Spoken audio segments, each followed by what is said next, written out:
Bro, you know what needs to hit me? The fact that I did not activate live before I fucking like I just went live and I don't have LIV opened up right now, so I cannot even see fucking chat. What the hell am I doing? What am I doing right now? Making mistakes is what I'm doing. I'm always making mistakes, so I'm always fucking something up.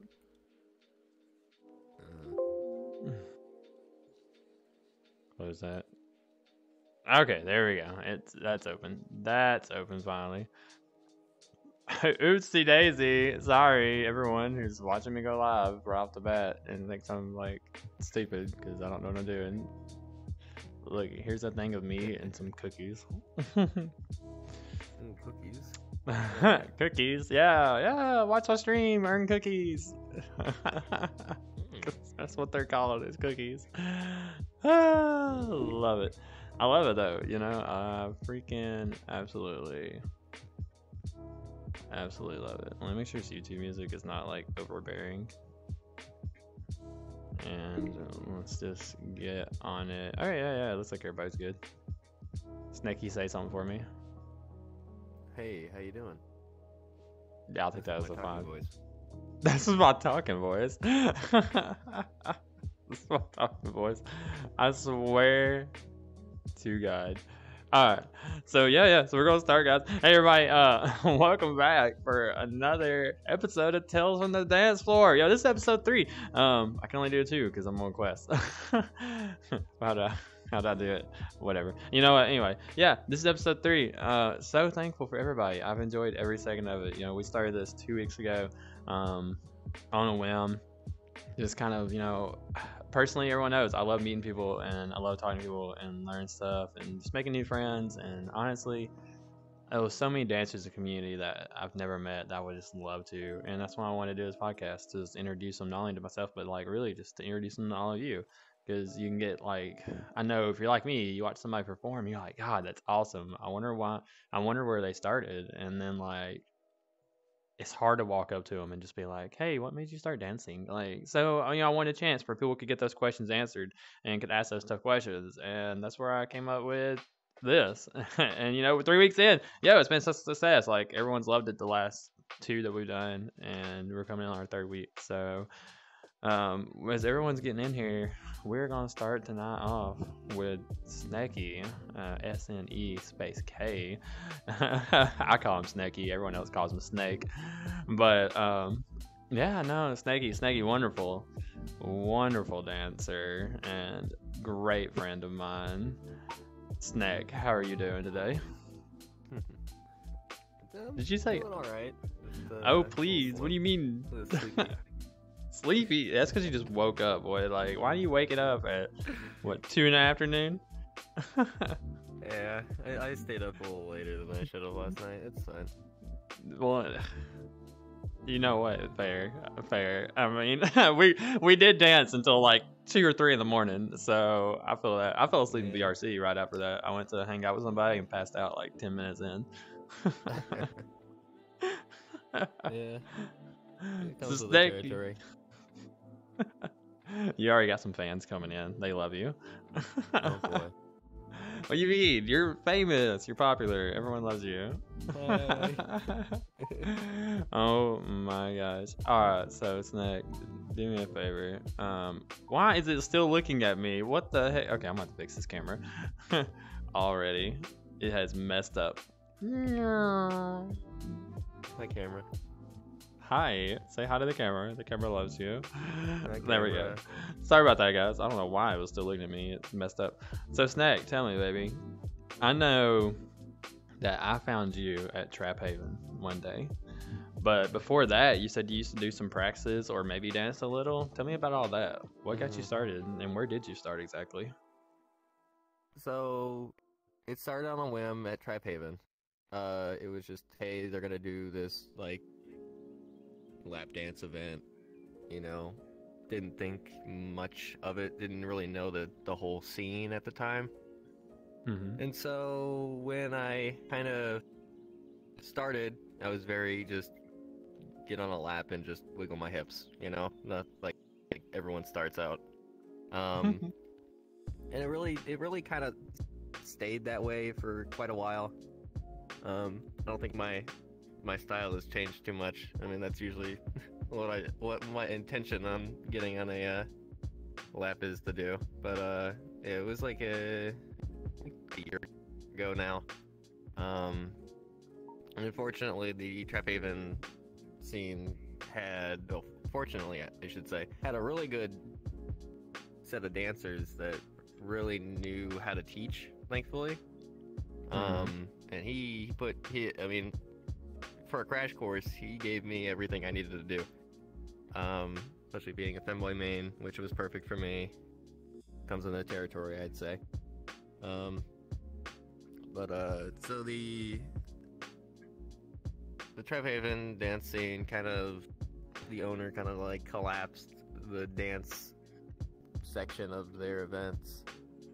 And so technically I'm the only official Trap Haven dancer now. Everyone else has left or mad at Rack, but who knows? I don't know if I'm supposed to name drop like that, but oh well. Oh, you're fine. You're fine. It's not my fault that I'm not in there no more. I didn't do the ID verification in time.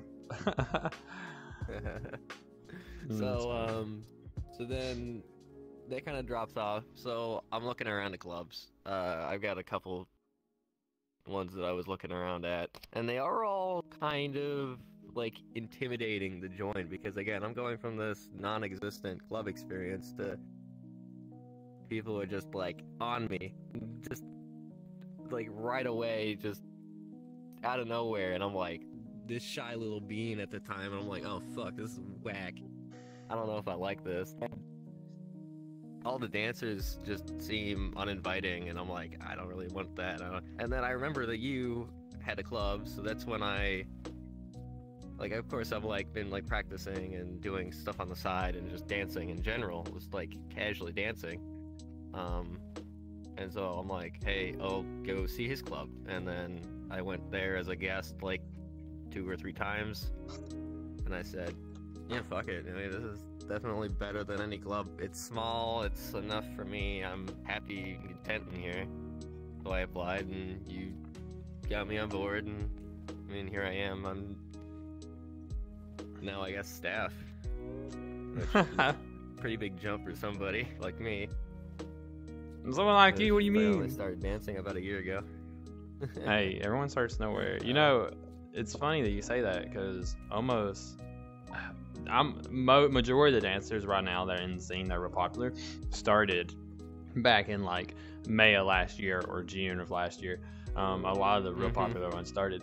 In the dance community, it's kind of funny, but I feel like most dancers, when they start out, they're most popular during their first 3 to 6 months probably, and then they kind of die a little bit, and then they kind of come back up around a year later, which means I'm about to start my triumphant return. But but no, they kind of pick back up. And it's funny you say that, because you started a year ago, so you're in that area where most people are more popular in the dance scene, and then from here on, you either become someone that everyone knows and they feel like they've seen everything, or you feel and mentally have to you start trying to think of, oh, I'm just in this rut, what do I do now?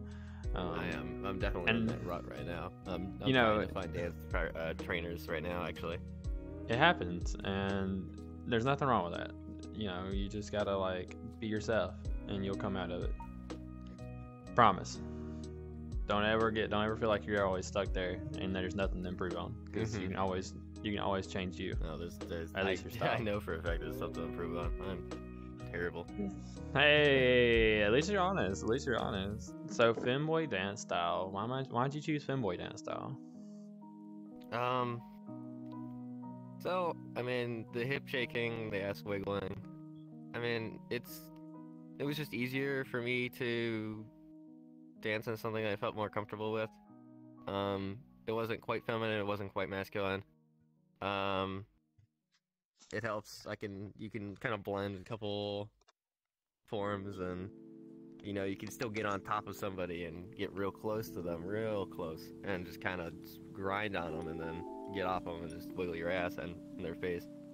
And it's really that balance that I liked. At least it was I could basically look at any dancer and be like, I like that move. Let's do that move. and it really helped me learning at least. Yeah. Okay. But why didn't you just go female like most people?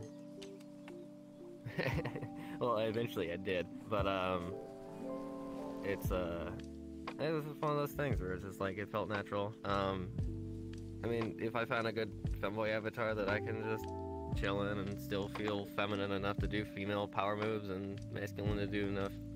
I found one avatar, but it's got some problems. I was really disappointed in it, but you know. Yeah, I'm just rocking really, really big demon mommy right now, so it's just how it runs, I guess. Demon mommy.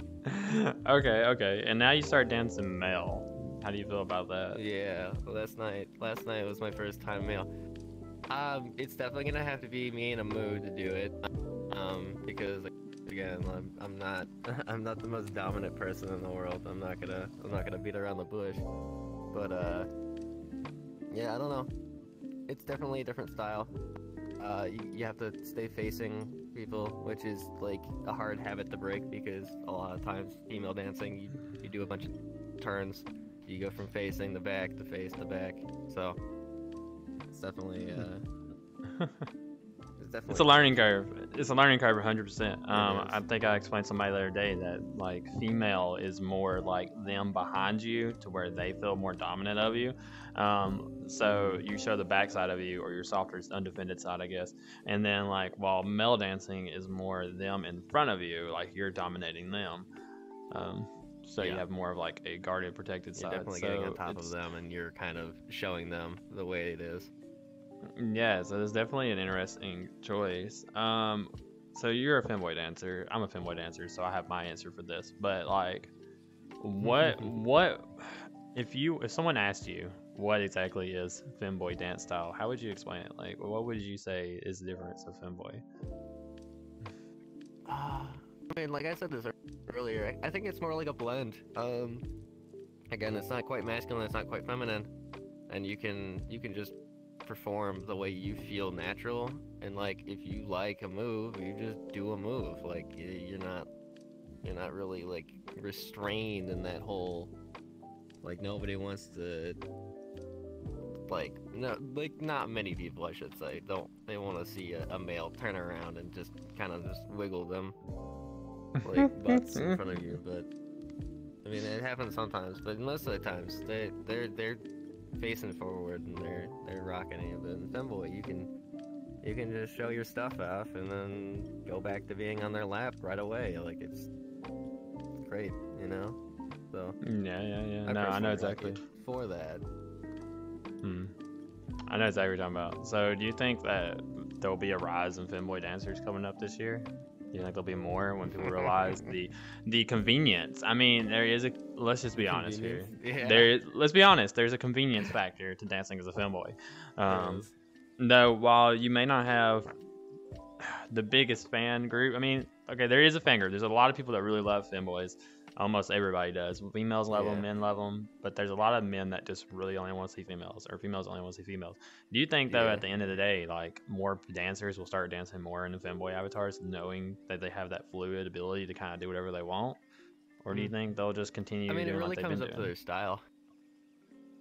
Yeah, I think it comes up to their style, really.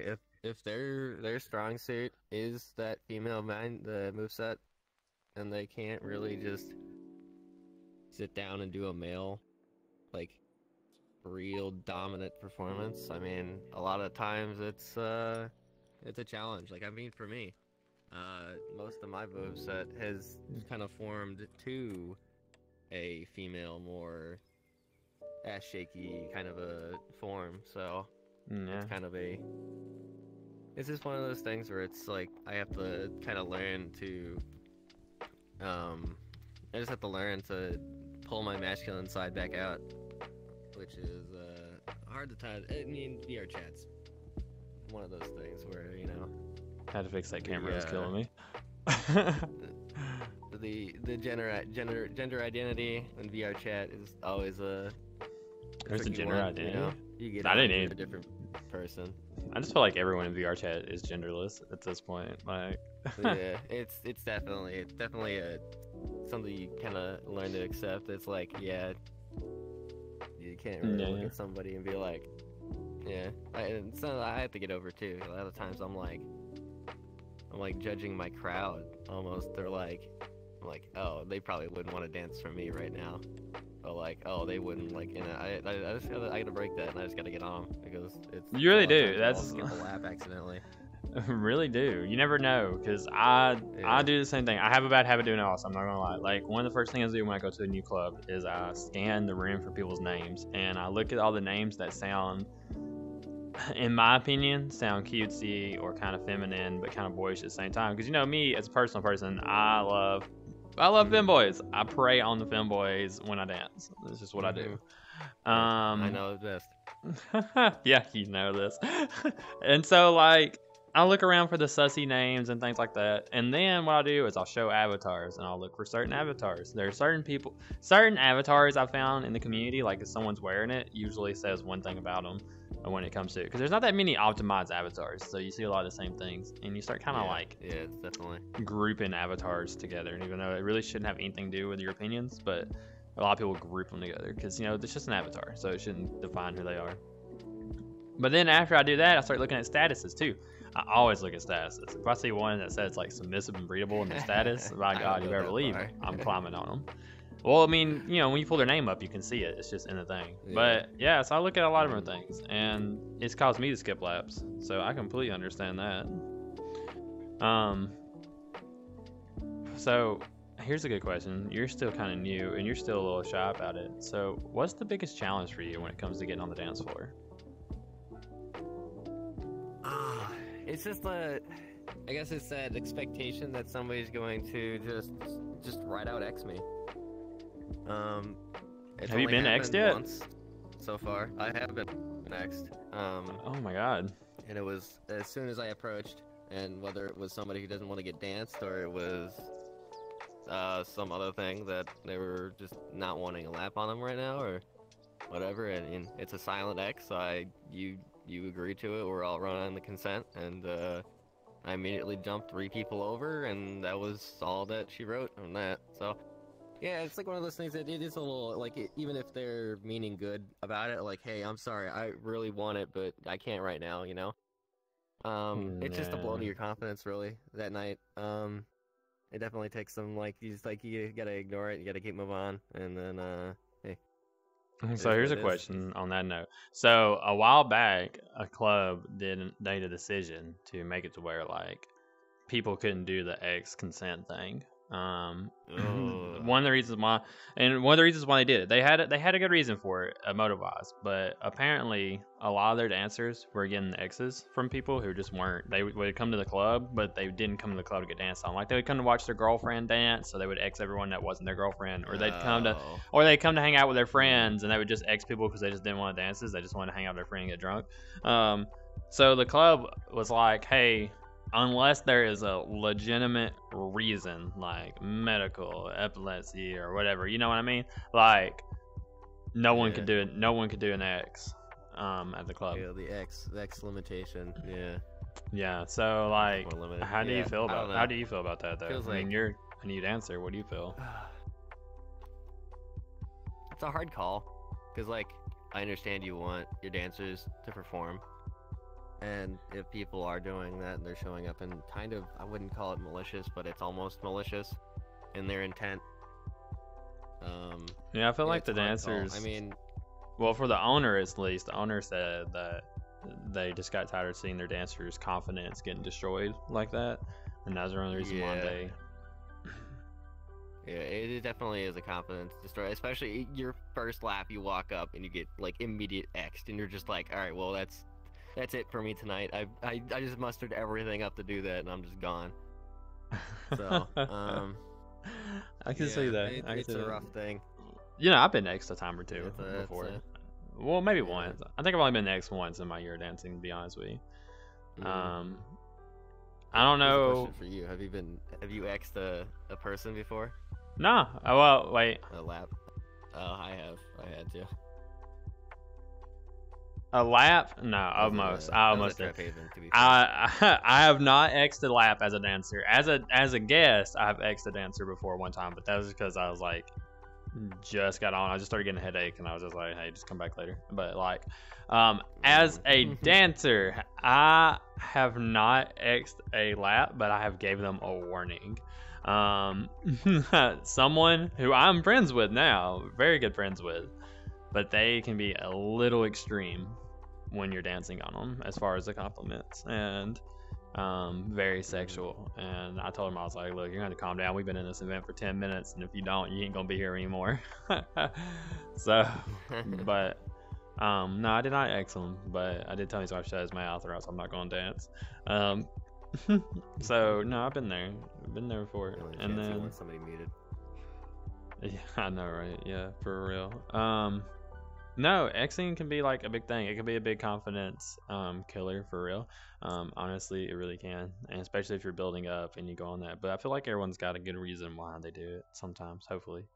And then a lot of clubs do the whole thing like, if you're not sitting on the couch, people won't dance on you. I've had people actually get mad at me before because they'll stand like behind a couch because they're too nervous to sit on the couch, or they want to single themselves out. I don't really know what the deal is, but they'll sit behind the couch, and then they'll get mad at us as a club because we didn't dance on them. But most clubs feel like if you're not on the couch, you don't want to be danced on, so they usually like back away anyway. So snack. Yeah, sometimes people are hanging on the wings of the couches. I'll still get onto them, but yeah, you got to. I'll come up and hang with them, see if they need anything. Say, hey, how you doing? And give a head pat or two if I know who they are. But I mean, generally, I'm kind of I'm on that same page where it's couches are the rule of thumb. Yeah. So here's a good question for you. Why'd you go with the meme of Snack? Oh, okay. It's kind of got like a dual meaning. Like first and foremost, it's the political statement, of course. I don't think I should need to go into that detail too much. But also the whole, it's just kind of cutesy, memey kind of way of saying that don't step on me kind of thing. And it kind of just stuck. I've been going, I think, probably 2015, just about, ever since then, so. Yeah. And before that, I was, of course, everyone's got their childhood nicknames and stuff like that I used, so, yeah. Childhood people still, to this day, people still call me by a name that hasn't been used in quite some time. Oh my god, and I'm so curious now. I mean, it's what they met me as. That's so funny. So what do you do now when you're not dancing? I mean, I'm just gaming usually. Gaming, and I'm working at an arcade. I fix arcade machines. If I could tell you how many times I played Beat Saber for the worst reason of trying to test and get it working. Oh, man. But Beat Saber's fun. What do you mean? What you mean? Beat Saber's fun, but when your right controller is disconnecting 2 seconds because a cable is kind of jimmied one way, and you have to go and take 3 screws out just to jimmy that cable right, it gets annoying. You can't even finish your song. It's just the same thing over and over again. Alright, so here's a good question then. Let's go into your future as a dancer. Let's talk about that, because I know you personally are looking at evolving and looking at changing and learning new things. So are you wanting to mainly focus on male now? Is that what your goal is, or what are you thinking about trying to do? It's gonna be a small stint, I feel like, and then it's gonna be a mood dependent thing. Because I am putting the time and effort into learning. I'm gonna try to keep it up, but I will return to my normal avatar probably at the next big event we have. And I am kind of looking like, no, not gonna lie, of course we have some dead days, so I am looking for more clubs on days that we don't do stuff, which is a hard task, especially because, I mean, it's basically doing the same song and dance that I did before I found your club, is going and being that new lap on a couch somewhere and getting absolutely just ignored. Just it is just awful. And then when I find one club that's really good, it's on a day that I'm working most of the days, and I just happen to get off early enough that day to go visit. So there's no chance I could be able to dance in there. But it's a lovely club. But yeah, it's just one of those things where it's like going around exploring and seeing what I can find. But like right now, it's just so. The clubbing scene is definitely people know each other at this point. There's dancers in 1,500 clubs that all know each other, and they go hopping between clubs to clubs. So it's just, yeah. Yeah, it's very common, honestly. You know, we surprise people all the time with our club because a majority of our dancers are exclusive for our club. Or they just now might expand it out to a second club. So it's a very odd phenomenon. People like find it really odd that we have so many like exclusive dancers compared to most clubs, which only have maybe like 1 or 2 exclusive dancers, and then their other dancers are shared between like 20 clubs. Top, and they say, "Hey, look, this is our dancer," and they're very, very proud of that. You know, like they get the official title, and it's like, you know, they like it. So, hey. Yeah. No, I like it. You know, honestly, I think we should do something. We should probably actually do something for the exclusive dancers. Now that I'm thinking about it, give them like a special role on the side, a different dancer rank, maybe. I mean, it's gonna come naturally. If someone says, "Hey, this is like gonna be my only club," and I don't think I'm gonna do another one, sure, make it a little scene, but yeah, I feel like it should be something special for it. I mean, you know, so you dance at one club right now. What would you say would be a maximum? Yeah. I know most people start going to other clubs and then they'll end up dancing at like, I mean, for example, I used to dance at like 40 clubs, bro. 40 clubs, okay? I was an active member at 40 clubs. I used to do 7 events a day in a row. So I would dance here for like 2 hours, and then for like 30 minutes I would take a break for the first beginning 30 minutes of my next event. Like I would just sit in the back for the first 30 minutes, and then I'd come out and I'd dance for an hour and a half, and then I'd take a break for the next 30 minutes for the first 30 minutes of my next event. And that was pretty much what I did, man. That was like my thing for the longest time. Yeah, you were grinding on those laps. Yeah, all day. And you know, so what about you? What do you think? What do you think is gonna be the limit that you want to reach for as far as clubs go? I feel like I'm in an unusual disposition, because of that loyalty that you talked about being kind of only in one club. It definitely skews my idea of what club I want to join. I do want that club that I can come in and, you know, get to know the community and get really personal with it, and it kind of show the effort that I'm here for the club. I really want it, and I'm not gonna just show up, dance, and leave.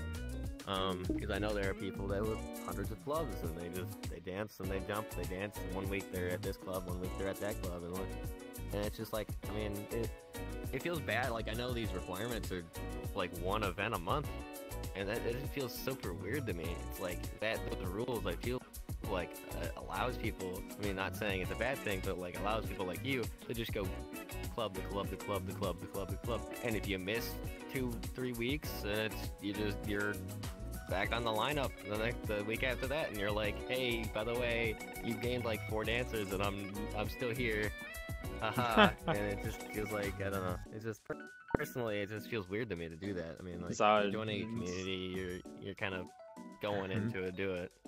It's odd, yeah. I feel like having too many clubs can be an issue. I've told a lot of people to like kind of slow down because I know, for example, like me. Okay, there's 2 clubs that I dance for still that I'm considered a come and dance whenever you want. We're happy to have you. You're always welcome. Clubs don't do that. That's not a thing that clubs do anymore. It's something that most clubs don't ever do. They have a dancing requirement of so many dances per month to be an official dancer there and to be a guest dancer. I'm just got excluded from it. And you know the club because one of our friends works at it. But like, so their head dancer actually texted me yesterday, was like, hey, I noticed you're a dancer here, but I haven't seen you in like 2 or 3 months. Like, is there a reason? And I told them what's up, and they're like, oh, that's a thing. I'm like, yeah, it's amazing. I was like, I'll try to be there soon. But it's always just been like, hey, they message me and just be like, can you dance tonight? And I'll look at my work schedule and just be like, yeah, I'll be on. But that's what it's always been. You know, I always just kind of filled in when they didn't have no sign up people. Yeah. And it's been like that for a lot of clubs I go to, Yeah. where like I'll hang out in the crowd and they'll just be like, "Can you dance today?" And I'll be like, "Yeah, let me put my full body on real quick." You know, like. I mean, yeah, it's nice to have a flexible, like literal flexible dancer. Someone like that you can just call up. Hey, we need a spot. Yeah, I'll pop on. Yeah, that's what that's kind of what I became. Sometimes you need that kind of auxiliary crew of dancers that you can just pull from anywhere and just get in. Yeah. So Snack, we're getting down to obviously my favorite part, which is where the crowd can ask a lot of questions and whatever they want. But it's also the part where you get to start recommending people, which is one of my second favorite parts of this entire thing. So I think this might be the last week of doing 3 name recommendations before we drop it down to 2. So I want you to try to recommend up to 3 people. I got 2, and like the third was kind of an extra. It's up to you. Yeah. Up to 3 is what we asked for. Up to 3. Okay. Yeah. So, I guess I'll get started. One of them, good friend of ours, back when I started, they were definitely dancing alongside of me at Trap Haven. Dravner, who is now co-owner of Prime. Yep. And then Danny God, who I think is a dance captain at VP. He was my original teacher. Oh, nice. So, going back to the VP. Yeah. He was definitely the guy who gave me the crash course and gave me the confidence to get on the stage and just do it. And no, great. And here I am. I love it. You know, our first episode was full of VP people, so like it's nice going back to VP again. Okay, cool. Yeah. Do you want to do a third one, or I mean, you have the ability. I guess I'll let me find out what his like actual name is real quick, so I don't like make a mess of myself. No, make a mess. It's okay. That's what that couch is for. It's steam cleaned every week. I promise. GC Ghost Rider. He's Ghost Rider. Yeah. He's one of our dancers, but he was the first male avatar that really just like exploded on me, and I'm like dead. I'm just in my lap, just oh my god, kind of. It was definitely a treat. So yeah, it was the first time I've also like seen somebody use the cloning system in a very not just I'm sitting next to myself kind of a dance. They were definitely like switching places and going all over the place with it and having it. You know, it was a performance. It was an amazing performance. They knew what they were doing, and it blew me away. What more can I say? Good. So, tell me about this stream of yours, your radio. My radio. I mean, it started out. I just wanted to have music that I liked listening to. I mean, whether or not it's true or not, I've been told that I've got a good selection, I should say. I take my time out every week. I'm finding 7 or 8 songs that people usually wouldn't like listen to because it's just like so underground. So I mean, like 10,000 views on YouTube, like less than that on Spotify, like, you know, and I'm finding them and I'm like, this is amazing. And so I just want to jam with people, and it's something that I can put on myself. Like I listen to my own stream basically. I just have a laptop and I just boot it up and call it a day, and I just run it through. And yeah. And what's that called again on Twitch? What's that channel? It's Nick WTF. That's right. Snack WTF. I'm this close to changing my name on VR chat to that, but I'll let you know on the cord. I'm thinking, I got it. Changing a name in VR chat is a mess in its own. So no, it's easy. I've been asked to change mine plenty of times, but I refuse to do it. I'm just saying, like getting names updated in Worlds, Patreons, all that sort of stuff. Yeah. It's definitely, and then I gotta change every single club Discord that I'm in. Hey, this is my new name. freak out. Yeah. No, that's completely fine. You know, it's the same thing. So I went to dance at a club last night, and you know, everyone in the club scene knows me as Kitty. Well, I went to that club scene last night. First time dancing at that club. I wanted to do my premiere. I premiered myself as Ace and Rise, which I've never done at a club ever. So the first time doing it, but the only reason why I did that is because I was looking in the chat. We had 20 people in chat, and 10 of them were all Kitty something. Named Kitty. Yeah, Kitty this, Kitty that, Kitty that, Kitty that, Kitty. And I was just like, you know what? That's when I go. I'm like, you know what? Just for today, just for them, I'll do Ace and Rise. I mean, I get that all the time with Snack. It's not an uncommon name, so I get a lot of people. I mean, even you. I did meet the original. I met the original. Did you want to? Do what? Yeah. No, I met the original. I was confused for a minute there because I was like, but it didn't occur to me to look for the space in the K. But yeah, they are definitely a hoe though compared to you. I'm the original on Discord. That's all that matters. I'm the one you contact. I'm the official original one on Discord. So. Well, good, because they're the original one in VR chat, most definitely. They want to meet you one day. Well, they want to meet you one day. I told my Darren you show off one night. Yeah. So, tell me about this club you dance for. How do you feel about it? You talking about yours?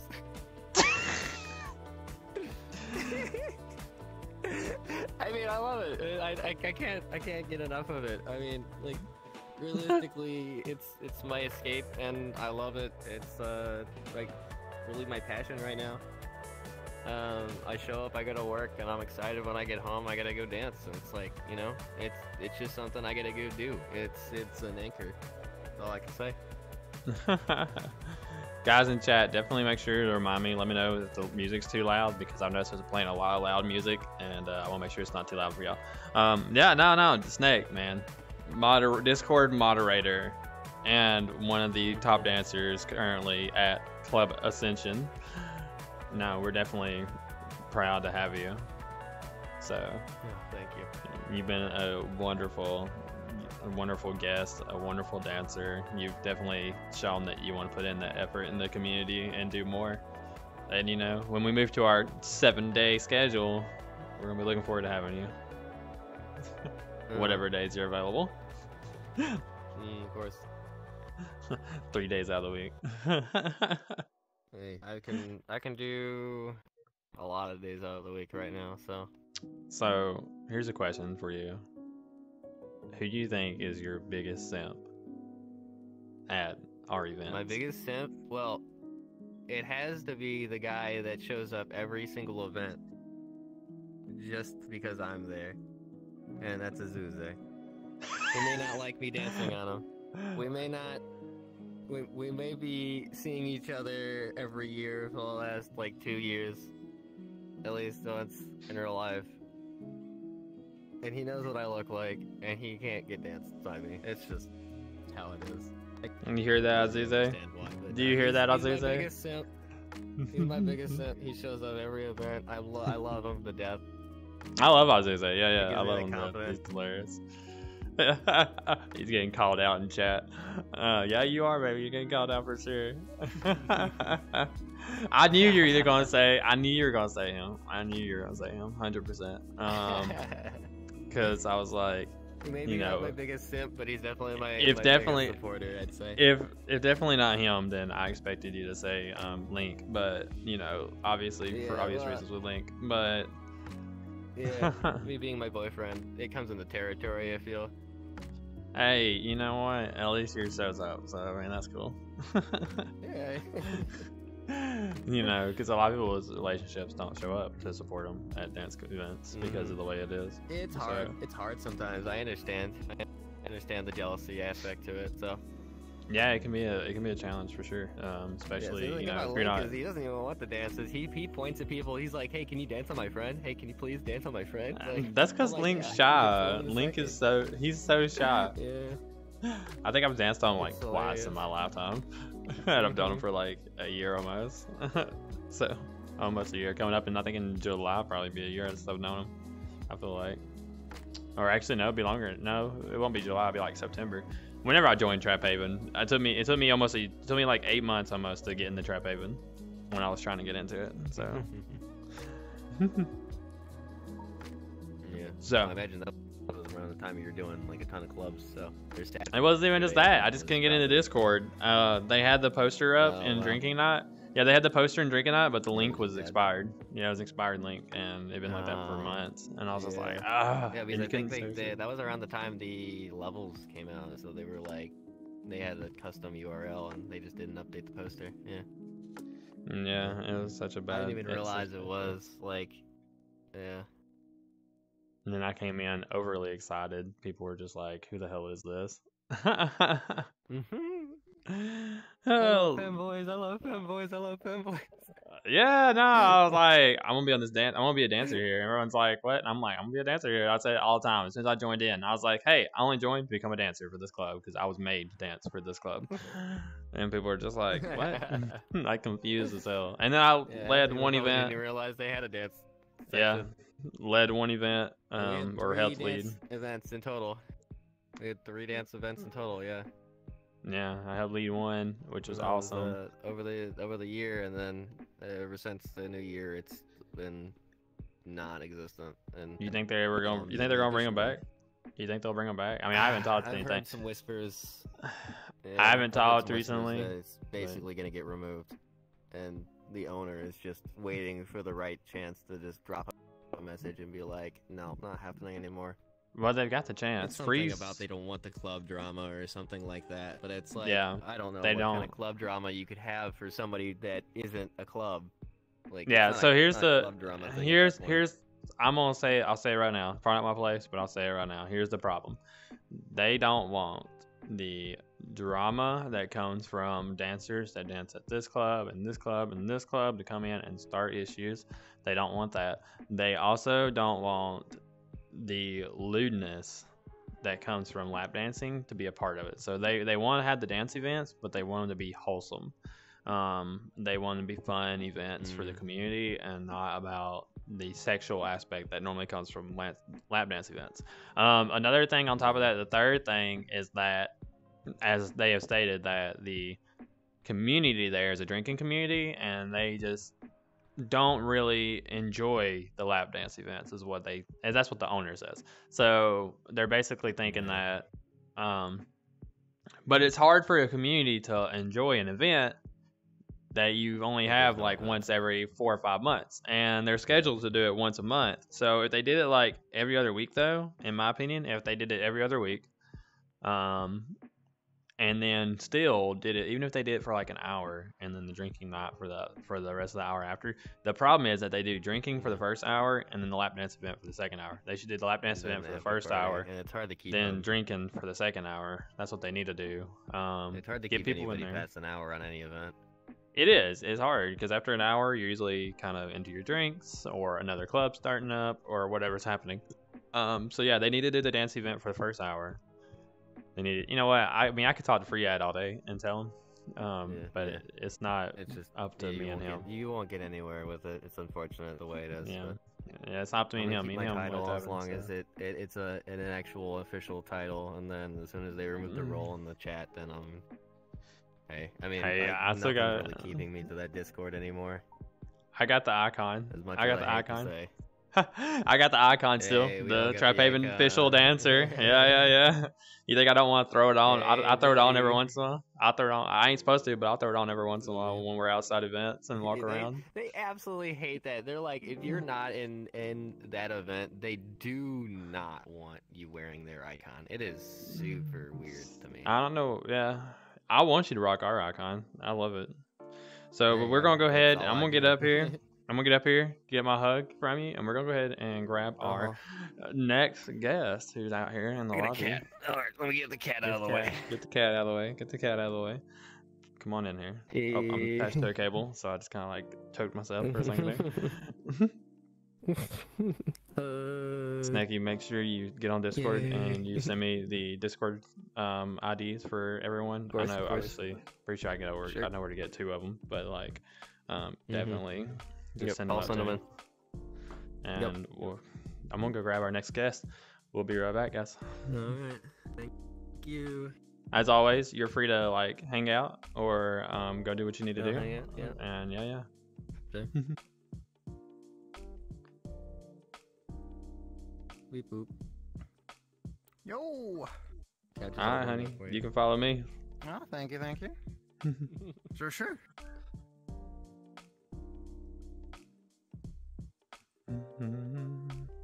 We'll just have a seat right there. Yeah. Perfect. All right, nice and cozy. Nice and cozy. I'm glad you feel that way, honestly. That's such a cute abbey, also. I love it. Oh, All right. thank you. So, I didn't mention it a second ago, but Snecky was just on here was recommended to us by our own dancer Raven. And coming up now, we have Espera. Is that how you say it? Espera, right? Yeah. Espera, but people say it 1,000 different ways. I kind of just accept at this point. Hey, you're golden. It's okay. I literally said it. What did I say? Your Discord version, which has the X. So I was like Xpera, Xpera, whatever. I don't remember. And people were like, "Oh, Espera," and I was like, "Yeah, sure, whatever that is. Yeah, we'll go with her." That's the name. I guess I was like, I'm not seeing that, but whatever you're seeing. So you were recommended to be on here by Panda Juice. So. It is an honor to meet you. Welcome. Welcome to It's good to be here. Tales from the Dance Floor. Yeah, so first off, before we go into anything, tell me, where do you dance at right now, if you dance for a club? Right now I dance mostly for Virtual Pantheon, but also I dance for Foxhole pretty regularly. I'm so glad that you said Virtual Pantheon, because everyone else just says VP. That's all I ever hear is VP, and I'm like, that could mean a lot of different places. Yeah. And Foxhole, I haven't heard Foxhole in a minute. It's been a minute since I've heard somebody say Foxhole. Like, I mean, I know they exist, but it's been a minute since I've heard anyone ever say their name. So yeah. So tell me about VP. What do you like about it? What's your favorite part of it? It was my first club. It's where I got started. When I came into VR, I never expected to dance. Way too shy. Yeah, I mean, I was way too shy, way too reserved. I actually bought full body with the intention of being one of those full body mirror dwellers, and no thought about ever dancing. You know what? I had a friend. I'm kind of jelly. Literally, I bought VR because 2 reasons. Okay, one, my friend kept kicking me in the face every time I went into a world. They would just sit there and constantly kick me in the face. And then the second part was because my friend, another person who I was kind of like flirting with and stuff a lot, they would always ditch me to go cuddle with some random full body skanky, and I got jelly, so I was like, you know what, I'm just gonna get full body. I'm gonna get full body today, and you're gonna cuddle me, and I'm kicking you in the face. I literally kicked my friend in the face the first day I had full body, and I never got my cuddles. They just ditched me still. You gotta get the cuddles, then kick them in the face. I think the order of operations will sort of have an effect. Yes. People that are joining chat, hello. So no, I mean, I'm glad. So Mirror Dweller did not work out, and you started dancing, huh? Yeah. So the friend who got me into VR chat to begin with, and mostly into like VR altogether, they were a dancer for Virtual Pantheon. And so I did not know when I joined. This is a real life friend of mine who I'd known for years.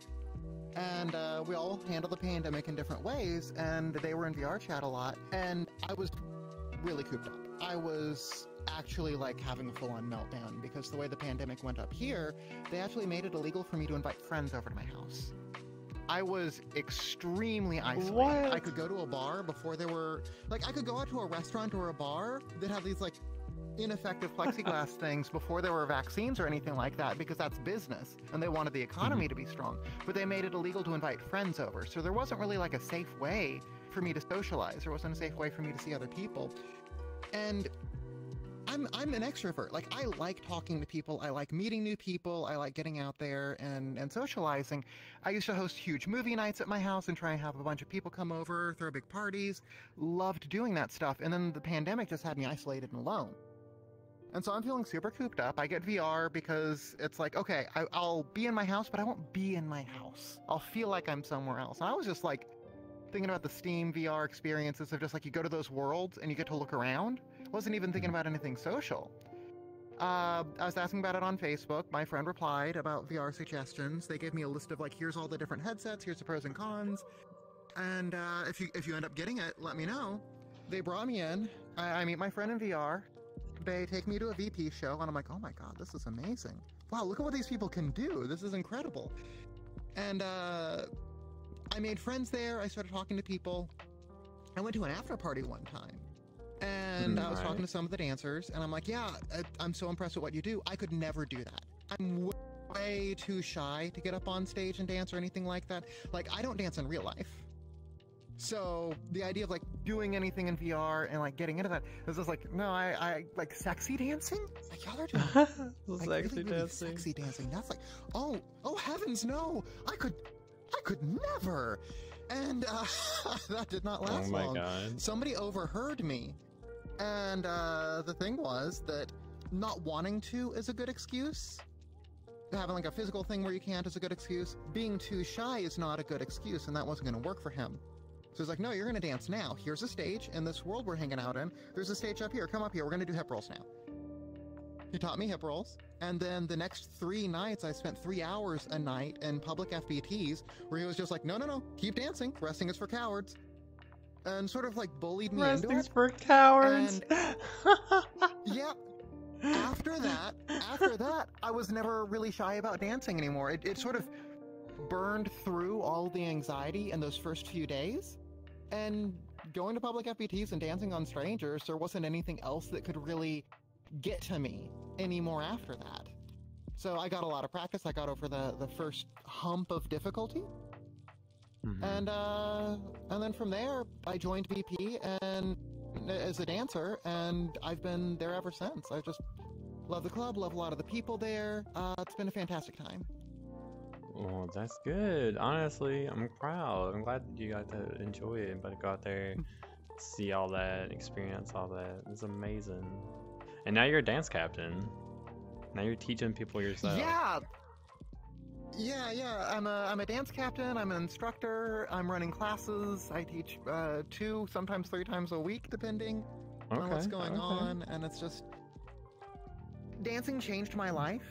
In a lot of ways, it saved my life. I was really in a dark place when I got into VR, and just being able to find this community, find these people, and find this physical expression just brought me to such a better place that I really want to share it with as many people as I can. And so started teaching, started encouraging new people, started trying to help people get over the shyness.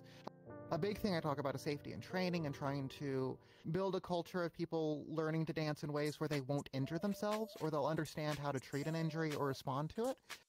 And make sure people take care of themselves so they can keep dancing. Of course. And that's what we want, honestly. We want you to continue dancing.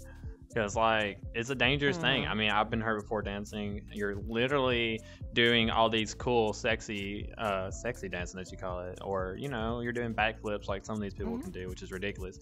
But you're blindfolded with a microwave attached to your face, as people call it. So, you know, you might as well be blindfolded doing this. And that's what's amazing. But what's even more amazing is I get hurt more at work standing still, barely around anything, than I do dancing in VR chat. And I do a lot of stuff in VR chat. Yeah, it's one of the weird things about it is watching new dancers. When I first started teaching, I was seeing a lot of people who were like completely new. And I was seeing this very common progression of injuries that would happen. Somebody would start dancing, and then a week later, their hips would hurt really, really badly, and they'd have trouble walking because they strained their hip flexors.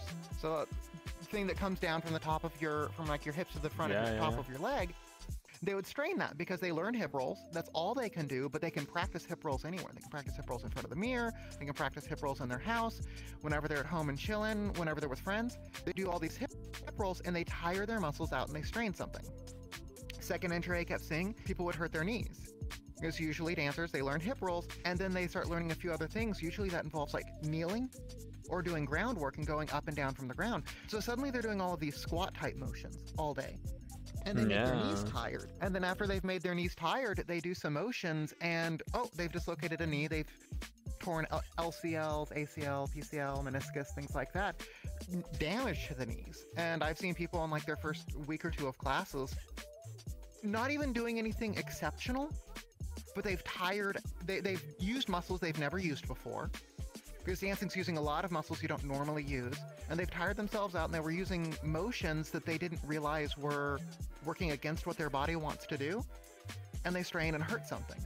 And it's a problem that was pretty bad for a while there, and I was seeing it happen at multiple clubs, multiple communities, multiple people who I saw getting into dancing. So I was really trying to narrow down on how do we teach safe movement, how do we teach people to listen to their bodies, how do we teach people to recognize that it's not going to be that big yeet you do for like some of these big moves or handstands. That's not going to be how you necessarily hurt yourself, especially as a new dancer.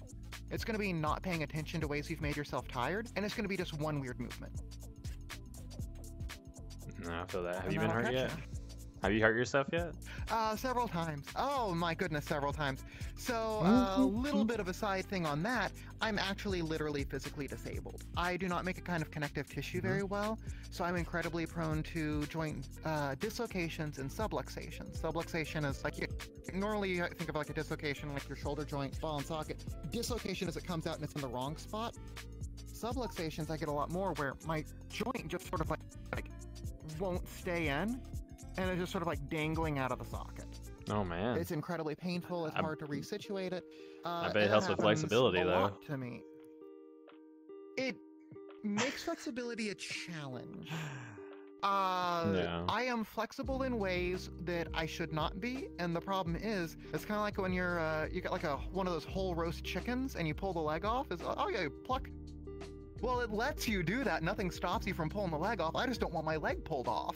Nothing's really holding it in place. So my flexibility means that I have to pay a lot of attention, and it's not just that like I'm stretching, oh, I've reached the end point where it doesn't want me to stretch anymore. It's I'm stretching and okay, I should probably stop here. Before I did this, I did combat sports. That was the other thing. Before I got into dance, I did combat sports. I did Krav Maga, Muay Thai, Brazilian Jiu-Jitsu, and kickboxing. Is my big things, and I had to be really careful with those, particularly Brazilian Jiu-Jitsu. It's a wrestling thing where you talk about like pinning people and getting them in arm locks, or doing things where like you armbar someone and you're trying to like hyperextend their elbow and they need to tap out, otherwise you'll hurt them. I don't feel the warning signs of that, and so I'd be pinned. I'm like, I'm just gonna tap here because I don't know if I'm at the danger point. I don't know if they have it or not, but I can't risk it because I won't feel the warning. So it's right. Yeah, and so with the dance, that's one of the reasons that I care so much about entry and dance as well. I'm the canary in the coal mine. When I'm talking about motions the body can do, when I'm talking about like the way you align your legs, having your feet close together versus far apart when you do your hip rolls, does different things to your knee. And I can feel these differences very clearly, and I can talk to people about what it's doing for parts of your joint and the things to watch out for, because if I do certain things, I'll hurt myself very badly, and I have. Newer dancers, if I warn them about these things and I try and teach good fundamentals of motion, good fundamentals of body positioning and awareness, and then I call out, by the way, there's this variation you can do, but it's going to do this to you. Pay attention for these warning signs and stop if you feel them. Giving them the ability to see the red lights they may not recognize otherwise. And it's helped, I think. I've seen a huge reduction in injuries of the people I've been training since I've started doing that, and thank goodness, because like knee injuries are no joke. Knee injuries are terrible. No. I've only been I hurt strained my twice. LCL recently, and it sucked. Yeah. I mean, I'm glad somebody's doing that because no one else really talks about it. Because, like I said, I mean, I've only been hurt twice. It's from just me being me. My first injury was knee injury. It was because I have a rough. I have one of those floors where like it used to have carpet on it, but I took the carpet up and it's natural hardwood floor, but it hasn't been like finished, so it's just rough. And that's what I dance on. But like I decided one day, I was like, I'm gonna learn slides today, and I didn't own knee pads and didn't even think about it.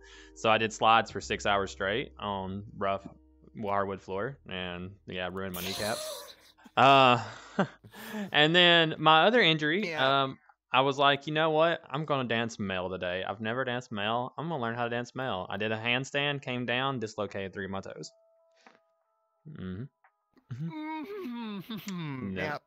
Basically landed. I landed one foot like this, and my other foot came down heel first and landed on my knuckles and dislocated 3 of my toes. And yeah, all in VR chat, all in mid VR. I was doing Yeah. a practice dance on someone just to see if I could dance male, and yeah, did that. So, but you know, but I didn't get warnings. I didn't get warnings. Nobody's ever come to me and be like, oh, you know, you could actually get hurt doing this. I mean, obviously, then the obvious sign of like if you're doing a handstand, you could fall and hurt yourself. But like, I never had someone come up and be like, oh, you know, rolling your hips, you could get hurt. You know, you could do that. You could get hurt. Yeah. Like, just standing there, you could get hurt. Yeah. No one's ever said that, so that's nice. A big part of that for me came from the combat sports background. Whenever I went to any gym for any sports thing I've ever done, ever, you've got a person who's a professional in front of you watching you train in person. VR chat, these instructors, we're not professional instructors. We're not watching people in real life. We haven't taken training courses. We're teaching people things that we've picked up on our own. And so bad habits get passed along, a lack of awareness gets passed along, and an invisibility, because with IK, you can't see what the person's really doing. And so you might see a person doing what you think you're doing, like, you might think you and another person are doing the exact same motion the exact same way, but they're doing something that's going to hurt them. They've got like their toes turned in or something, and that causes them to like feel this pain in their knee. But they think they're doing it the right way, and they see you doing it. They assume you're doing the same thing. Oh, it'll get better. I'm just weak. I haven't done this yet, and so I'm ignoring it. And then they hurt themselves, and then they get a dislocation. They tire out some of their stabilizing muscles, and they have problems. And I can't see people in real life in VR, but I can talk to them about what's going on and try and get them to tell other people and try and start spreading out this culture of a bit more awareness of what the injuries are. Honestly, I feel like voice in VR is probably the most important thing. I mean, like, I love the visual aspect of being able to physically feel like you're sitting beside somebody and with somebody that you get out of VR chat, which is amazing because for just a social game that was just made as an entertainment thing, it has become a replacement life for so many people. But like, having someone who's able to share those hard facts and will actually use their voice for something better than just harassing somebody is a miracle to come across on its own. So it's true though, it's a miracle of its own, because most people in VR just there's not as much positivity on VR as there is negativity, which is unfortunate. It's very unfortunate. Yeah. But that's why we're in this dance community, because a lot of the people in the community are really, really family oriented with each other, whether you're from the same club or not. I mean, there's a few that aren't, but like the ones that are, there's a lot that are. There are a lot of people that really just love dancers for being dancers. They come out here and they put their heart and soul into dancing, and to meet someone else that does the same thing, you're like instant friends. I feel like I'm best friends with you already. I just met you, and I'm like, yo, here we go. Let's go. I will never delete you off my friends list. You're gonna be on it forever. Like already, yeah. So as a dance captain, obviously you love it. Was it a challenge for you to just come straight in from as a dancer to go into becoming a dance captain? Did you have to like work extra hard for it, or do you feel like it just naturally came as something that you would be attuned to? It kind of naturally came up. I wasn't interested in being a captain, really. I was interested in being an instructor. I started dancing, I started getting better, I started seeing people who were newer and sort of helping tutor them, and I started wanting to help train other people, because one of the things I found is if you start learning something, eventually you get to a point where teaching new people is a way you can start making yourself learn more and more and more. And it starts pushing you forward as you're trying to teach others. And a lot of things I've done in my life, trying to teach others has made me learn the material better, has made me master it better. So it seemed like the next solution, the next step on my own trying to improve, on my own, like, finding ways to keep motivated, finding ways to push myself more. I was really interested in being an instructor, and instructor at VP is one step before captain.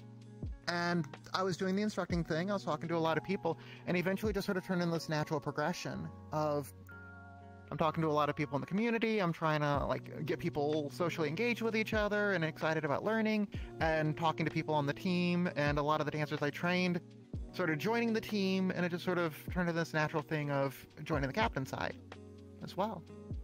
Now, were you invited by someone else to become a dance captain? They just walk up to you and be like, hey, do you want to be a dance captain here? Or did you ask them if you could become more into that role? I don't remember asking, but I don't remember asking. I think it may have just been offered. I don't think I just woke up one day and had the permissions, but I honestly don't remember. It was a long time ago. It was something like July of last year, something like that. So I don't remember the conversation anymore. Okay. I mean, I I just feel like it did happens. ask to be an instructor though, so that was Hey, I did remember okay. that. Well, that's good because like I feel like it's a misconception because every club's different. They all do different things, and I know like, so I know for me, example, when I first became a club co-owner, I saw some things happen in the club. I knew that I went out and put my way out for that club and done a lot of stuff. So I approached the club owner myself and was like, "Hey, you need a co-owner, and here's my application to become one." And it's completely up to you. And I ended up getting it, but like. I told them, I love this community and I want to be a part of it. I want to do more. And I know y'all need one right now. And there might be other people that you might think's better suited, but I definitely would love to be in that position. But it's up to you. And I feel like a lot of people starting out, they may want to become a dance captain for a club that they love and that they put all their heart into, but they might feel like they're overlooked. So it is a question like, do you just go up and approach your owner and just be a club owner and just be like, hey, I would love to do this position, or do you just kind of like wait back and see if they notice you? Like, what's the better route? Because it's so much work, I tend to think that you should put yourself forward for it. It is not just something that like, oh, I'll take this on as like this little side thing as a hobby, and like, oh yeah, no, like when you start going for instruction or you start going for captain and things like that, you get a job. You're volunteering for extra work. You're volunteering for like extra meetings, trying to like make sure you talk with people, trying to help organize stuff. You need to put yourself into a position where you act differently. You need to be able to be one of the people that others can look up to, and you need to act in a respectable way. You need to respond to problems in a different way. You can't be one of the people who like increases drama. You have to look for ways of diffusing. And so it's actually an active role that you should, in theory, be signing up for, eager and engaged and expecting this. So, yeah, in our case, we've actually put forward things for the dance team at times of like, we're looking for more instructors and we're looking for more captains. If you'd like to do either of these, reach out to us. So we usually solicit and say, if you would like to take one of these positions, let us know, and then we'll talk about it. That's good though. That's good that you put a spot out there like that. Because again, I feel like it's just a misconception. Yeah. It's an important role, especially when handled correctly.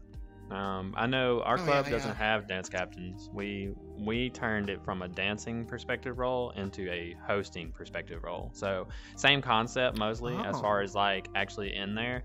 But for me, I've been in many clubs. I used to dance for 40 clubs, and a lot of the clubs I went to had dance captains. That were just gave a title of dance captain, but they never did anything. So I was like, what's the dance captain that doesn't captain? You know what I mean?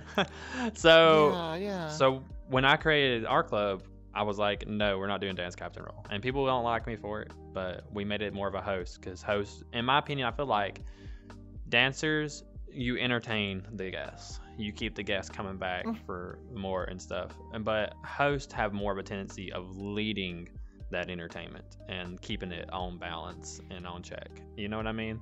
Like, they are making sure that it's timely. They're making sure that people are coming out. So when we made our dance captain role as a host role, it was to try to keep it like, you're already here for your guests in the community and making sure that they're on time. So why not do more? Why not kind of just have one person that keeps all of that going? So it was definitely a change, but it's hard to say like what makes a good dance captain and what doesn't. It's really hard to say because all the clubs are different. They all have different reasons what they want their dance captains to do. Yeah. Exactly. Because dance captain can be during the event. It can be managing things for the dance team outside of events. We do a lot of organization for making sure that like the lessons are done and scheduled out. We look at the schedule. We do polls for the dance team to be like, okay, what days can people make? We're looking at changing up the specials. We're looking at doing a shift to how this event is run. What does the dance team think? We're pitching new ideas and we're talking through things with everyone. And so it's a lot of out of the show work that the captain team for VP does.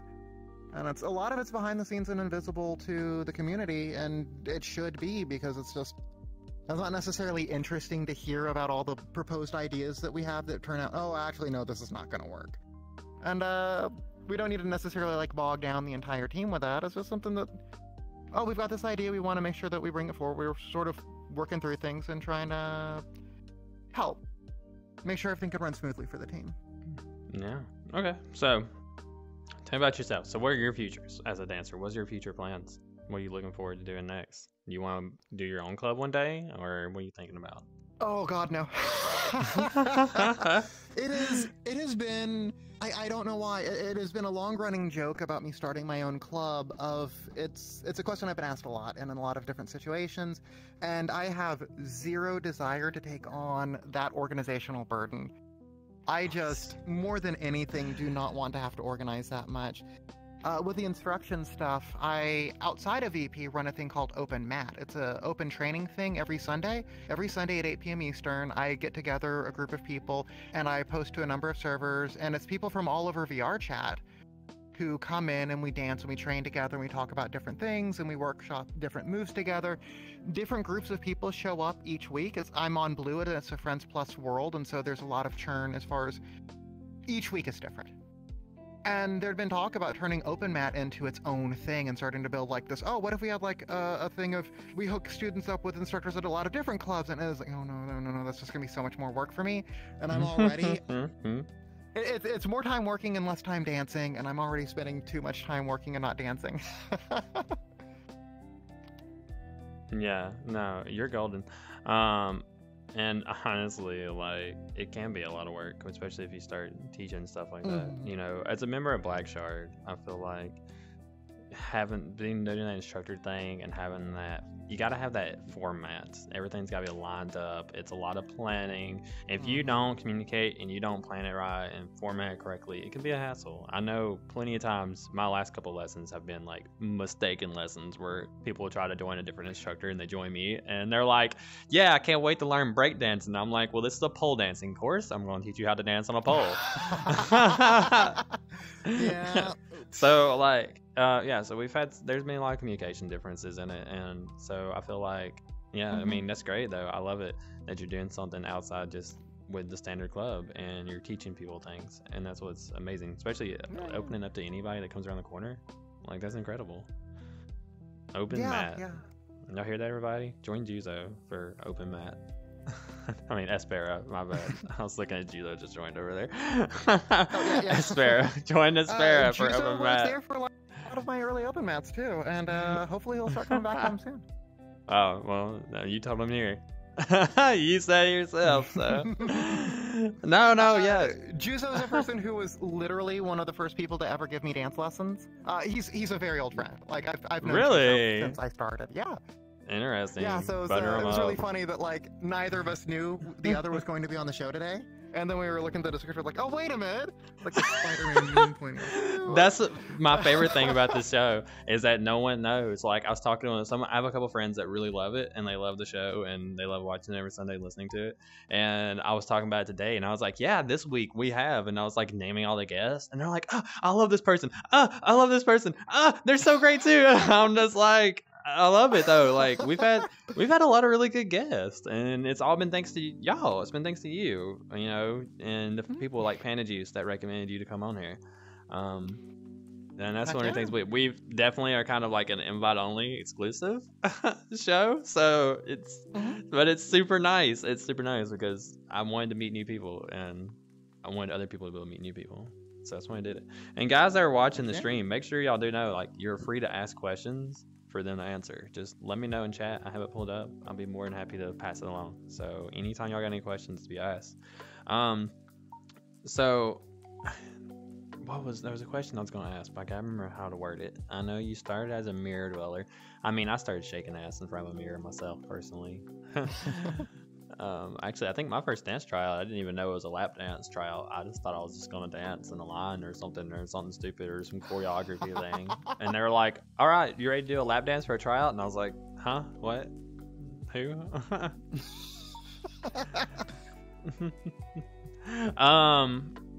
What advice would you give somebody who's just starting out, other than obviously taking it slow and making sure you're not overdoing yourself? What other advice would you give somebody? Yeah. Big problem I see a lot of new dancers have is nervousness early on. They're worried about doing a move wrong or looking silly. And the advice I usually give is make bigger moves. Every move should be big. You should be that theater kid, and like on stage, every movement needs to be seen from the back of the auditorium. I almost never see dancers where I'm like, no, dial it back, make your movement smaller. Because a lot of new dancers, they're just like very much tight and trapped inside of themselves, and they're worried about making big moves, and they end up looking like very, very small in their movement. And the confidence that you portray with a bigger motion, that's going to bleed into yourself. You're going to feel more confident when you start making the bigger motions, and it's just going to look better as you do it. So don't worry. And the other big thing is, don't worry about ever giving a bad dance, because I guarantee you everyone is going to forget in a minute. It takes no time at all. I've done terrible mistakes in a dance. I've totally messed up moves. I've fallen flat on my face, and by the end of that same song, I'm talking to the lap afterwards, or I'm talking to a friend who was watching it, and they didn't remember me falling on my face or something like that. They're like, oh, wow, that was great. I'm like, yeah, but oh, right, that did happen in there. Like, if you don't remind them, they forget. And yeah, no, it's true. You're going to be harsher on yourself than anyone else. I literally fell off my pole in the middle of one of my events, and no one even noticed. So, like, no. But I will tell you right now, I did have my pole follow me at a collab and broke my window out, and I get reminded of it at every event I go to. Every time I dance, they're like, dang, you're such a good dancer when you're not breaking your windows. And I'm just like, oh my goodness. Yeah.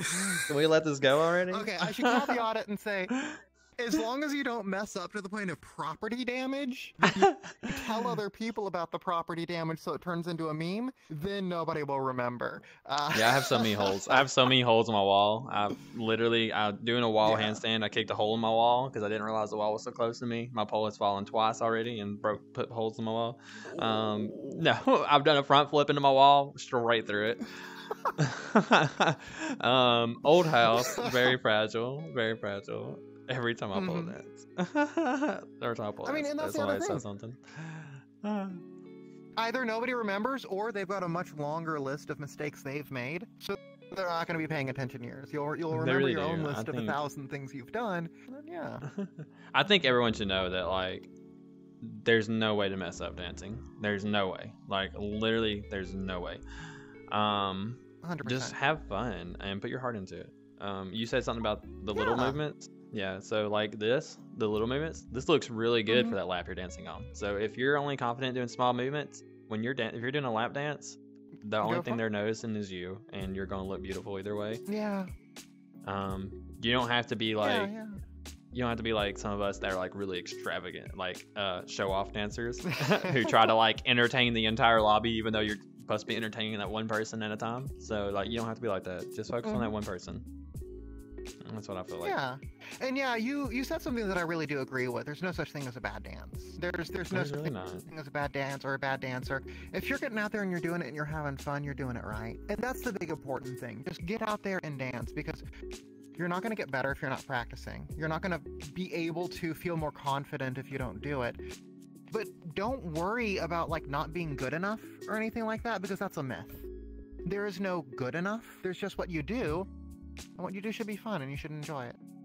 Yeah, exactly. So we're getting down here in those last couple minutes. So I'm going to ask you a couple things, and I did tell you about this beforehand, and I feel really bad for it. But I want you to recommend to me three people that you would love to have sitting right there where you're sitting from a future episode.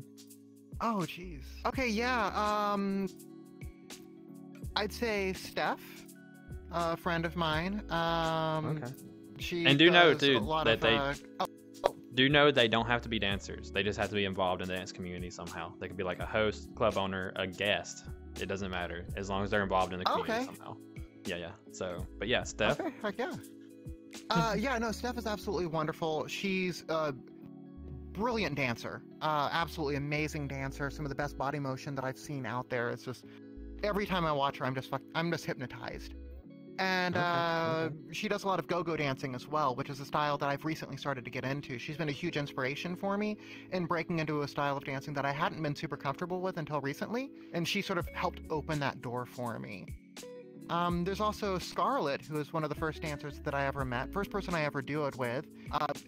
Absolutely wonderful, super positive, and a tremendous voice for the community and a fantastic instructor. And then a friend of mine, Scooty, who's a more recent dancer. I think she just started in like October, but she's an instructor now, and she's like shot off on it and is absolutely loving it. And I've really seen just a light appear in her since she started dancing, and it's been wonderful to see.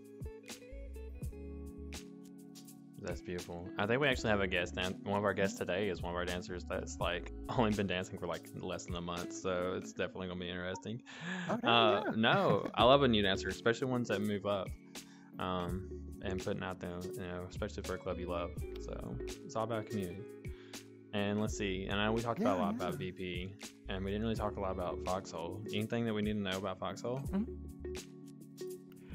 It is a really fun event every time. They do Tuesdays and Fridays, and God, they have just an absolutely gorgeous world that they've set up for it. Every time I see a person come into that world for the first time, they're always blown away by it. Good. It's an incredibly fun show to dance for, and the audience is always incredibly positive. So I've been having a lot of fun dancing there. Awesome. So we're getting down to the last 9 minutes of your segment before we go into the next thing. So this is what I like to call your time. Is there anything other than just dancing that you work on that you would like people to know about for you? Whether it's like maybe streaming something, or you can talk about open mat more, or just in general, whatever you want to talk about. You can just promote your clubs. Things that matter. aren't dancing. I don't understand that question. I'm either working or dancing, pretty much is the thing, or talking about dancing, or talking about dancing, where I'm organizing teaching and lessons and things like that. My girl. But if I'm plugging things, then Open Mat and the Virtual Pantheon Dance Instruction Program are the two things that I'd really like to encourage people to see. I mentioned a lot of things about injury reduction and prevention that I care a lot about. I'm going to be doing a class on that tomorrow in the afternoon for Virtual Pantheon. So if anyone joins the server, takes the student role, you'll be notified of that. And if you show up tomorrow night, I'll be able to talk for a while. It'll be a 1-hour class where I just talk about ways of preventing injuries, listening to your body, and different ways you can do warm-ups or different ways you can approach dancing and movement that'll make injuries less likely. And then if you do get injured, what to do. Because I've seen some people make small injuries way worse because they ignored them in the moment and they just try to keep on dancing. And we don't have like medical leave or health insurance that we provide for online VR stripping. Like online VR lap dancing does not give you medical insurance, so don't hurt yourself for it. Yeah, if you pop your knee out, or if you dislocate an arm, or if you pull something bad, hop off stage. No part of the show is more important than your body. No part of your show is more important than being able to walk tomorrow or even next week. And seeing some people get injured because they tried to push through is frustrating and scary for me. And then the other thing, Open Mat is, it's been a passion of mine since June of last year. So it's been almost a full year now that I've been doing this. And it's 2 hours, but sometimes it runs much longer on Sundays. And if people are interested in that, we can post like my Discord, I guess, to the channel or something like that, and people can DM me about it, or they can just send me on VR chat. And you then can send it to me. Yeah. I just threw every Sunday at I just threw up a link to Virtual Pantheon's Discord page right now in the chat. So definitely check out VP. Sweet, yeah. And then it took me forever to find it. And then so. if you hit me up there, if you hit me up there, you'll be able to find me for the open mats as well. It's fantastic. And if you are a new person, if you're interested in dancing and you have not danced before, hit us up, because it's one of the things that's very important to me is to make this more accessible to more people, make this something that more people can get involved with and have fun with and enjoy. Yeah, definitely. I think everyone, honestly, experience dancing, and there's no better way to start than taking that first step. Whether it's just finding a club. I feel like the hardest step, honestly, and this is my opinion, the hardest step is finding a home club. Yes, I really think that is. 100%. I got so There's- lucky with VP that I started Well, out and I knew a couple people there. I think any club can be a great home club. I don't think any club is really Yeah. just a bad club to be a part of, especially if you put your heart into it. And whether that club has a good rep or a bad rep, if you love that club and your heart is in that club, I think no one's going to be upset with you for being a part of it. So don't worry about the past. Yeah. Don't worry about whatever you hear about those clubs. If it's a time that works for you and you love the community there, just dance and have fun. Yeah. Dance, have fun, make friends, talk to people. Yeah. Yeah. You can be in multiple clubs, but you'll always have that one you started at, Mhm. and hopefully it's one that you can remember. So, Yeah. and I've been a VP once. I met Panda once. Yeah. I used it. Oh, I yeah, climbed yeah. on. I climbed on like a tower and danced on him at a loot event. Sounds about right. Yeah, at a loot event. You know, he lives right next to me too. So it's amazing. Really? Oh my gosh, Yeah, that's wild. yeah. We met IRL, which is so great, and we're gonna meet again soon. So, Oh snap, that's awesome. yeah, first person I ever met IRL from Yard Chat was Panda. Oh, So heck it's yeah. super amazing. Yeah, That's a good super. Panda's always gonna be important to me. So it's so nice to like meet Mhm. friends of his, and I'm glad he's doing so good at VP because I've been trying to get him to come dance with me forever, but he's like, I can't. I gotta go dance at VP, and I'm like, VP ends, and we're still running for another hour. I'm like, VP ends at this time. We're still mid event for another hour. Come to me as soon as you get out of VP, and he's like, well, I can't. I'm like, you don't have to go every Saturday. Just one Saturday. Just come dance with us one time. That's all I want. Still won't do it. Oh my gosh. Anything else that you want to let them know about before we get ready to end you here in a little bit? Nothing comes to mind. Nothing comes to mind. Well, honey, first off, you are just exceptional. You are a gift to the community, in my opinion. Very loving, very excited. I love that you have all this, like, you've done your research, which is great. And coming into this world, even with, like you said, with a disability, and still going out and putting your heart into it and showing that people can still be a part of this community no matter what's wrong with them. We actually accepted a host recently who has a bone deficiency disability, and is basically just, you know, he's in a wheelchair and everything, can't move, but like exceptional. Would not have anyone else on my team. Disabilities cannot stop you. Knowing your limits, obviously, and pushing up and pushing, you know, beyond that is amazing. But be careful. Yeah. Don't hurt yourself. I'm gonna be watching you when I come to VP again and I actually watch one of the events again. Preferably a dancing event and not a looty meetup. I was there on Milky Monday or whatever it's called. So I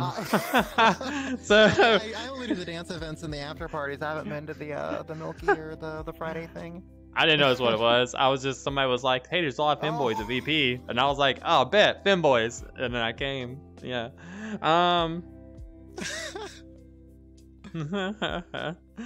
Oh my gosh. But yes, no. Yeah, when I come see it, I'm watching you. I'll be yelling. Take it easy. Yeah, looking forward to it. You better calm down. Yeah. Relax. No.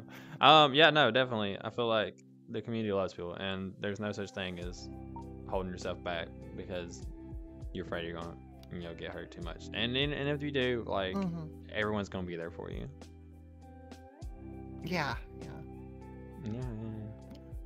Gosh, you're just incredible. I loved every second of it. So I'm about to actually. We got 2 minutes left. I'm gonna go ahead and pull our next guest over here early, but I'm gonna get my signature goodbye hug from you before you get off of this stage area. Okay. It's because that's my I'm okay thing. with that. Yeah, Like, let's do it. yeah, that's what I'm talking about. Yes. Oh my God, my cable is trying to kill me. Yeah. Oop, careful. Give me a hug. Oh my gosh, thank you so much for coming out. It's been. Thank you. This was fun. Heck yeah. Well, I'm glad you enjoyed it. Yeah. We should like dance one day or something. Hang out. Yeah. Sounds fun. Yeah. Yeah. If I'm not doing this, I'm available. Okay, yeah, maybe I'll see you at an open mat sometime.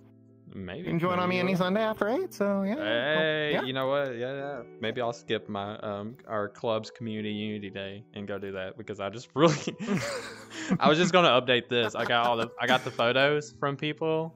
Like speaking of which, by the way, okay, before you leave, you're more than happy to step over anywhere, take a nice picture of yourself and send it to me, and I'll add it onto the shelf back here. If not, then I'm just gonna clip a picture of you on the stream and just throw it up here. So yeah. So you're definitely more than sounds welcome great. to do Yeah. Yeah. You can do it in the lobby, you can do it over here, wherever Awesome. you want. But yeah, I'm putting added the pictures. I got like 8 of them that I need to add from the last 2, and just haven't had a chance to do it yet. And I didn't have time to update it before y'all got on here. So next week there'll be like 12 new pictures. But yeah, so we're going to go ahead and pull over. Yeah, that sounds great. We're going to pull our next guest over. You're free to hang out, whatever you want to do. Go back doing whatever you're doing, and go give them a hug, give them some loving, give them some loving. But do it right here so everyone can watch. Get over here. I'm gonna give you a hug. Hello, Espera. Hi. How you doing? I'm doing well. Amazing. Doing well. Enjoy Y'all your are- time on the couch. I'm gonna go ahead and take off. Both See you cuties. later. My gosh, Juzo. Am I saying it right? Juzo? It's so funny. Yep. I went to Discord message you last night because I forgot to send the reminders, and in my schedule, I guess it auto corrected your name to Juno instead of Juzo. And so when I was looking for you on Discord, I was looking for Juno, and that doesn't exist. And I was like, who the hell am I looking? I was trying to figure it out. I was like, I just messaged you today. I'm Juno so is a very different person. 100%. Juno's a definitely. DJ. Juzo is me. Well, Juzo, it's so glad to have you on here. So before we begin, let's see here. Let me pull up my long list here. You were actually recommended also by Panda Juice, which is great because normally I don't have two guests recommended by the same person. So I think it just kind of happened to just kind of happened to work that way. I think one of them just didn't respond to me in time, so I went ahead and messaged you next because you were on my next list of people. All right. So, you know, always glad. I need to shrink this desk because my legs are just coming out of it anyway. So what's the point of having it? So, straight by Panda. So does this mean that you are affiliated with Virtual Pantheon too? Yeah, I'm the dance lead at Virtual Pantheon. So You know- I make most of the decisions regarding a lot of the dance team instructions and whatnot. You know, we're just going to have all of y'all. We're just going to have all of y'all because literally, like, who was it? Hold on. Let me look at this messages real quick. Because Danny God, just got requested to be on here. So that's just all of you Nice, at this nice point. students. I feel like And that's he's one all our of you. captains now as well. Exactly. So I feel like we're just gonna have all of you. We're just gonna have all of Virtual Pantheon. You've heard it on here. We started with Panda because I asked Panda. He was on the first group of people, so that pulled on here. And literally since then, I feel like everyone's just grabbing people from VP, which says a lot about the club for real. So you know, obviously it's growing places and very, very popular. So you tell me, as a dance lead, what's your opinions on VP?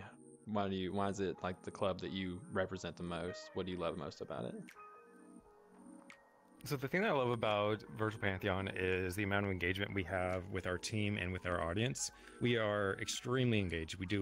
So for example, with our team, we do monthly checkups. We make sure everyone is reaching their goals. I've written literally an algorithm with one of our captains in order to make sure that everyone is getting very fair treatment in regards to like attendance and selections so that we don't have any favoritism issues.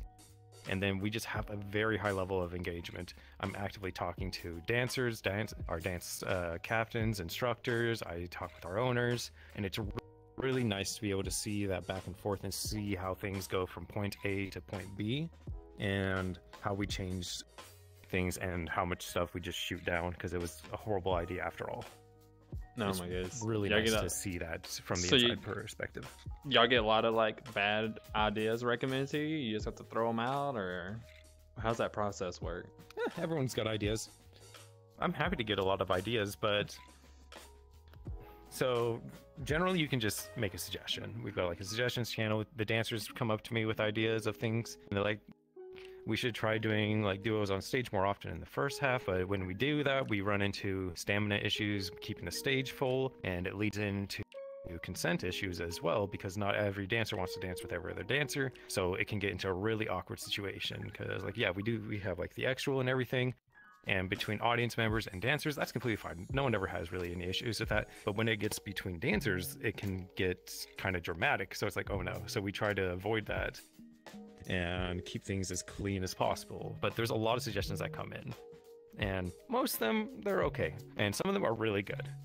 But we want to keep that line of communication open so that we can grow whenever we are given a good opportunity. And then like one of the great things that we've been doing is an extremely heavy emphasis on teaching. So Espera is one of my dance captains and instructors, and so I taught her. She teaches with me. Well, I used to teach until I got injured. I'm going to be going back to teaching soon, and it's really good to have that base level where every single dancer at VP knows a instructor or a captain, and there's no faceless figures among the top levels to them.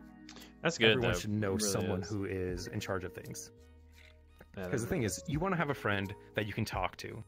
If you're uncomfortable and you're my friend, then you're going to talk to me about it. But if you're uncomfortable and you barely know me and you just see me dance once a week, you're not going to talk to me about issues. exactly. I want you to be comfortable talking to me, other captains, instructors, so we don't want to have any faceless figures. And that's a really big thing, is we want heavy engagement with everyone. No, and that's the goal. That's the goal for real. Because I know, like, so as a club owner, I want people to be comfortable to come talk to me. But then I also have people that are just like, oh, I don't want to bother you. You're the club owner. You're doing big stuff. And I'm like, but if you can't talk to me, who can you talk to? You know what I mean? Like, you should be able to talk to anybody in your, especially in your community. If they're in the same community, that should be the people you are most comfortable with talking about things with. Because they're the ones that's going to be here to help you. They're the ones that support you. I mean, you're family for a reason, right? I always hate that term so much. Every time I hear, "Oh, we're family here," it's just like red flags everywhere. It can Oh, be. no, Yeah, I hate yeah. that term. No, I honestly, I'm not a huge fan of it either, but I end up saying it more often than not. Because obviously, like, I don't like it for multiple reasons. Obviously because well, one reason why I don't like it is because I'm from the South, and I'm also from clubs where every time I'm in a club and people are like, the club's a family. Well, your family's dating each other. I'm gonna tell you that right now. So like, so I don't like I don't like using that term around for that more for that one reason. But there's a lot of other reasons why I don't like it too. But no, it definitely is something that's it's definitely a term that gets thrown around a lot in the club scene. You hear it more often than not. Yeah, and corporate scene as well. It's like, oh gosh, Oh my god, in corporate it's just scene, gaslighting yes. supreme. But we can go into that another time. Yeah, Oh, no, we gosh. can talk about it all day, any day. So, so any other The clubs that thing you is, work I don't with? expect everyone to be comfortable talking to me, so I want them to be comfortable with other people. Other clubs I work with Foxhole, Club Corruption, Terminus, and I used to work with Red Zone for I think it's Project Eden now, and that's been good. And then I do stuff with Iridium, but I've obviously been on break since I got injured, and I'm really excited to get back to those soon. Well, But all glad, those I'm have been glad really to good have you back. experiences. Yeah, you sound like someone that Mhm. is people would just love having around. So like, I bet they're all just excited to see you coming back. I mean, I don't even know you, and Yeah, I'm it'll excited be to see fun. you coming back. So, all right. So dance Gotta do lead. tricks. So I'm sure you worked all the way up. What'd you say? What's up? What? I just want to get back to doing tricks and having fun. Dancing for me is just fun. Yeah, no, dancing's fun. It's great exercise. So, what got you started as a dancer? What made you decide to take that first step? So I started with shuffling, and because I had a friend when I started VR chat, because I was losing my mind at the beginning of the pandemic, and I was just like looking for any form of social interaction. And I Okay. was like, oh, I've got a VR headset because I used it for like Beat Saber, as I like pulled out my old HTC Vive from 2016, whatever, and then got into VR chat and went into the world where you can feed the ducks with the bread and watermelons and everything, and met Love a it. friend there, and then just hung out and we talked about like some dance stuff, and I was like, oh yeah, I like shuffling, it's kind of fun. And then one thing led to another. I met another friend who was like, oh yeah, Virtual Pantheon does these lessons.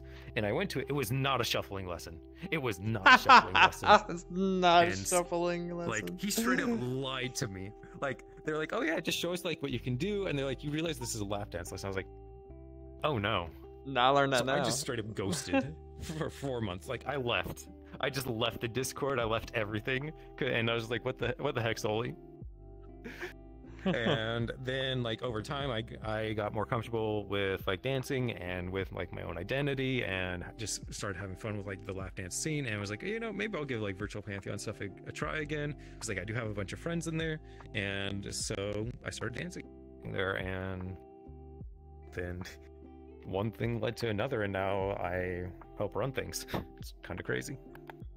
Hey, that's a big step up. But that's great though that you know, you're first person I've met on here at least that had got well, you're kind of like me in a way. Like, you started as an accident in a way. You kind of joined the Discord and then went to the practice thinking it was something else, and was kind of like, wait a minute. Unlike me I though, got tricked. you took the smart way out and you ran. Me, I was like, Oh, you know what? I can try sexy dancing, I guess, in VR. I used to dance IRL, so I kind of had some experience, but like, I never thought I would ever dance in VR the same way, other than just drunk mirror dancing. But I didn't even have to try out either, because as soon as I touched the pole in my room, they stopped the music and was like, "Is that a pole?" And I was like, "Yeah." And they're like, "You're hired." And I was No like, matter what. "Okay." key to the city, I guess. I don't know.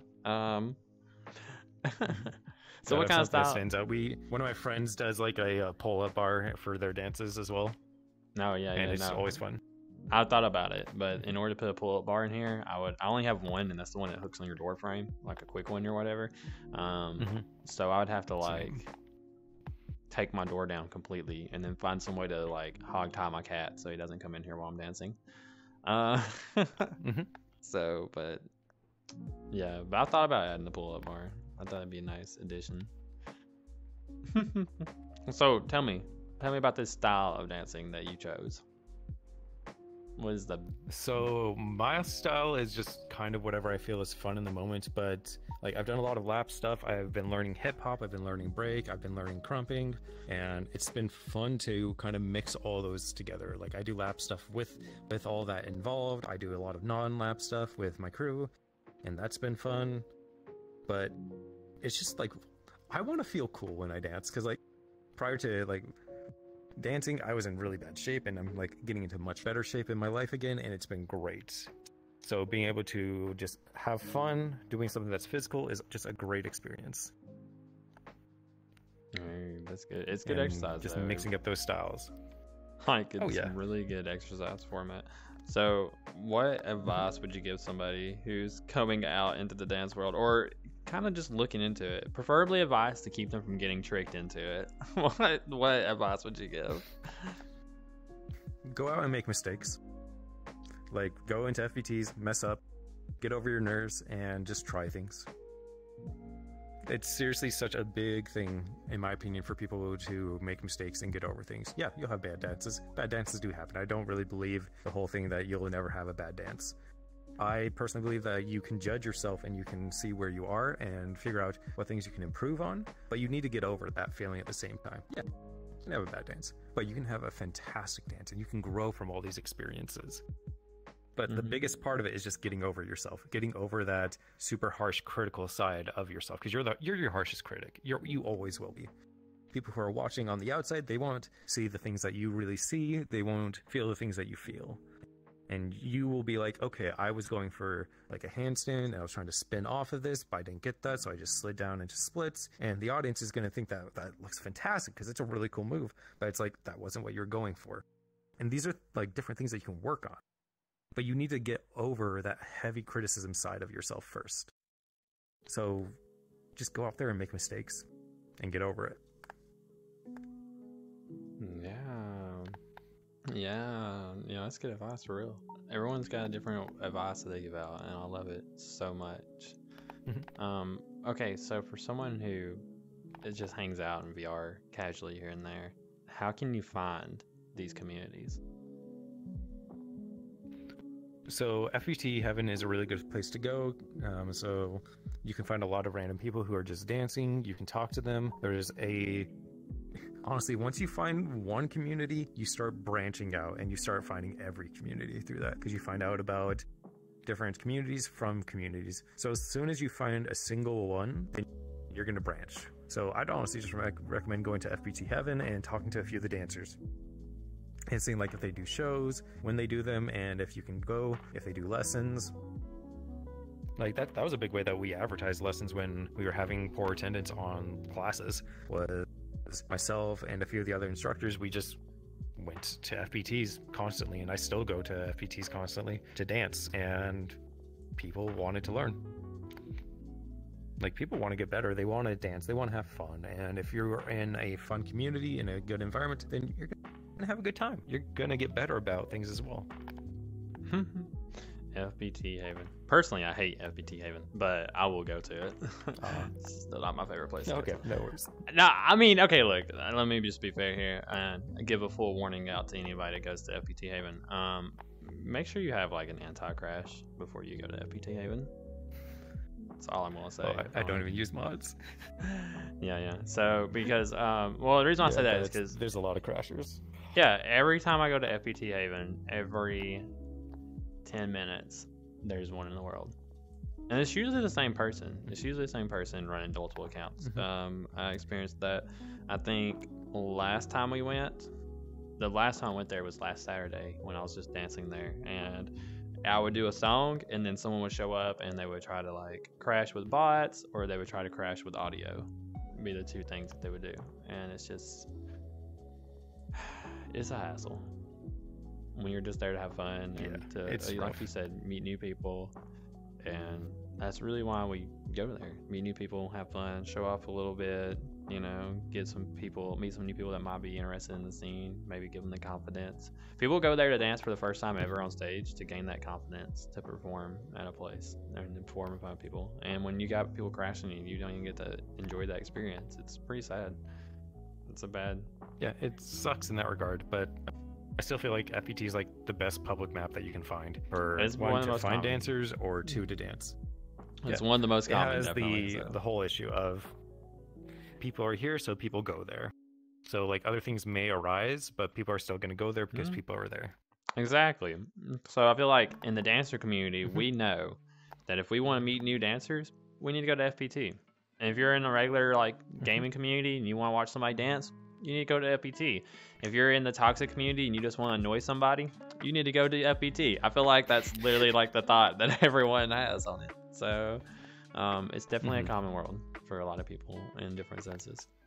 So how long exactly have you been dancing now? So about a year and a half, because I started in the November that COVID started, so 2020. Yeah. So yeah, November 2020 was when I started.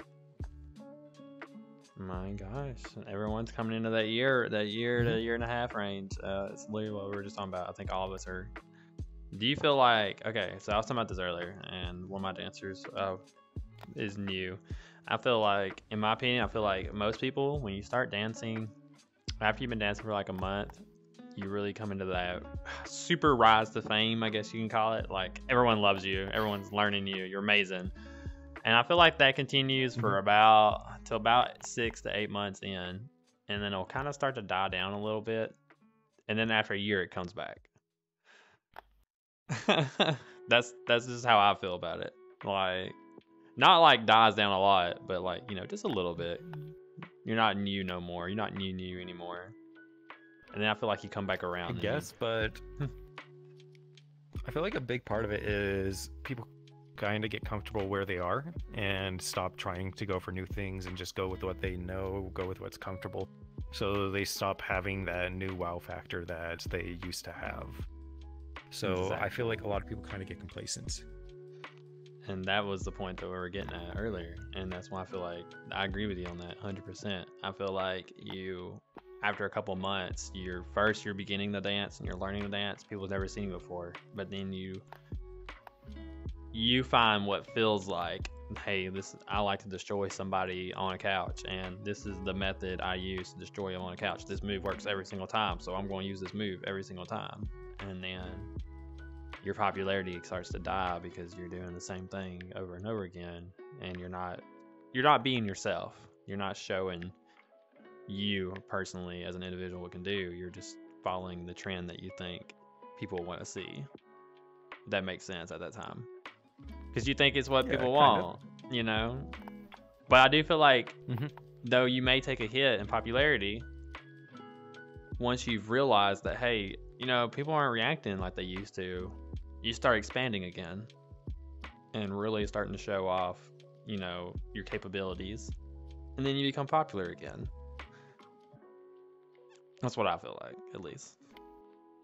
And I love hearing your opinions. I just feel like people need to get used to being uncomfortable, and when you start getting too comfortable with things is when things get easy and you start sliding around.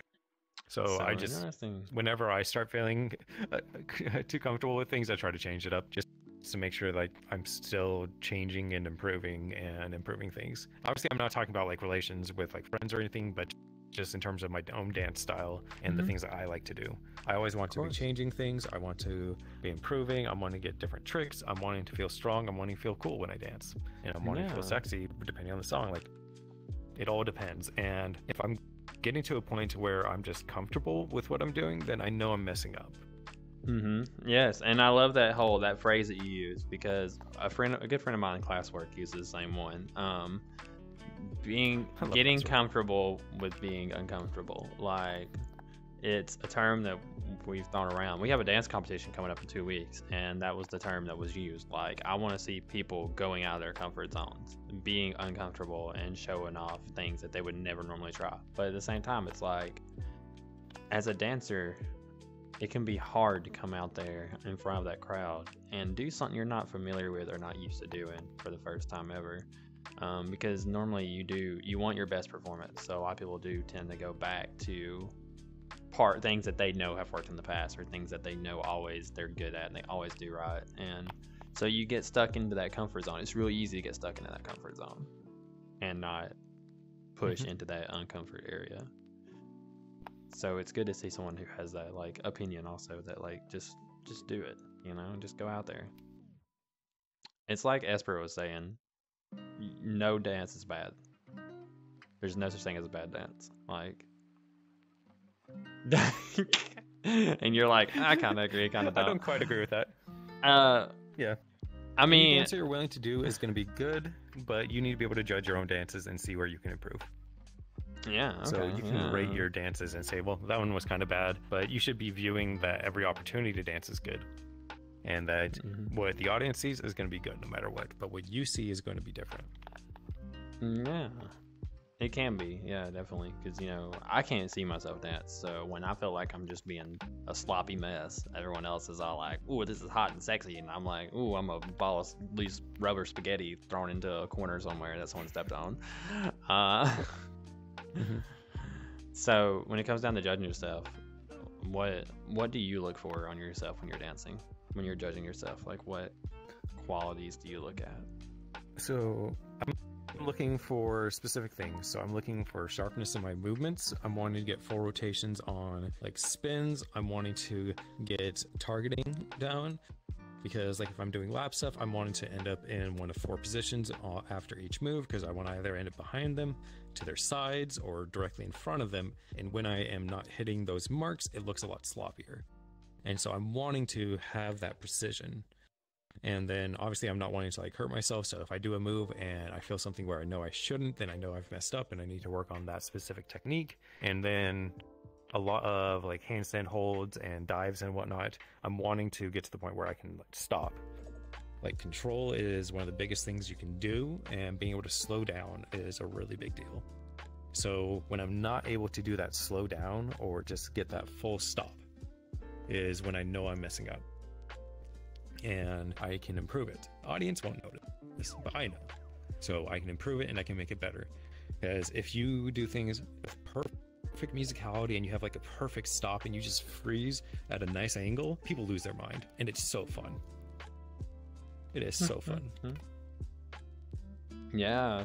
So I see you're in a female model. So do you dance more female based, or do you do male dancing too, or?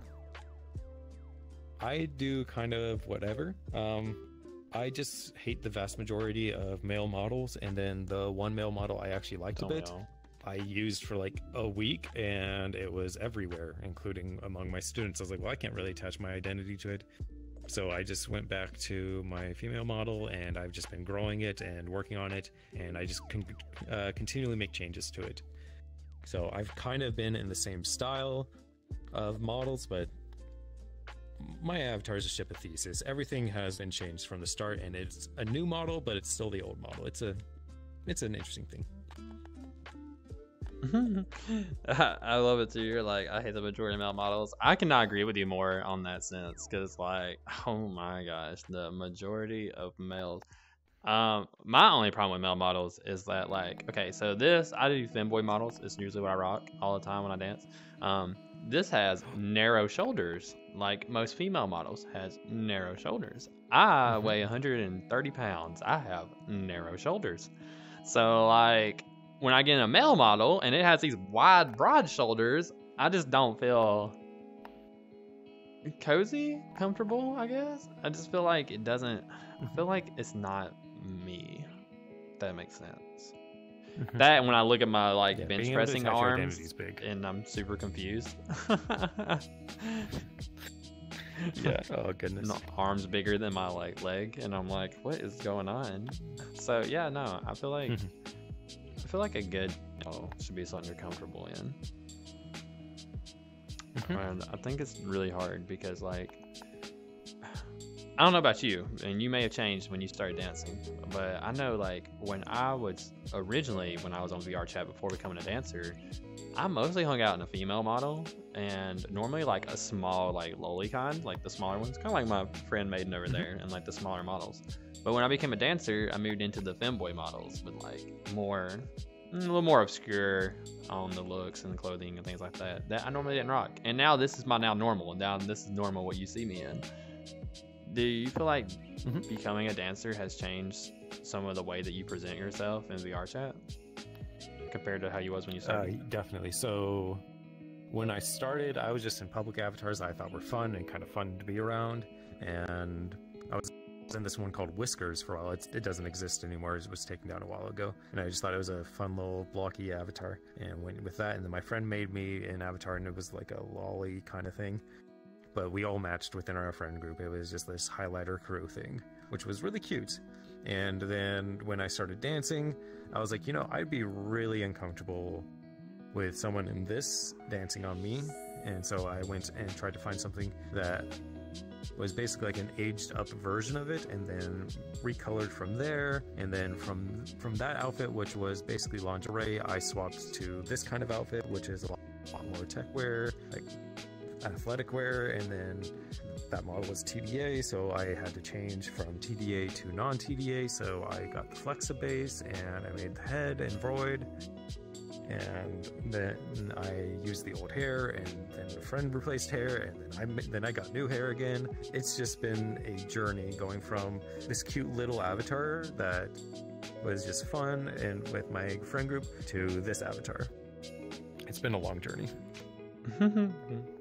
I feel like it's a hard decision to make, like, what's the avatar that you want to speak for you, because I feel like, I mean, and I could be wrong, but I feel like no one noticed me as a regular person hanging out in VR. Like, they would, because my personality, like, they would talk about, but I didn't just walk into a room and people be like, oh, that's Asin. I know without nameplates that's Asin because I see his model all the time. But as a dancer, like, I just joined a club and people are like, yo, I seen you dancing at this club, or I seen you dancing over here. Like, I know you. Like, and then even in Worlds, like, nowadays, I rep the club in the host account, but I can go into my normal account into random public world and say one word, and someone will be like, yo, don't I know you from this club? And I'm like, you do. But, like, I feel like people, when you become a dancer, like, you're like an idol in VR chat in a way. Even if you're just a small dancer, or even if you're just like club staff, like people recognize you, especially if they're a community of that club and they go there every week. They see you all the time and they look for you. And they see, you know, they recognize Your social you group outside. definitely grows beyond your own group, which is weird. And just Yeah, it can- hearing your name out of nowhere, it's like, what? It can be nerve-wracking for real. I feel like it can be very it can be like, it can be good, but I feel like it can be kind of scary sometimes too, because especially if you're like kind of an introvert. Which we get a lot of shy dancers. A lot of shy dancers come out and they're super amazing. How do you like handle it though? And they often open up a lot They do. Oh my in god. regards they do. to like people recognizing me. Yeah. Or just, I guess, in regards of like just being a part of all these communities and all these people that you may have never met. Just knowing that your name's floating around because you're amazing. I appreciate that. So it's actually kind of stressful because since I'm the dance lead at Virtual Pantheon, I have to kind of maintain a nearly perfect image because a lot of people want to trust me and look up to me in regards to how to do things, how to handle things, and I have to be so careful on so many different lines of activities where it's like, you know, this could be really bad to so-and-so, they might take this poorly. If I say a joke here, they might take that poorly. It gets really stressful, honestly. And going into Publix and having people recognize me is just kind of funnier. Because, like, I went to an FPT just 2 nights ago, and there were like 20 dogs on the stage, and one was like, wait, that's Juzo. I know that person. So what do? I just copy clone their avatar and I dance with them. They're just all on stage. Like, most people just want to have fun. And yeah, you may get recognized every now and then, but just take it as it is and go have fun. As long as you're not getting recognized for bad things and you're not doing anything that's going to hurt your name, it'll be fine. Just go out and experience things. So we're getting down towards the last 15 minutes, but before we do that, I have one more question. Since we're talking about recognizability and becoming famous or whatever, I guess you could call it. I've seen this mistake happen to a lot of dancers that I've known and I've been friends with, and it's become an issue, and sometimes it's not. But like you're saying, people recognize you in public and all that. Has the sudden growth in popularity or fame, I guess you could call it, given you a feeling of like empowerment to where you feel like you're better or something, or deserving, or have you always been kind of the same person? I've kind of always been the same person, but losing the anonymity actually, I feel like, makes things harder. Because it's easier to be judged for a lot of things. So you can't really go as hard on certain aspects. So being recognized in that regard kind of makes things harder. Yeah, I just feel like... I don't like being judged. No one likes being judged. It's going to happen. Nobody does. It does. I feel like, you know, I mean, I've always tried to be one of these people that's like open and loving and accepts everybody. But at the same time, I know a lot of people that's come in and they've started out kind of like me, and then they're shy and then become like this great dancer. And then everyone's like, you're the best dancer here, you're the best dancer here. And then they get this like mindset to where they're the best. You know what I mean? Like, they're the best. Like, they can't help you because they're the best. Have you seen anyone do that? Oh gosh. I've seen people get full of their egos, and it's frustrating. And I really want to avoid that. But thankfully, I have friends who are far better than me at a lot of dancing. Do you know Makoto? He's a Japanese dancer. I think so. Does, I think like so. breakdance stuff. Yes. Absolutely yes, insane. Oh my god. Just trying to go move for with him is so difficult. He will just like, you'll be going from like a top rock and then he'll just do a backflip into a dive, and you're like, you know what? Fuck you, I guess. You do you. Some people are crazy. It's amazing. Dude is insane. It's amazing what some people can do. It's like, oh my god, mind blows me every time I watch anybody dance, because it's just so. I feel like it's a miracle to even put on a headset and even attempt to do anything, because you're literally blindfolded. You can't see nothing. Good old microwave. Yeah, exactly. And pole dancing, or using like handrail or the pull-up bars, or the rings, or swings. I see them. Skates, rollerblades, heelys. Yep. doing flips, cartwheels, Yeah, front juke flips, uses back Heelys. flips, all Yeah. that stuff. The thing you have to be Yes. super careful about with all that, though, is just losing musicality. I know a lot of dancers who only focus on their gimmick, and they lose a lot of their non-gimmick ability, and it's frustrating because like they're really good on this one thing, but as soon as like they hop off the pole, like they're just waiting to get back on rather than embracing the song and going for things. And I have troubles with this. Like I want to go from power move to power move and go around, do different tricks, and I feel like that musicality is a really big issue for a lot of people, and it needs to be embraced more. I need to embrace it more. Yeah, it can be hard, especially. I know, definitely. Yeah, definitely, because like I danced the other day. My songs are normally like super fast emo punk rock, like Falling Reverse and Pierce the Veil and stuff like that.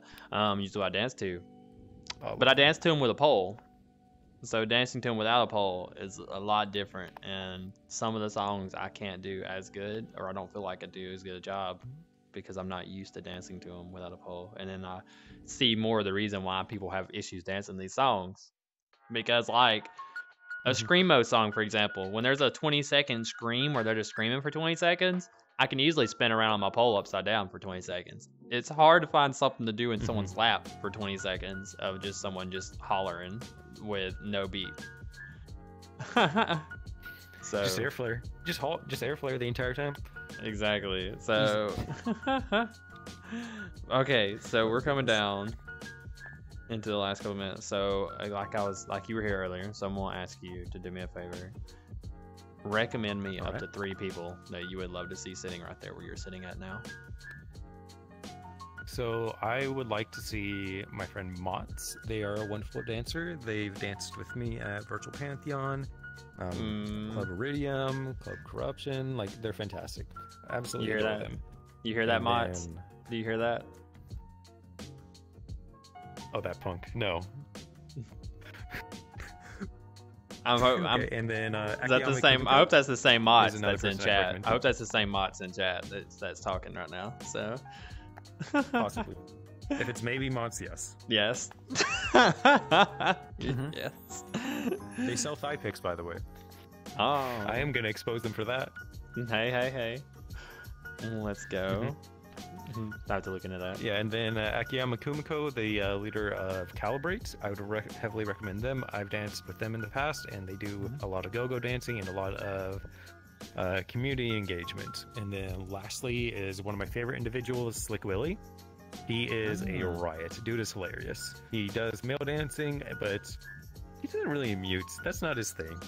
So he talks the entire time. Just is fun to be around. Generally, just I'm happier around Slick Willy than when I'm not around him, and it's always nice seeing him.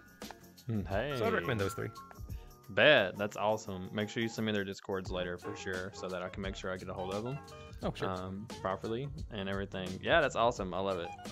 I can't wait. They sound like a riot. And I want Mods to just bring like a poster of their thigh pics, just like hold it up. The entire episode. I just want to go on your thigh pic. You can put it up over there. Yeah, put it on the put it over wall. there We'll put it on the wall. Mhm. Fucking for real. Yeah, 100%. Of course. Oh my goodness. All right, we're coming down into the last 5-6 minutes or so. So anything you'd like to plug? This is all about you, baby. This is your time right here. Talk about whatever you want. Talk about yourself. So talk about one of the clubs. big things that myself, Espera, and Steph have been doing, we've been working on a practice world for dancers. So we have quartered off sections in our world. It's ESJ dance practice, and about to say, the it's the one open here. mat that Espera talked about earlier. Mhm. Yep, it's going to be held at that. So the big thing with it is that it has really good audio culling. So we have 4 different stages that people are able to utilize in order to practice. And you could be on stage 1, I could be on stage 2. We wouldn't hear each other, and we'd be able to play music. And you're able to see everyone else dancing, and it's a really nice environment. The world looks great. Nice. And I'm really happy with the progress that's been going on with it. So I'd really recommend going down there. Let's see, what else to plug? One of my good friends, Oizys, he does a ton of fantastic modeling. Outfits on Gumroad, Hoytex. Espera was wearing their pants earlier, actually, as well. So I'd recommend looking into them. And then If you guys want to get lessons or anything, please hit up the Virtual Pantheon Discord and just get the student role. And then we post about 7 lessons a week right now, and it's great. We're having fantastic attendance. We're averaging, I think, 12 to 20 students right now per lesson, depending on the time slot. Things are good. Like, things have just been really good. You said Hoytech or That's about it. Oh, Hoytex. How you spell And it? then Hoizyn is the name. Hoitex, if I remember correctly. And Hoizyn is Hoizen.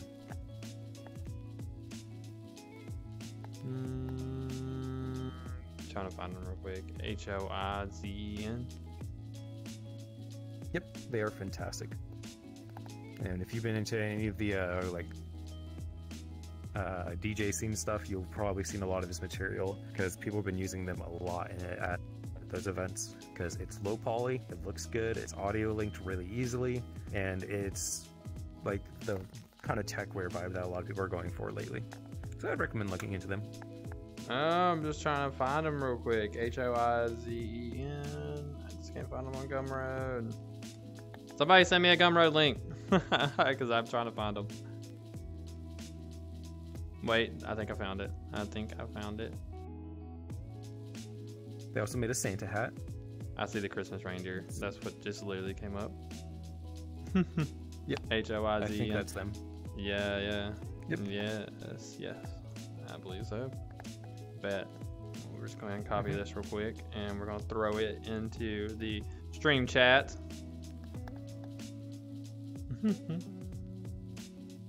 What else? Anything else you want to let people know? You can talk about your clubs, whatever you want to do. Talk about yourself. I think I'm good. That covers everything I talked about. Virtual Pantheon, I guess. I could talk about myself. Like, I don't know. For me, like, dancing is a big physical activity. Obviously, it's been an opportunity for me to improve myself, and it's been honestly one of the best things I've ever done. I've lost 65 pounds doing it, so I've gained a little bit of that weight back during this time of physical therapy and everything. So I need to lose that weight again. I started at 230, I got down to 163, I'm back up to 180, so I need to cut back down to like that 165 range. I'm 5'11" for height range reference, and it's been a really good experience for me, but it's also helped me a lot mentally and emotionally as well. I've made a lot of really good connections, and being able to not really fight through problems, but be able to fight through problems with motion is a really nice experience, because sometimes you just get those eureka moments. Like, I'll be mid-dance and I realize a problem to one of the issues I was having with work, like halfway into the dance, and be like, oh, that's how I could solve this issue. And it's a nice experience having those eureka moments. And then I've been able to like expand my skill set. Like, I'm learning Blender, I'm learning Unity, I've been meeting a lot of great people. Like, dancing has done so much good for me. I love it. I can't wait to do more.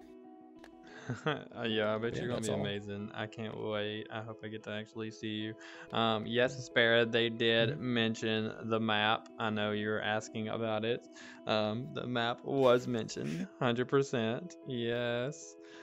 The awesome dance practice map. Love it. Can't wait to see it. For real. Might have to use it sometime, because I know we're about to start doing our club dance practices here in just a little bit. So it'd be cool. That keeps me from having to go make one. Thank God. So got enough on my plate as it is. No. All right. Well, we're wrapping a platform for teaching as well. Which makes things easier. Yeah. Well, we're wrapping it up. So you know what that means, because you was in here earlier. So I'm about to scoot on over there for that nice goodbye embrace. All right. It's the only reason why I do this, so I better get one. Okay. This is the only reason why I do this. I don't want to make out with you, or maybe I do. I don't know. I'll talk about it later. Off stream. Off stream. Yeah. We can go over there. No, I'm just kidding. Or on stream. I don't care. No, it was a pleasure meeting you. Honestly, I enjoyed it. I enjoyed it a lot. It was a pleasure. I think everyone else enjoyed it. So. Thanks for coming on. What did you think when I hit you up? I always wonder what people think when I first send them that very first message. Panda sent me a message first and let me know, and I was like, oh, okay. No, yeah. It was just kind of random. I was like, all right. I didn't really have any like real thoughts about it. It was just like, oh yeah, this is a fun little opportunity. I feel like some people, when I send it to them, they're just like, what? And they just kind of ignore it or something. Or for example, we're doing a collab dance competition in 2 weeks, hosting 24 clubs, I think, are going to be a part of it. I sent an invite out to the club owners of 130 clubs. And I feel like people were just like, you know, they just didn't. A lot of them did. Some of them didn't respond. I sent one to y'all's club owner too, MVP, and Foxhole, I believe. I don't remember if I did Foxhole or not, but I know I did VP. So, because I'm definitely good friends with y'all's club owner. So, I think he was just kind of like, "What is this?" I feel like everyone's like that when I send them anything. And then 2 months later, they get another invite from something else. So, we're gonna get our next. Probably. We're gonna get it was an opportunity for me to chat, talk about stuff I like. That's good, and that's Yeah, what we we'll do do it for. Hey, like I said earlier, you're free to hang out, free to go do whatever you want. Mhm. Be sure you're free to take a picture of yourself anywhere in the world and send it to me to be put up on the wall over here. Oh yeah, Whatever you want. Yeah. so So do. definitely. Thank you for coming on. And we are going on that note. We're gonna go ahead and get ready to pull on our next guest. So we have a surprise guest coming in that was not on schedule. If you looked, I'm pretty sure I changed the name of the stream. But can I get Lorena to come over here, please? Just slide on in, get comfy. The couch has a thing for eating big booties, so you might have to watch out for that. Don't worry, I think mine's safe. It's big enough. Yeah, it takes up the couch. All right, so we're gonna come in. I So can lose half of it. It's fine. Still big. let me just kind of like fix this view just a little bit so we can see you. Lorena, thank you for doing this, by the way. Last minute. Akira, I guess, is asleep and overslept this morning. I don't really know. Or they got nervous. You know, there's no telling. It could be Yeah, of course. anything. But welcome, Lorena. First off, let me just say, because you weren't technically invited on here by anyone, I just kind of hit you up because I saw you were online. I was literally like panicking, and I was like, who are we going to get on here since Akira's not here? And I was trying to see who was already online in VRC, because I figured that'd be the easiest way to get somebody on who's like already online, obviously, because then they don't have to like... Actually, when you sent the message, I was asleep. I literally woke up that second. And Oh, nice. you were like, hey, you want to do this? I was like, sure. I mean, my stuff's already, I was already in the game, just had it sitting down. Perfect. So perfect time to get you on here. People are excited to see you. Yeah. So Lorena, we're gonna talk about it. So, I'm pretty sure. I'm the first club you danced for. Is that correct? Yeah. I thought so. Have you expanded to any other clubs yet, or are you still exclusively with us for right now? Just exclusively with you guys right now. I mean, I have like danced to other clubs and stuff, but yeah, this is the only one. Well, we love you, obviously. You've been a blessing and a charm. Altogether, you're just a great person, super sweet, and your avatars are phenomenal. Look at this, crafted by you. This, the Lorena model. Thanks. I spent a lot of time in them. Thank you. You're definitely getting, like, people are recognizing them and they're starting to notice them. I hope your Gumroad, I know you just opened your first model in there. I hope everything is going fantastic with it. I'm gonna make sure I post it in chat here in just a little bit. But, like, I see people asking you. I see them asking about it all the time. Oh yeah, I have a lot of like commission requests and things, so that's good. It's good. That's amazing. So I'll help out with you. And I know that can be hard. So being a brand new avatar creator who's getting like pretty popular right off the bat, do you feel like it's making it harder for you to be like a standard attending events dancer, or do you enjoy the time to put down Unity for a minute to go just let some stress out? Kind of both. I mean, there's times where I would like to do more, but I can't because I need to work. Because otherwise, I'm gonna lose my house. Like I also don't really take breaks. It's a problem for me. I don't take breaks, and every day I'm like, okay, I'm gonna take a break today, and I end up 6, 7, 8 hours on Unity. So it's good for me to do something else. And dancing is like a big stress relief for me, so it helps a lot. So yeah. Yeah, I'm glad. I'm glad we can have you around for sure because, like, I know I can't remember exactly where it was I met you first, but I remember the first time you came and danced on stage, though. I do remember that. And then I remember when we posted up that we were going to start doing a exclusive, like, opening and closing performance, and you were the first person that was like, "Can I do this?" Yes, sign me up. Yes. Sign me Yes, up. and I got to watch you do that tryout. So, like, the heart that I see that you put into all of your dancing is just phenomenal, and I think it's something that shows with you every time you go on stage. And I think that's why everyone loves you so much, is because, like, we can all see the emotion that you put behind it, from, like, your background, your heritage, that you can see just shining through while you're dancing, and you can tell there's just a lot of love behind it. So Yeah, I do put everything into my dance. I kind of just let myself go. A lot of times, actually, I will just close my eyes. A lot of times, my eyes will be closed. I feel like that's when I, like, do the best.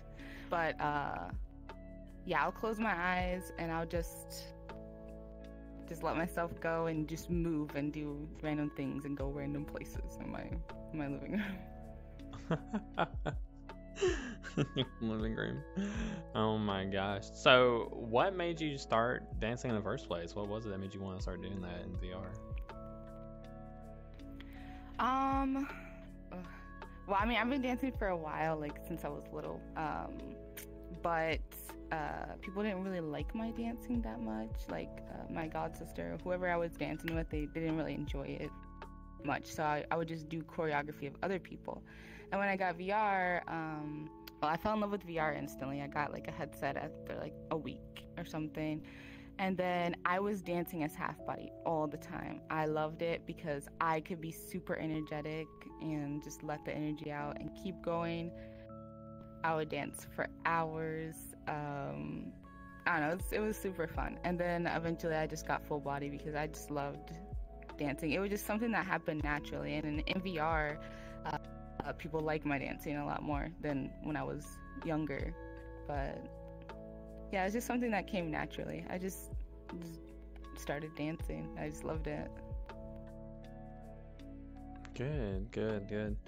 So I know we were talking about I was talking about inspirations and stuff, and I said something about heritage. So I see a lot of, like,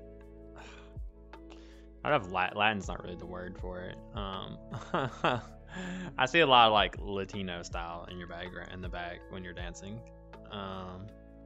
What's like the, I guess, the basis influence when it came to dancing that got you kind of, like, started? I guess be the word. Like, what background?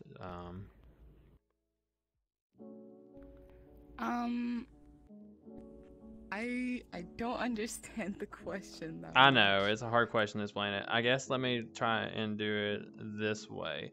Let me explain it like this. Okay, so the style that you go with, how would you describe it? And what does that style mean to you? My style, the only way I could describe it would probably just be energetic. I don't know. I let my energy go, but besides that, I don't think I really have a style. I just kind of do me. Like, I don't try to adhere by a certain style or whatever. I just start dancing. But I enjoy a lot of, like, reggaeton songs, just things that like make my hips move. It just I can feel it a lot inside my body. But besides that, I like pop, R&B, hip hop music. Those are types of things I'll dance to. I guess I kind of mix both like how I would dance with reggaeton with also hip hop, like a lot of hip movements, but just kind of different pace and things like that. But to be honest, I don't really think I have a style. Just kind of me doing whatever. But yeah, I mean, that's about it. Yeah, no, that's fine. And you, like I said, you've been doing a lot of stage performances with big animations and everything like that. When you're dancing, do you like to lean more towards the wow factor of these like excessive toggles or animations, or do you feel like your style alone speaks for itself, like your body movements and all that? I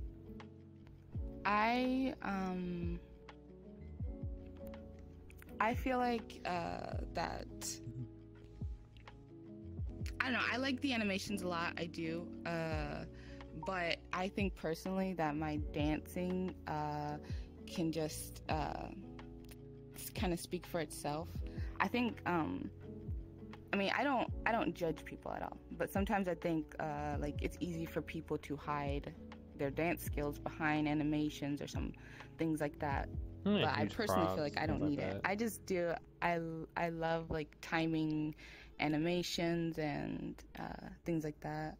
You can see the work. You can see the work. Like, it's obvious, at least to me who's been around for a while, it's so obvious that you practice before you go on stage, that you don't just go on and wing it, that you always put a lot of practice and effort into it.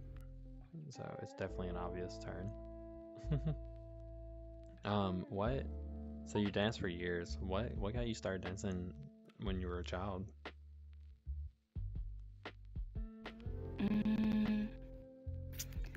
I guess my god sister. She was when I was young.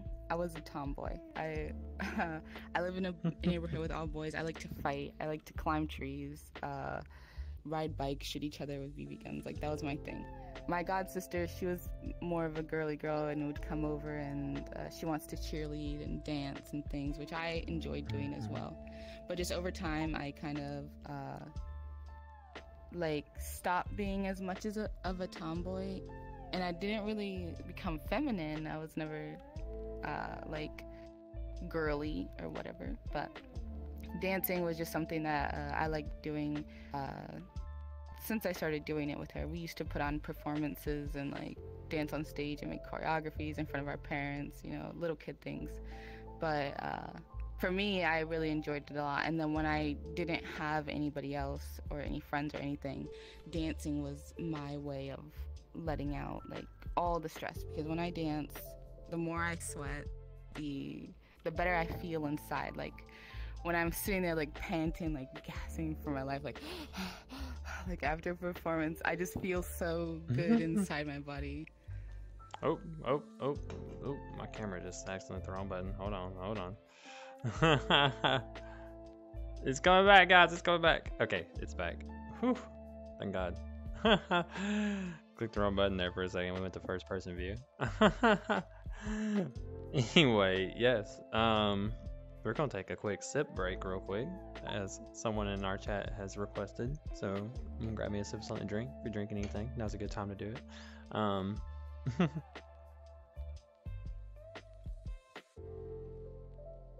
Thank you so much for keeping us hydrated, chat, because hydration is very important when it comes to dancing. Always stay hydrated. Always keep a drink nearby.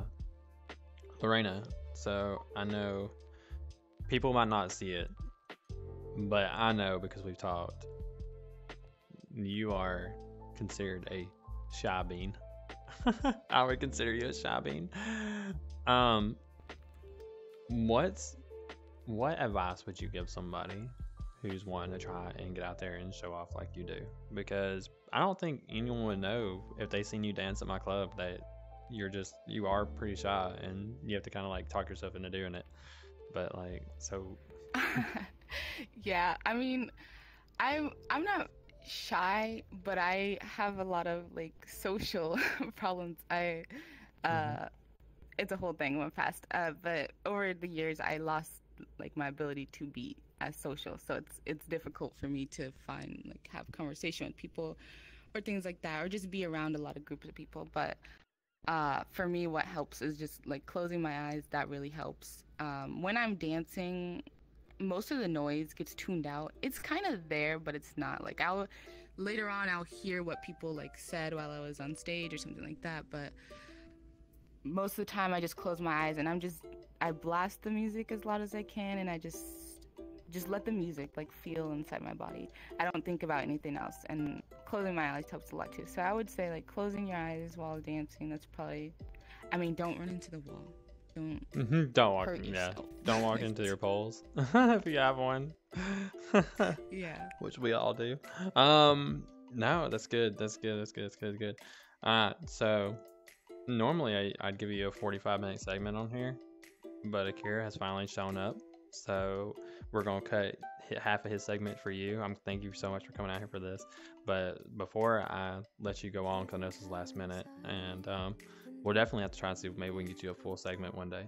But I want you to go ahead and take this opportunity to plug whatever you want real fast, whether it's like your Gumroad or anything that you're doing. Now's your chance to talk about it. Show your model off if you want. Like, get it, girl.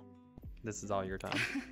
I mean, if anybody likes my models, you can go to my Gumroad. It's Gumroad. Come this way just a little bit, like right in front of the counter. Yes, perfect. There you go. Everybody look at it. This is the only camera I got that really kind of shows it off. Maybe this other one will do a better job. This one's not available right now, but they're all gonna it have a will be sense of soon. style. They'll have a sense of She's style. A pretty sense of the cool. style. Yeah. Give it a full 360. Oh, that's cute. That is super cute. Oh, actually, love that. Honestly, I love yeah, that. I mean, I am working on a public world for free models and Can we like, hold on, plus let's compatible ones and things let's like get a that. zoom in on this on the hip right here. So I painted my first camera so y'all can really see it. Look at this belt. Like this skirt, the chain skirt belt. This is amazing. Colliders in the back are really good with it. It's not like clipping through the backside, which is really nice. You know, honestly, like, no, that's phenomenal. I personally love that. I'm mind blown. A little bit in the front. There's a little bit of chain I'm clip in glad the you very like front, but you know, that's easy fix. Nobody's gonna look at that anyway because they're gonna be looking at the back. It's 'cause, I mean, yeah, it's her you can't thighs. not look at the back on this model. They're thick. Yeah, you cannot look at the back. Oh my goodness. Alright, we're gonna go to normal camera so we're not turning this into a butt stream. Oh my gosh. Those are my favorite kinds of streams. I know, right? Yeah, I got one where I'm just literally talking and somebody was just twerking behind me for like the entirety of the stream. And Lorena, I mean, we think can do that. I can be the cheerleader. You know, I can support you over here. just in the back the whole time. Dying. Just dying. I wish I could put an R in. That'd be hilariously nice, you know? Is it just Lorena on Gumroad? Is that it? Or is it something special? Yeah. Oh, there it is. Yeah, that should be just Lorena. Lauren. Yeah, Lorena Gumroad. More than definitely, I found you. I have you. I am copying and I'm about to paste it into stream right now. Thank you. Yeah, no, yeah, and that's what we're here for real. We're here for the dancers. Because I know, like I said, you had no idea probably what you were getting on to. There it is. Yeah, you said talk show. I was like, he wants me to talk? He wants me to talk. I appreciate you coming in. I know it was last minute. But yeah, no, I'm gonna get a hug from you real quick, and I'm gonna get Akira to get over here, who was our originally scheduled guest. You're big, so I'm gonna have to like make sure I'm standing up tall. There we go. Yes. Oh my gosh, incredible. I love you to death. So glad. Thank you for inviting me. Thank you for coming out, for real. Definitely. Now then, can I go ahead and get Akira over here? Lorraine, you're free to hang out, whatever you want to do. Go work on your models or whatever. Be beautiful. You can definitely take a picture of yourself somewhere in the world and send it to me, and I'll add you onto our wall back here. Akira, Oh, I feel bad. you were late. I was like, oh no. I was like, oh no, oh no. You were late. What am I supposed to do? You were late. I was like, 10 minutes. That's why I asked everybody to be here 15 minutes early. I was like, I just looked online and I'm like, who would possibly show up in like 10 minutes? Like they have a 5 minutes to get ready window. Yeah, I felt bad. I was like, oh snap. I was like, my mom was like, it's like 2:15. I was like, what? I was like, oh snap. I was like, I gotta go. My gosh. Okay, Akira. So we're gonna run you through a fast one real quick. Also, just ask a couple of questions and everything. So you're recommended to be on here by Raven, actually, one of my dancers from episode 1. And so Akira, so you just recently started dancing. You're still like extremely new to the whole scene. How do you feel about it so far? Very much so, yeah. I honestly enjoy it. I was bummed out because I had a surgery like last Tuesday, so I've been on recovery for like I think this is gonna be the first week, and then hopefully next week will be the last week, and then I can start dancing again. But I was like, oh, man, I like for the short amount of weeks that I've been dancing, I really enjoy it. It's a lot of fun. The communities that I've been involved in with dancing are really great. And I've just been having a blast like doing it. And you are getting full body soon, is that correct, or is that just Monarch? That was just Monarch. I don't have it on right now, but yeah. That's right, you already have it. Duh. That's what I was trying to remember. I was like, are you a half body dancer? I was trying to remember for sure, and I couldn't remember. Yeah, I mean, when you're in a rush to get here, I mean, whatever body you want to show up in is okay. Yeah. So, wiggling spirit, so snuggy. What kind of surgery was it? Was it like severe or? No, it was just like a minor, kind of like stuff like that.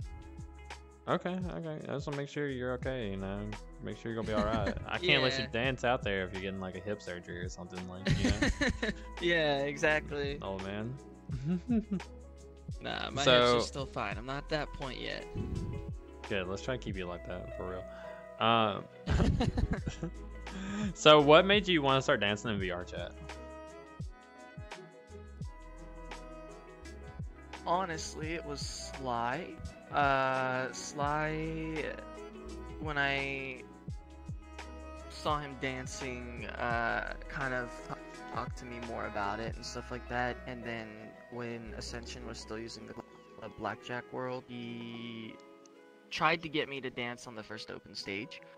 And he would try to get me to dance like outside of the club scene.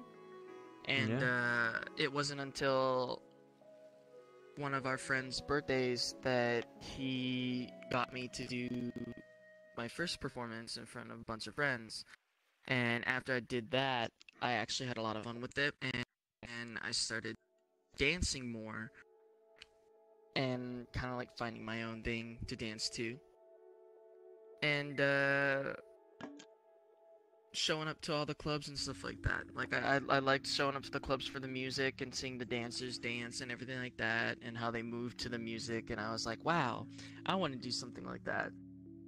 So I started to kind of find my own music, which is why I turned toward the K-pop stuff, because I don't know if you've seen it around, but like Crimson Rose was the one who kind of suggested like find something that you like to listen to and dance to. So I went back to my K-pop playlist, and I was like, I think I can move to this, and it just kind of felt more comfortable, and I started moving to it, and then I should have brought you out with us. Me and Snooki went out to I think K-pop night. I think Snooki came with me out that night to K-pop night. No, Snakey did not come with me. In I VR? hosted one of my clubs, Serenity, which is on Tuesday, like 30 minutes right after we end on Tuesdays when they start. And I was a host that night, and it was K-pop Yeah. night, so we literally only did K-pop for the entire event. Oh, no way. Yeah, which was dope because like the crowd's like, I don't know K-pop, and I'm like, I know all these songs. I know the name and artist of all of them. I know words to most of them. And I was like, literally on stage, I was hosting, and I was like, fun fact, guys, y'all might not believe this, but we're playing, I think, like 18 songs tonight, and I actually know the choreography to like 10 of them. So I was like, yeah, fun fact, yeah, sad time in my life. No, K-pop's great. I love K-pop, and so it's a great music to go to, great style, great genre. You can do fast, you can do slow. It's crazy what all you can do with it. So it's amazing. Yeah, definitely a genre helps find music that you like. And then you came in the style, so Sly got you on. So, are we the first club you started dancing for? Club Ascension, was that the first club you joined as a dancer, or? Yeah. Club Ascension was the first. Yeah. What made you decide to apply there? Full of, like all the stage fright. Honestly, again, it was Sly. Sly told me about his experiences and everything like that, and I was like, oh, okay, cause I've heard the 50-50 about clubs at the time, and there were some people out there who have had their bad experience in the club scene. Of course, when it would come up in passing, they would tell me, go freelance. Don't dance for a club. Clubs they're terrible, they're awful, and they were telling me about their experience. And I would ask Sly, and Sly was saying, I don't have that experience. I'm fine. Like, it's fun. And I started showing up more transferred from the Club Blackjack world to the new world that you guys have now. And the more I showed up, the more I was like, hey, you know what? Like, it's not so bad. Like, aside from the stage fright, not wanting to dance on stage as much at the beginning, I was like, hey, you know what? Like, alright, I'll do it, Sly. And then, guy went to Texas to visit family, so I was like, okay, he's giving me enough time to practice and get ready before I feel, like, comfortable without being, like, the fright to be up on stage kind of thing. And now it's like, that's all I want to do is I just want to dance now. So hey, I'm down for it 100% because we love our dancers. We love all of them, all shapes and sizes. I'm so glad you started with us. I'm glad. You said something about bad experiences and 50-50. Almost all of everyone in our clubs had a bad experience, and this is their re-rise. This is where they came to be shown that clubs don't have to have that bad experience. But it's sad because there are a lot of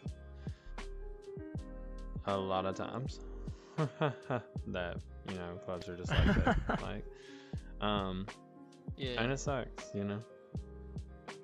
So, but definitely, what has your experience been like so far with the club? How have you felt compared to you've heard all those stories and everything, but like, what would you say your experience for yourself has been since you become a dancer? My experience for myself has been it's been very welcoming. Like, Ascension was the first one I danced for, obviously, and it was very it wasn't like the horror stories that some people were telling me that they don't want to do it anymore for these reasons and all that stuff. Like, it was very, I guess, it was very, like, more relaxed than what others said, in my opinion. Like, I felt more like, oh, cool, like, you have your dance, and then you float, and then you do, like, the people that dance have the passion for dancing and, like, want to dance, like, you just feel, it feels good to, like, move. And then after you're done, you're like, nice, like, I don't want it to end, but unfortunately, like, the event's over, so now I guess I can go, like, dance at the after party or something. But it's like, the dancing aspect is, like, the fun part, I guess. It's like, I haven't had any bad experiences so far, and I hope it stays that way. But it definitely makes me want to just kind of have my free time sometimes dancing in VR, just because it's been such a blast for the short, what? Well, couple weeks I've hopefully, been dancing. I hope nobody ever has a bad experience dancing, especially not in a club scene they love, because like, you Yeah. know, hard to explain it, but you know, bad experiences do happen, and they're gonna happen eventually. You're gonna have that bad experience. Hopefully, honestly, it just comes from a toxic guest that just happens to join, and not from the entire like club itself. You know what I mean? We obviously, Yeah. because one guest that happens to join and cause a scene is easy to manage. But when there's a club itself is being toxic and being a bad influence towards you, it's hard to correct that, and it's hard to make up for that. Yeah. And it spreads to other Mhm. people who may be interested in the future. But we want people to have an experience like you Yeah. do. Like, we want people to come in, feel welcome, and join because they feel like they're having a good time, they're making friends, and Yeah. they feel welcome in the community. And you're growing pretty quickly, so people are definitely looking forward to seeing you come back. So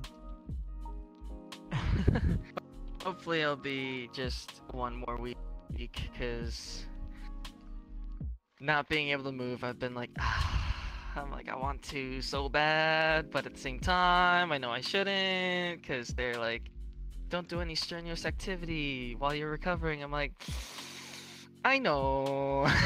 yes, and I will yell at you. So I'm Oh not yeah. afraid. I'm only nice until you start hurting yourself. Oh my gosh. Oh, look at all these people coming in. Amazing. Hello, everybody. So, Akira, what was that? So, the first day that you got on that stage, Sly was your lap, is that correct? Yeah. Okay, so we're gonna go back into the living the past because you actually did it twice. So, the first time that you came on stage, what was going through your head when you first started dancing?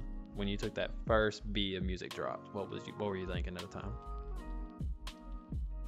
I was very nervous, because that was the first time like I did do something in front of a huge crowd, and I had that, the stage fright jitters where you're shaking a little bit. So I was pretty nervous there.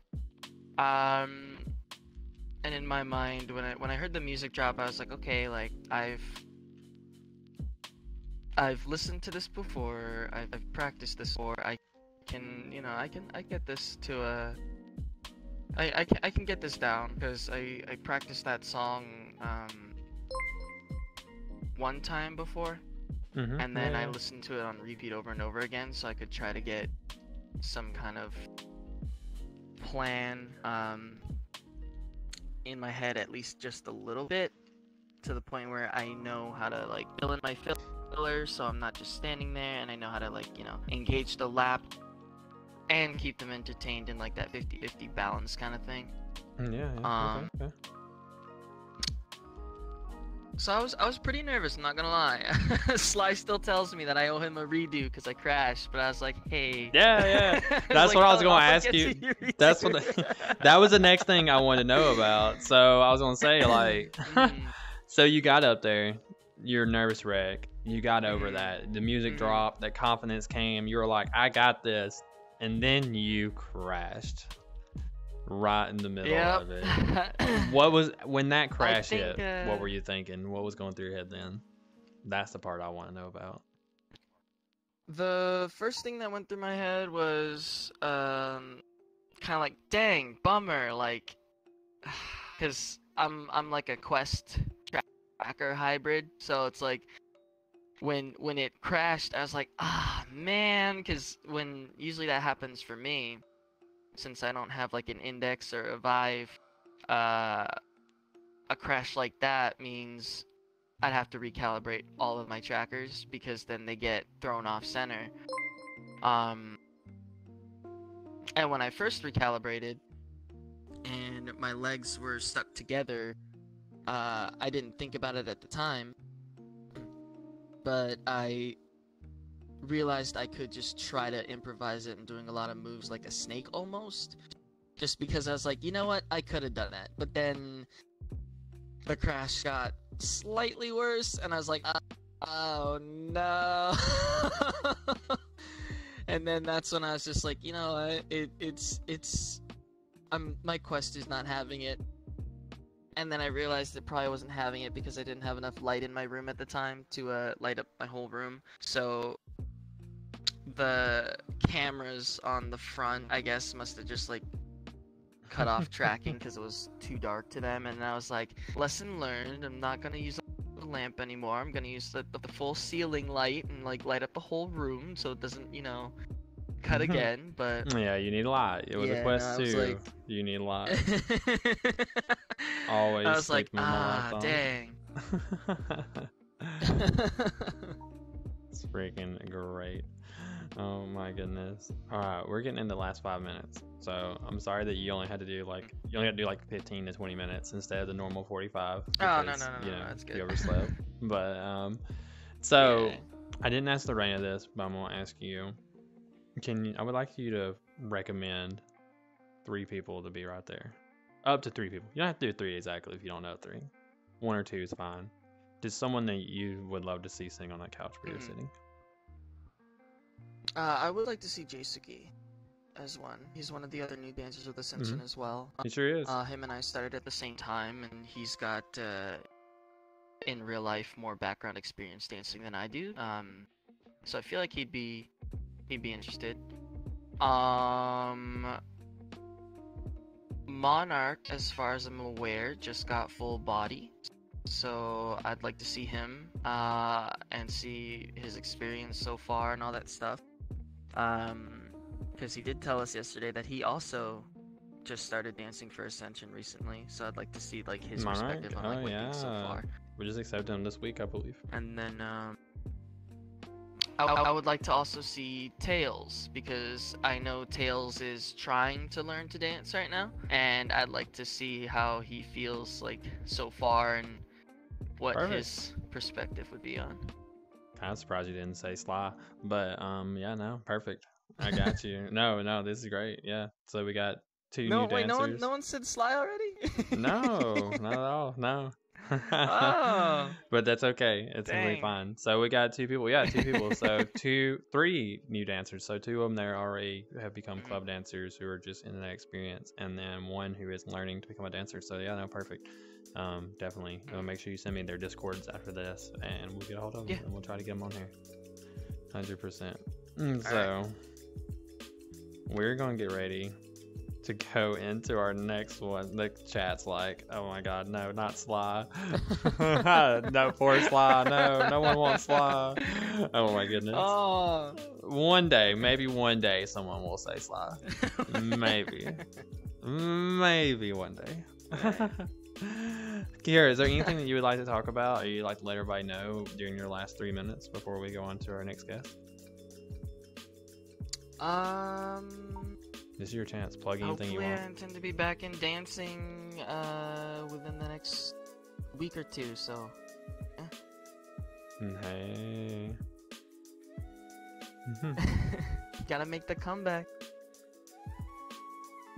Yeah. Good. All right. We are gonna use. Well, let me see. We're gonna take this chance, and we're gonna go ahead and bring in our next guest just like 2 minutes early. They're over there getting situated. Akira. Okay. Do you want a goodbye hug? Sure.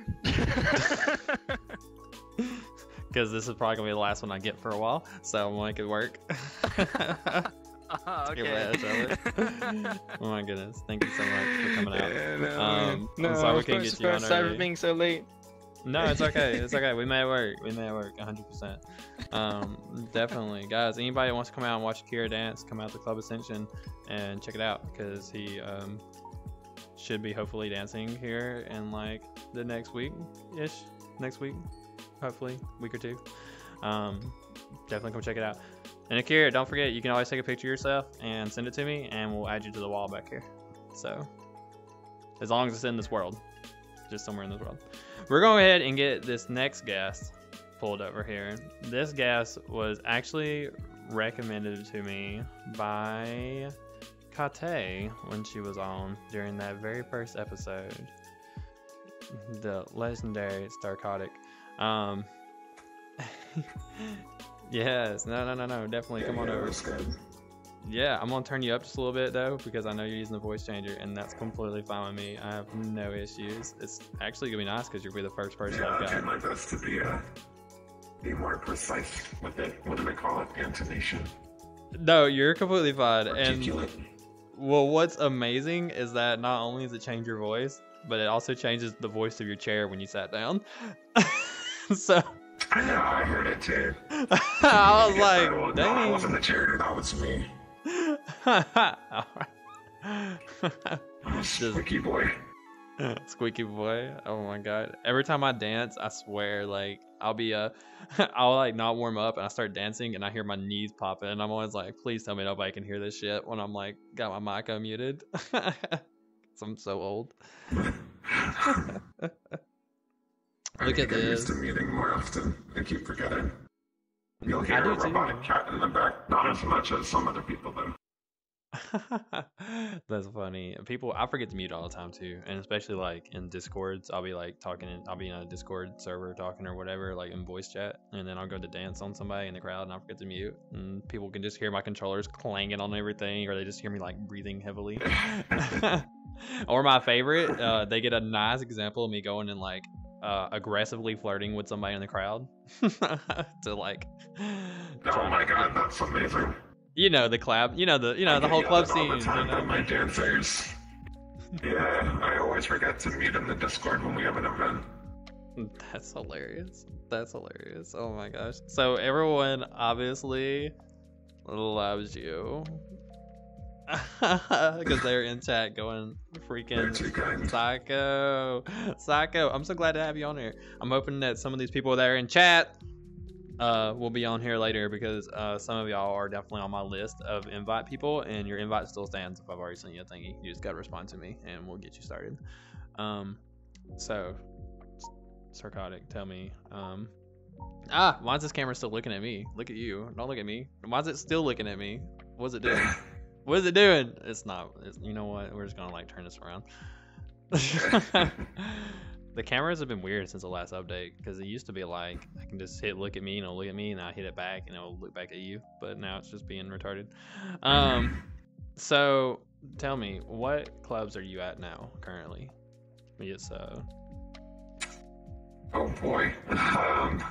You don't have to do all of them. You can just do the main. My name is in a multitude of clubs, various staff/dance positions. But like the ones I kind of pulled out, technically I have a bunch of them, for the reasons of I started my own back in January. It was like a year process. So now I think I'm only really active in maybe 4. But I mean, if anyone need a bunch of those people know if they need me, they can DM me and I'll always respond and answer. I kind of end up helping a little bit everywhere because of that. And so you're saying if they need you to come dance, they just need to DM you and you'll come dance? Is that what you're saying? Yeah, like literally, like they can just shoot me a message and be like, hey, we're running short on dancers. Do you think you could like hop in? Or a lot of them will do like staffing advice. They're planning on doing something in the club. They're not sure about how they should go about it. What do we think? Like, what do you recommend? That type of stuff. I do a lot of advising. I don't know how that ended up coming to be. But instead of actually having official staff positions at a lot of places, I kind of end up getting slotted into an advisor role, which I never really asked for. It just started to become a little bit of a trend, which I never mind. And I just try my best to be able to help as many as I can, because it's a very rough terrain the clubbing community can be. So if there's anything that I feel like I can help with, I'd love to help with. I want people to know that I'm approachable. As like stone cold as some people may see me, when you get to know me, I'm actually very, very easy to work with. Or I like to think so. I don't know. Some people will definitely argue against that. Oh, don't worry. Well, I definitely took some notes down, so don't worry about that. You know, you available on Saturdays by chance? It depends what time. Maybe every other week. I try to. That's the other thing is I'm part of like so many communities that if I want to dance at one of them, usually 9 times out of 10 they're slotted with another club at the exact same time. So I end up doing like every other week and just kind of rotate. I feel that. I feel that completely, honestly. You know, you're more than welcome to come over check us out. We're the last club open on Saturday nights, so I'd love to see it. But no, yeah, definitely. I do feel that. I used to dance for a lot of clubs, so I've had the experience where you're just kind of like, where do I go next? And people are like, hey, you haven't been in a little while. When you coming back? And you're like, oh man, when can I? Let me pull my mile-long schedule. Give me a second. Yeah. Let me get my I'm gonna just connect you to my personnel office, and I'll let them take care of you from here. So my scheduler. So tell me, what got you started in the dancing anyway? What was it? A really drunk night in a black cat. Which I'm pretty sure matches up to maybe quite a few other people potentially at the start of their VRC careers. Hey, most of ours started in drinking night, but yeah, Black Cat's the new one for me. Yeah. I'll take it. Yeah, well, I don't know why. It used to be drinking night, but that one particular night was a Black Cat. I don't remember how we ended up there. I just remember it was like 4 in the morning and we were well beyond the legal range of what should be okay to be drunk as. And I had just gotten my full body, like brand new, couple hours. And this was the one time it worked, and then it proceeded not to work for 2 weeks. So that was pretty sad. So then when I came back after I got it working again, I just had that entire drive of like, I gotta get back into full body. I gotta get this to work because that was like really, really fun for me. To this weird kind of phenomenon of you never catch me on a stage IRL, and I think that goes for a lot of the dancers in this community. There's so much judgment in the real life world, and it's a very intimidating community. Once you branch out of here, like you have so many opportunities in VR chat, but once you go out there, like things that you're comfortable doing in this realm, it just becomes so much more intense and strenuous, and like that confidence booster, like you can make yourself look however you want to look. So when I started dancing, you can dance however you want to dance without the feeling of everyone's watching, and yet everyone is. I don't know if that makes sense. No, I understand that completely. So like being able to like get that for that brief moment, and then have my body like break and not be able to get into full body again, like those 2 weeks of not having it out, it's like I want to get that feeling back where I felt like I was free without that judgment from others because of like how I looked in the real world versus in here, no one really cares or judges you for that. Yeah, because you look amazing no matter what. You throw an avatar on, you look amazing. Like, I mean, it's that. Yeah, exactly.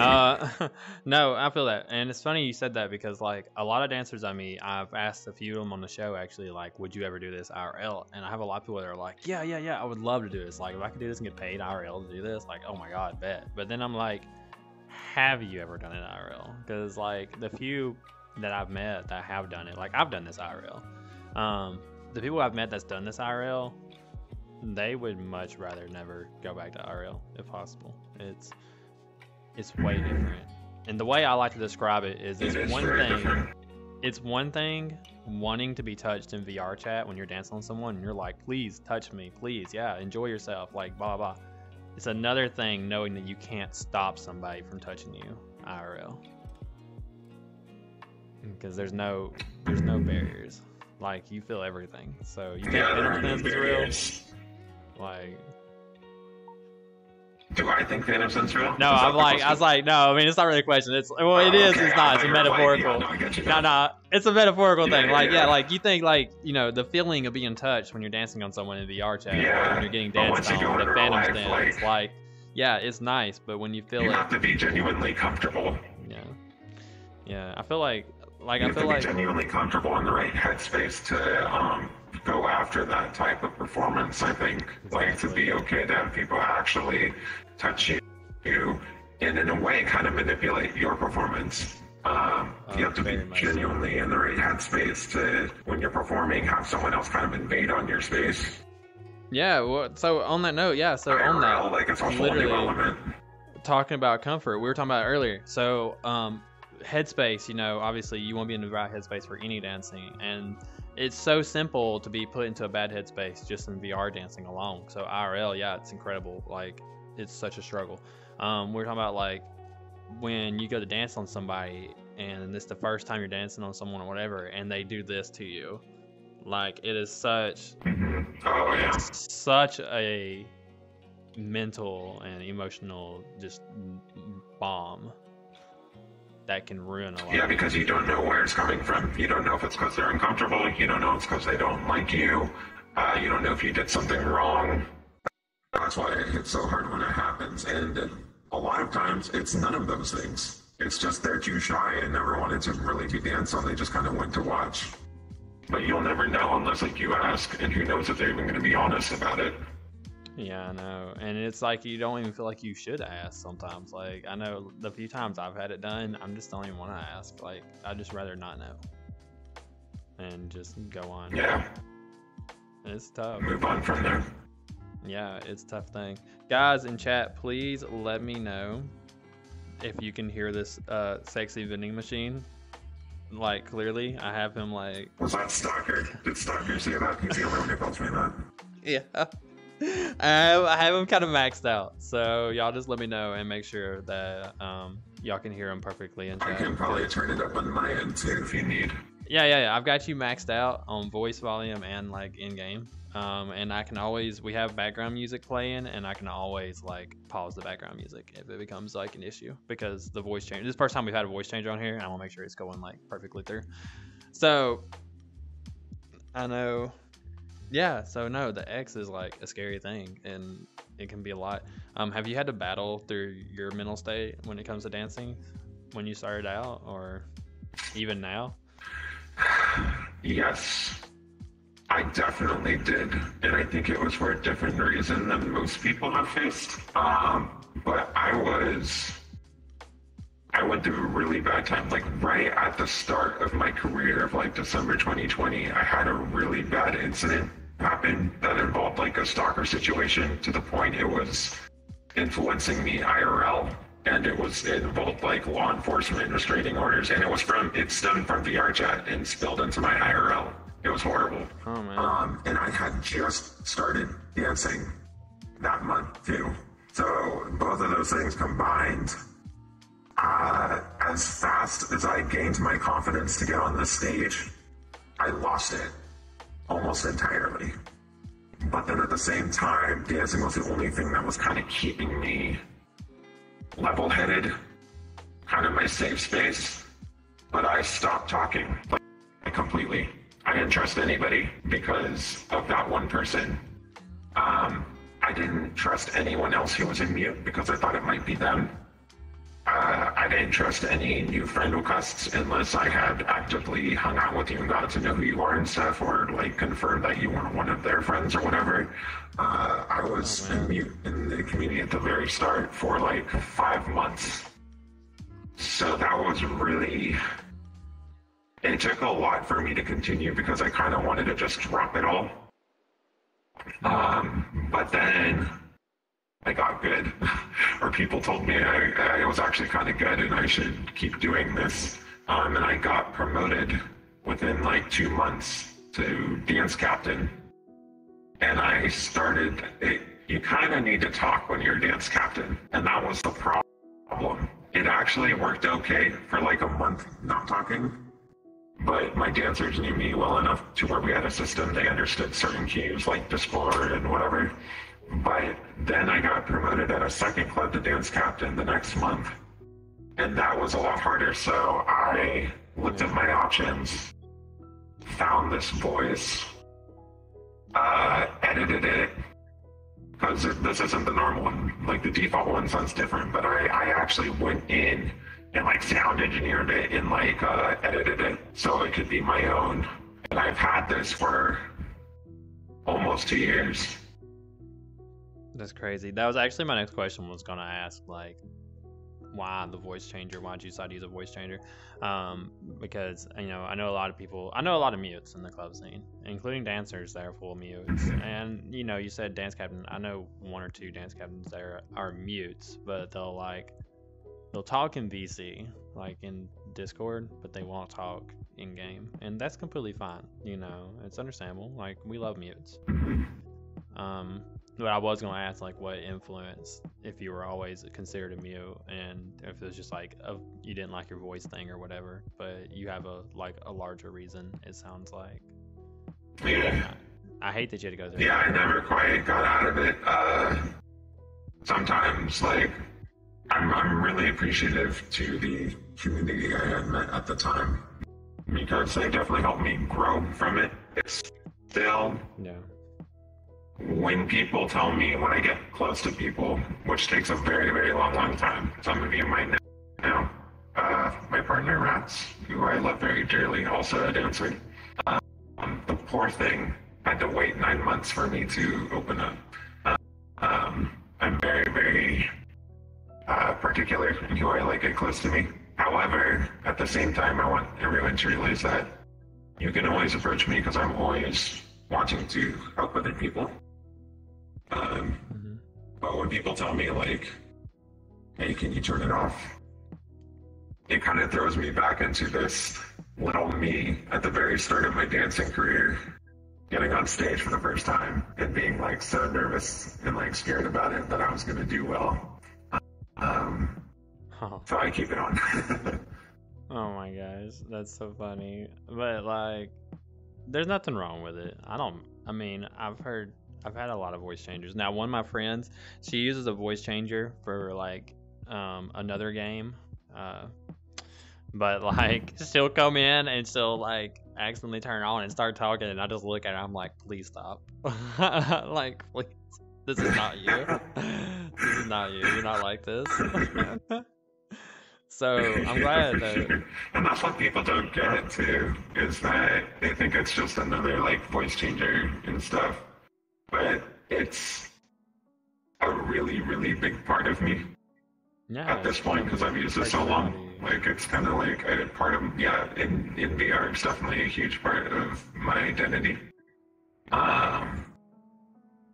People can hear me from across the room. They know it's me. It's pretty cool. That's great. So here's a good question for you right here. Do you feel, obviously the voice makes a character, but like when you talk in game, say you're dancing on somebody and you happen to say a word to them, do you feel like they immediately have a positive reaction to the voice, whether it be like sexual or whatever? That is such a good question. Red, who is the owner of Red Cloud, actually was the one I stole this trick from. Was like, you dance on him. I like to step back and kind of dance far away, and then I'll slide in between their legs and slowly stand up, and I'll unmute, and I say, you can touch if you want to. And the reaction is just like, oh, or their friends are going like, oh my god, like, because they aren't expecting it. The voice, like, at all. But some of the stuff that I hear once I walk away, y'all people need to see, like, go to church. I hear like, whoa, robot daddy, or like, oh my god, scare me again, or the crazy crack stuff. I've been called I see the InstaSimp 3000 in chat, so. That's such a good name. Stalker. Oh my goodness. I love it. Oh my goodness. No, I've met a couple voice changers throughout my time dancing. I've been dancing for a little over a year now, or almost a year now, in VRC. So you're not the first one I've met. That's you awesome. won't be the last. Yeah, you won't be the last, I'm sure. I do feel like it can be a huge character play. I think that especially with male avies, I feel like it's a great like extra intimidating factor that you can throw on to really give that dominance of Roach, that Dami style if you go with that dance.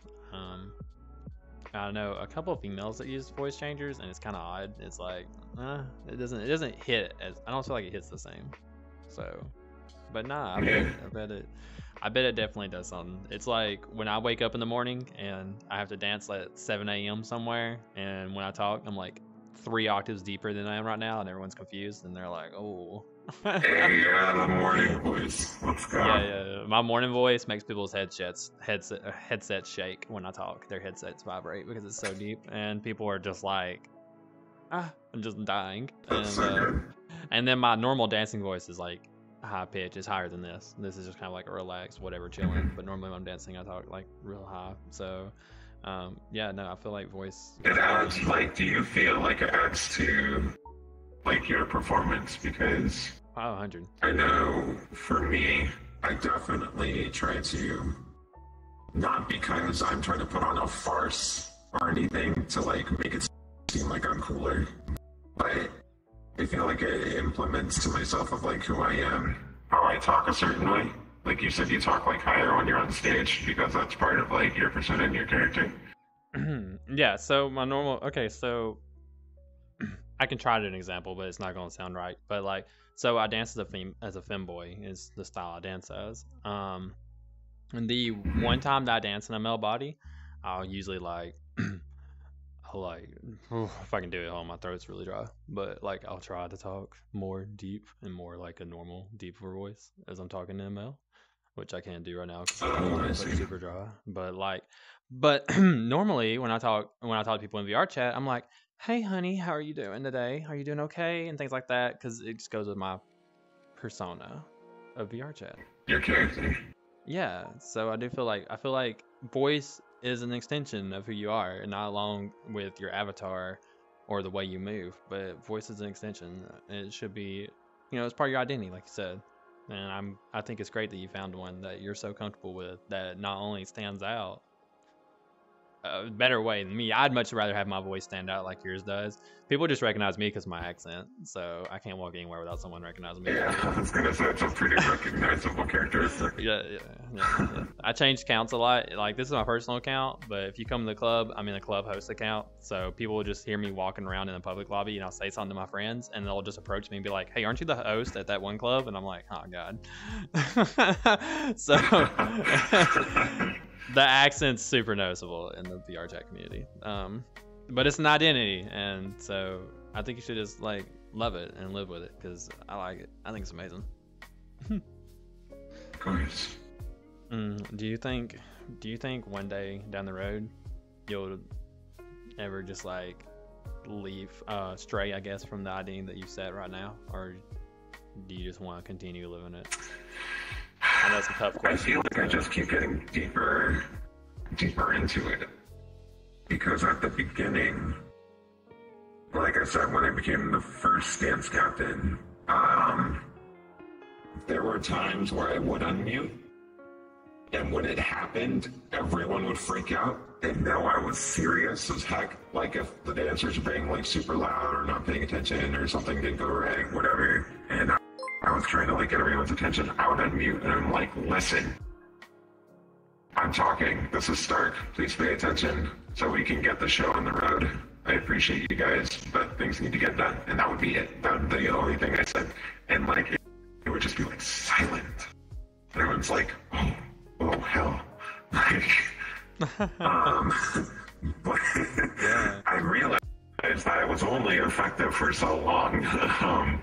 So once I found this, I'm starting to get more comfortable with myself. I find myself actually getting kind of deeper into who I am. Like the experience that happened to me were not cool. Definitely not. There were some pretty bad, messed up things that happened. But every person I've met, every club I joined, every fault or wrongdoing that I've come across has led up to me becoming the version of myself that I am today. And to kind of, I guess, release like the changer or this kind of more of myself, I feel like I would almost be going backwards. Because I tried it. One of my best friends, Missy, had a birthday at a club, and to surprise her, I actually hosted with one of my very good friends. It didn't dance, I just hosted the show without my changer on. Oh man. And she almost cried because she hadn't heard me talk in like 6 months. Wow, that could be like. Which says a lot because I knew her prior to the trauma that happened to me. So she used to hear me talk all the time. So that was like a huge big deal to her. But I personally, I felt weird after. I felt like I kind of gave up on some parts of me that I had finally grown into to accept and become stronger from that trauma. So if I do choose to unmask the veil, I'm kind of worried about how I would be perceived by the rest of the community. I always told myself that I want to get high enough in the community to where it wouldn't matter if I took it off. And I know I'm probably there easily. But there's always that hesitation in the back, that little voice in my head that says the ceiling is still taller and I still have a lot farther to go. Maybe one day. The ceiling's never gonna be tall enough. I'm gonna tell you that right now. Because the way, I mean, this is just looking at it. So, and it's not the community wise. It's the perspective that you have on it. So you went through a trauma, and to get through that trauma, you found strength in something else, and then you blended you into that figure that you created, and that's who you are today. The way I look at it is that I don't see you removing the persona and letting your original you come out or whatever. I don't see that as backstepping. I see that as what's the word? Overcoming the trauma completely and stepping forward. A community, will the community accept you? I think the community is going to love you. I think they're going to love you no matter what you do. I think they're going to be supportive, and they're going to look up to you and continue to lift you to higher ceilings, as you want to call it, whether you decide to stay the way you are and continue into this persona that you created, or if you decide to drop it all and be the original you, and then the you that you probably show people when they don't know you, or when they know you more, like when they're really close to you. I don't see that as a weakness or anything like that. And like I said, the ceiling's never gonna be tall enough, because as you grow and you look, I feel like you're always gonna stop and be like, is this the day? Am I finally in a spot where the community's gonna love me? But in the back of your head, you're always gonna think, but in the back of the head, you're always gonna tell yourself, no, I need to keep going. And that's why it's never gonna be tall enough. But I believe The best thing that ever happened to me was meeting the community. Exactly. And honestly, like, and it's obviously up to you, and nobody would ever make you do anything, because you're you for a reason, and people love you the way you are. You have so many fans coming in that are just so excited to see you for who you are, and they might only know you like this. Personal opinions, I think that people would love you. I would cry if I came to one of your shows, just knowing you and hearing your story. If you just like said, hey guys, this is me, and just turned off your voice changer and talked, I would bawl immediately in the crowd. I would bawl. I would be so proud and so excited to know you, to meet you, because like I feel like I'm meeting you for the first time today, obviously. But I feel like then I would actually be meeting you for the first time on a day like that. So instead of like meeting you a second time, like it would be like the real first time. No, I think the community will love you. but it's gonna be up to you, and you know you have all the time in the world. There's no rush. No one's gonna make you. I think the good thing about everything that's happened is that the presentation of me that I have, when I say presentation, the only thing I mean by it is how I look with my avatar and my voice changer. That's it. No, Everything else you get, the postures, the way I talk, what I talk about, like who I am, that's all me. So, and that's the thing about it, and that's my point exactly. That's my point, because I say reintroducing yourself, but you're not changing you. You're always gonna be you. yeah. It's just a voice.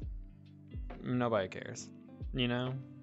So yeah, it's you know, I mean, okay, I mean I'm gay obviously, but like I mean I like girls too, but so yeah, I mean I like girls too, but at the same time, like, I mean, yeah, like it's sexy, like, you know, a guy comes up and talks to me in a deep voice or whatever, or even like, you know, this like voice that you got, it's got this vibe to it that, hey, that's kind of sexy, you know, it's a little hot, but at the same time, like, you know, who cares? It's just a voice. It's not going to change who you are. What's on the inside is what matters the most, not what's on the outside. It's just an avatar. Very true. It's just a, you know, you're still you. I think no matter what, I think obviously the reason why everybody likes you so much is because of who you are and what you bring to the table, whether it be dancing or just personality. So you got mad respect either way. Just continue to be yourself. I think you'll be great. I would definitely not be this far into my my growth, I guess you could say, if it wasn't for the outstanding community in the dancing club community of people that I've met. Be able to speak again, be able to dance again, make assets, make a club that I've only dreamed of making literally for like more than a year. Just like the outstanding support that I've gotten in the community through everything, and for a majority of those people, never even knew what I had been through. I don't think they realize like how much it means. So I'm excited for the future for sure. No, I am too. I think it's gonna be great, you know. And also a couple messages, you know, obviously you've picked up some fans who obviously are loving the vending machine. That's what I've been hearing. No, for real, Rats wants you to know that they love you no matter what. No matter what you look Kind of like. gay Rats. No matter what you sound like.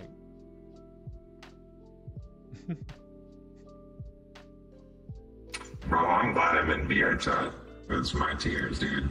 I don't have that emote. Don't we all? Look at you, Rat.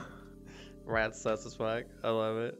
Apparently, you're not this wholesome normally. Is what I'm getting out of it, because apparently, people can't handle the wholesomeness. So I'm assuming that there's a lot less wholesome out there in the world that I'm seeing today. Well, it's funny. My slogan literally used to be ERP couldn't be me, like all the time. Oh my gosh! Imagine ERPN. Oh my god. What's 11's account? I don't have one. Oh, see, that's what I'm saying. What's 11's account? What is it for real? What does that mean? Yeah. Oh my gosh, Rats. Chat. Rats. I love the chat. I love the chat. Freaking great. Chat, remember, by the way, guys, y'all can literally ask questions. This is what the chat's for. You can ask a Starkotic here questions. You can ask me questions, whatever y'all want to do. It's literally there. We're getting towards the last bit, but before that, I think I have like one more question that I want to ask, and let me see if I can think of the best way to, I guess, go over it. Well, actually, you know what? I got a different question I'm gonna ask. Let's just do this instead. Okay, so you had that trauma happen, right? And you said you almost threw everything away. If you thrown everything away, what do you think you'd be doing right now? I would probably be voice acting. I'll probably be doing a job that I really didn't want to do, but probably be going back to school, which I am now, but I probably would have finished by now. And I would hope that, I don't know, man, that's a really tough question because just thinking about that, that's a horrible parallel universe I'm really, really glad I didn't embark on. Because of the people who I know now. And the things that I've managed to achieve in this community with my club and my staff and my partner, my friends. I'm glad. I'm so glad. So just thinking of all the stuff that I could have potentially lost and never known. I'm really glad that I stuck around. I'm glad you already did too. You know, I'm sure the community is also really glad that you stuck around. You seem like amazing influence. So I'm so glad I got to meet you today, honestly. And hopefully I get to meet Rats sometime soon also. And Stalker. I see you over there. Actually, I think Stalker was recommended to be on here too. They were. Stalker, you were recommended to be on here. Yeah, Stalker, you were recommended by, Bittersweet was recommended you last weekend. I just haven't messaged you yet. So, I haven't sent you the message yet. So Stalker, yeah, I knew that name looked familiar. Oh, God. So, yeah, we're coming down to the end. So, real quick, I want you to recommend 3 people that you would love to see sitting right there where you are.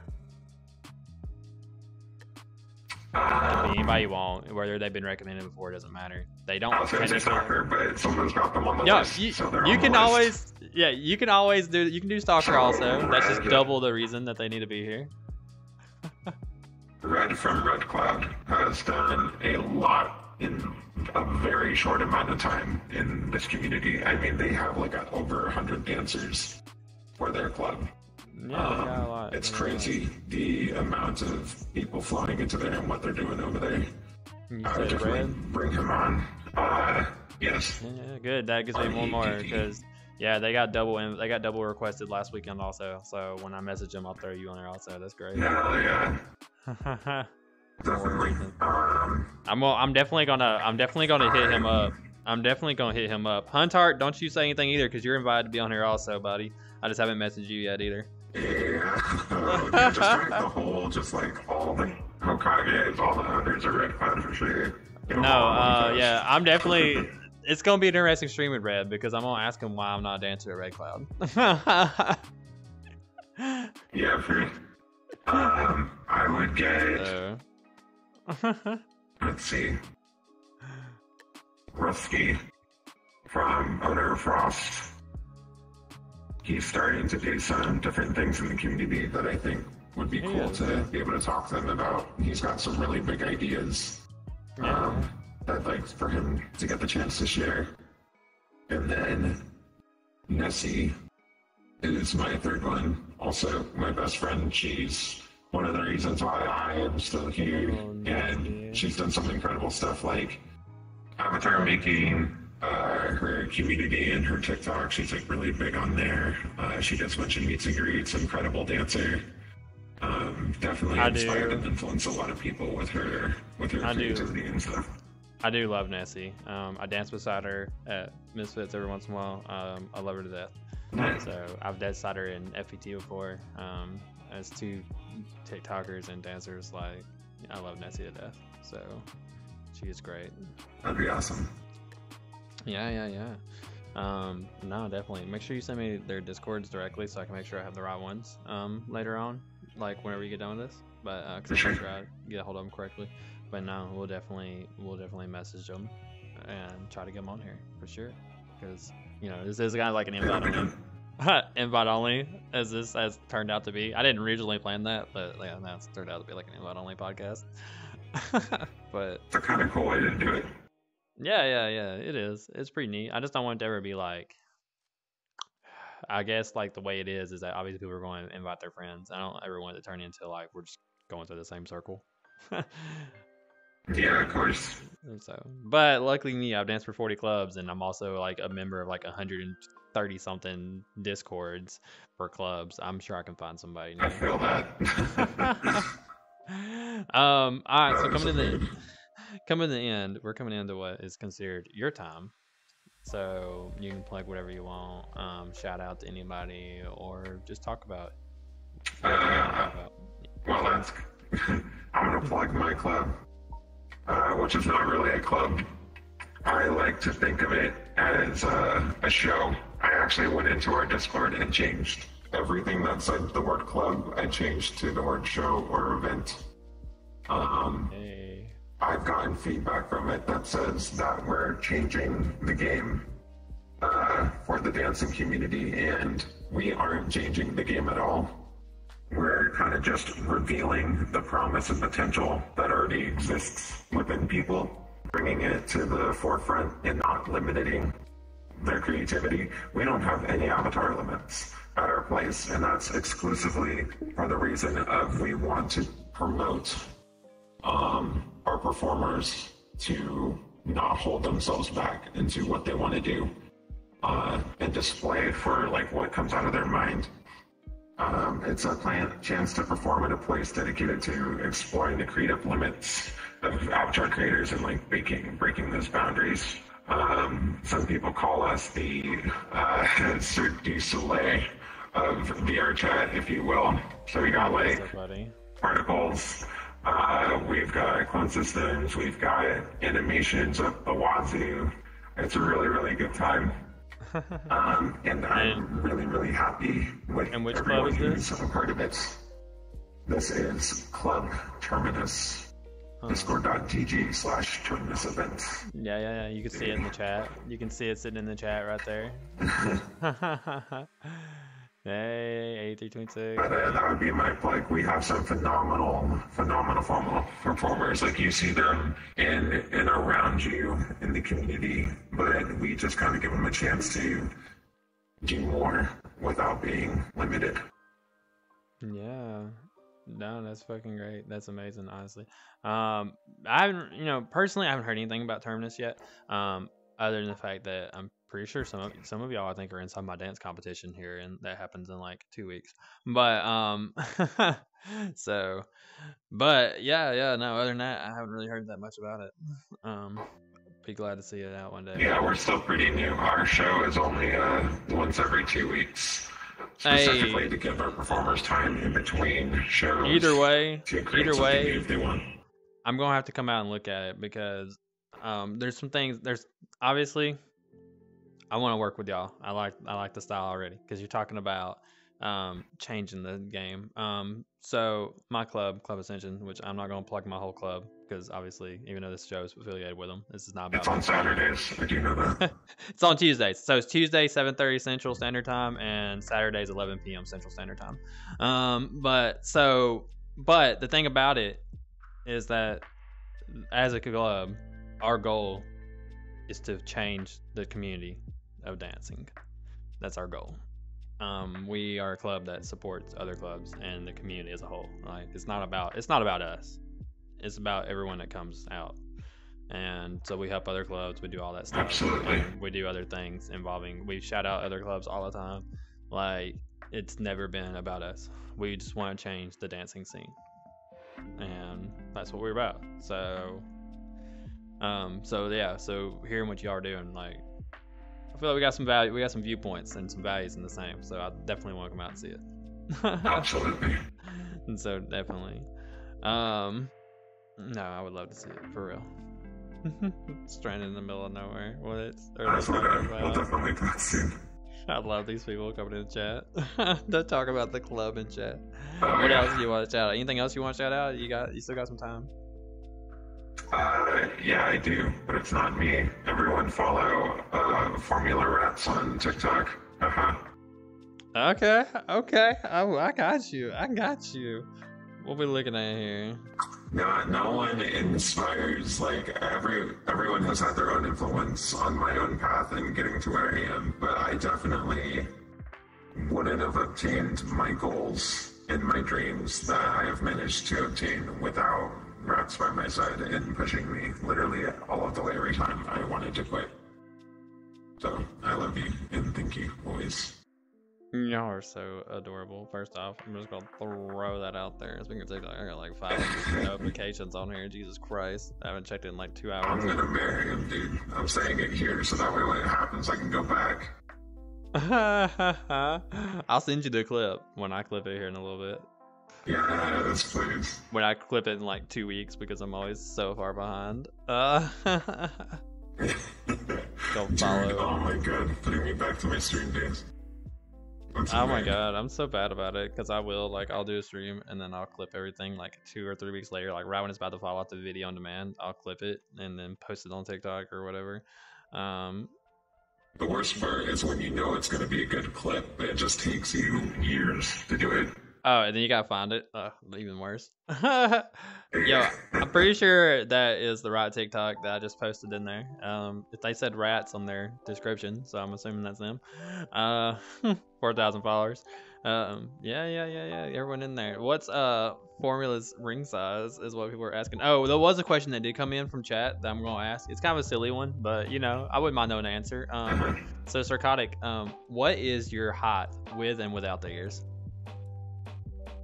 Oh, that's hilarious as hell. Stalker, I'm pretty sure you're taller than me, dude. I'm actually kind of short, which is unfortunate. But you know, I am 5'7", so I am short as hell. Aw, cute. Doesn't mean I won't dom you anyway, though. So you know, Yeah, that's all that matters. doesn't change anything. Yeah, that's all that matters. I'm like 5'11" or 6 feet or whatever. My ID says 6'1", so I'm just gonna go with that from now on. I'm 6'1". Just go with that. Just go with that. Yeah, 6'1", 130 pounds. You're adequate Southern femboy. I'm a Southern belle if I've ever heard one. So no, yeah, definitely. Usually a 3-foot e-girl. I just think that's my Yeah, dad. fuck Chirpy. it. I'm dead. Y'all are killing me. Chirpy coming in here. That's my dad. Hello, son. Can 83 bring the rings? 83, you can do whatever you want, baby. Ring bearer, please don't be that one that drops it in the pond.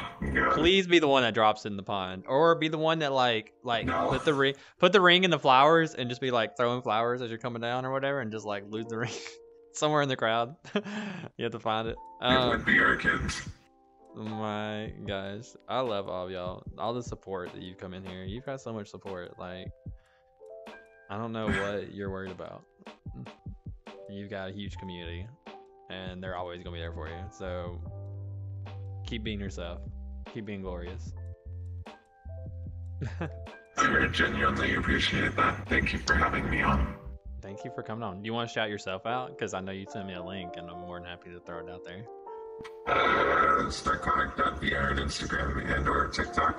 I am lazy as hell, so I don't update it very often, but you know, if you want to support it, that's cool too. Thank you guys.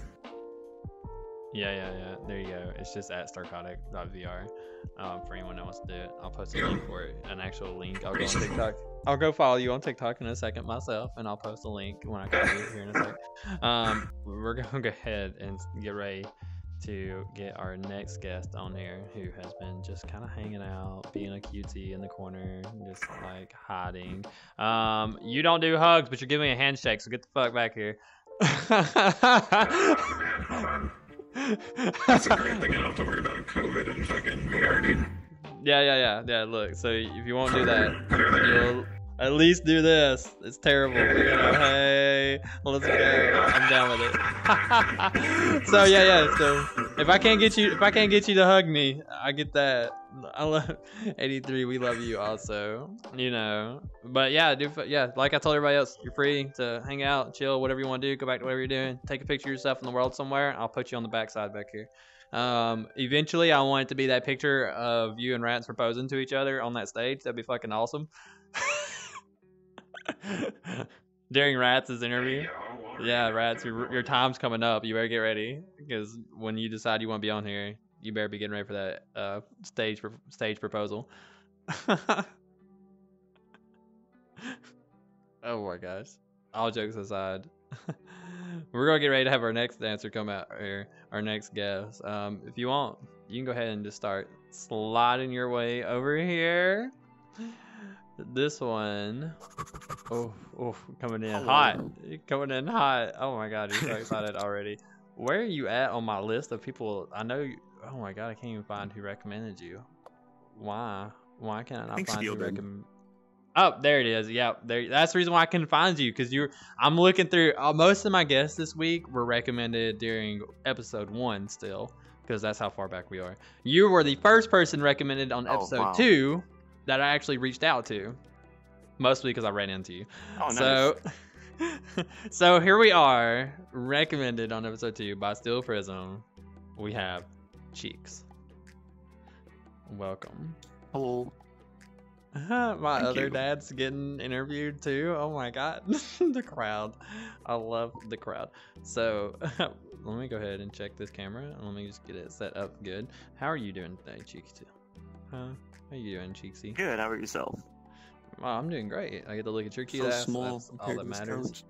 Yeah, the couch likes to eat people. I need to fix it one day. Maybe I will make it smaller. I don't know. Nah, you rock it pretty well, honestly. So you're golden. You can't tell. It looks like a normal couch. Perfect. My gosh. So, I saw you recently at Rapture. Yeah. Is that your home club? Yes. Normally? Yeah, it's kind of a toss up between that and Party Freaks. I've been at both those clubs since August of 2020. So Yeah. I've been at both those clubs the longest. Okay. So we'll talk about Rapture first. So that was the first time I've been to a Rapture event. I didn't realize that their events were, I would describe it as less solo performance and more just like continuous performance, I guess is the word. Everybody was continuously walking in circles. It reminded me a lot of Void, because Void is kind of like that. So it's more of a group. Yeah, it's very stowed stage. Yeah, kind of like a group stage thingy. So how do you feel about that overall? Like, I don't know what Party Freaks is like, but would you rather do the continuous circling group performances, or do you like the one-on-one performances that you get every once in a while at most clubs? Yeah, so I've danced at a lot of clubs that have both. Rapture is definitely one of the clubs that has probably like the longest continuous, like, you're basically dancing 45 minutes straight with like no breaks, like maybe 1 or 2 breaks. And so that can be pretty strenuous, but it's also really good for like exercise, which is kind of the main reason like I got into dancing in VR. Was like during the pandemic and everything, I just wanted, a way to exercise in my room without leaving my house. And yeah, I wouldn't say I prefer it though. I prefer the solo duo stuff just because I like being lazy when I can. And just like dancing when I want, going as hard as I want, and like taking as much breaks as I need between songs. But yeah, that's kind of my thoughts on the whole Rapture format right now. Well, what about Party Freaks? What are their events normally like? Oh, Party Freaks! Party Freaks is like a free-for-all. They'll have like, every once in a while, they'll have 1 or 2 solos in the middle of the event. It's only an hour long. And pretty much the only rule is just keep 3 dancers on the stage at all times. But otherwise, it's like most of the dancers that are there have danced at other clubs. Like I don't know anyone really, except for Lady Soul, I guess, where Party Freaks was like their first club. Everyone comes in with experience, so it's like everyone knows, how to like float, dance on people, dance in front of people on a stage, and it's just like super chill, and you can kind of just do whatever you want. Okay. Which I really like. I've definitely talked to a couple of like the club owner. I kind of like attacked him while he was on vacation a while back. Oh no. Yeah. Well, like I said, I got a dance competition starting in 2 weeks, and I had to invite every club, and they got invited, so I had to like message him on his vacation. So definitely had to interrupt that. But yeah, I have not been to Party Freaks. I'll have to go check it out one day too. So what do you feel like is you're more comfortable at? Are you more comfortable at the stage performance, the background dancing, or do you like that like solo lap? Like, Yeah, so like since I've gotten started, I don't know, I've always been a really anxious person. Like even like I don't know, I've probably performed at like over 200 events at this point. But like when an event starts, I still get like really anxious until like I finally jump on stage and like start actually moving. And so I prefer the like one-on-one or like small group stuff just because it's like less eyes on you, I guess. It's less anxiety for me. But yeah. yeah, I do the stage stuff when I need to, when I'm doing events that require it. Okay. So here's a question. I haven't asked this question in a minute. But I watched you dance a little bit, so I got to see it. When you're dancing to a song, do you feel like your rhythm that you move to is more on par with the lyrics of the song or the beat of the song?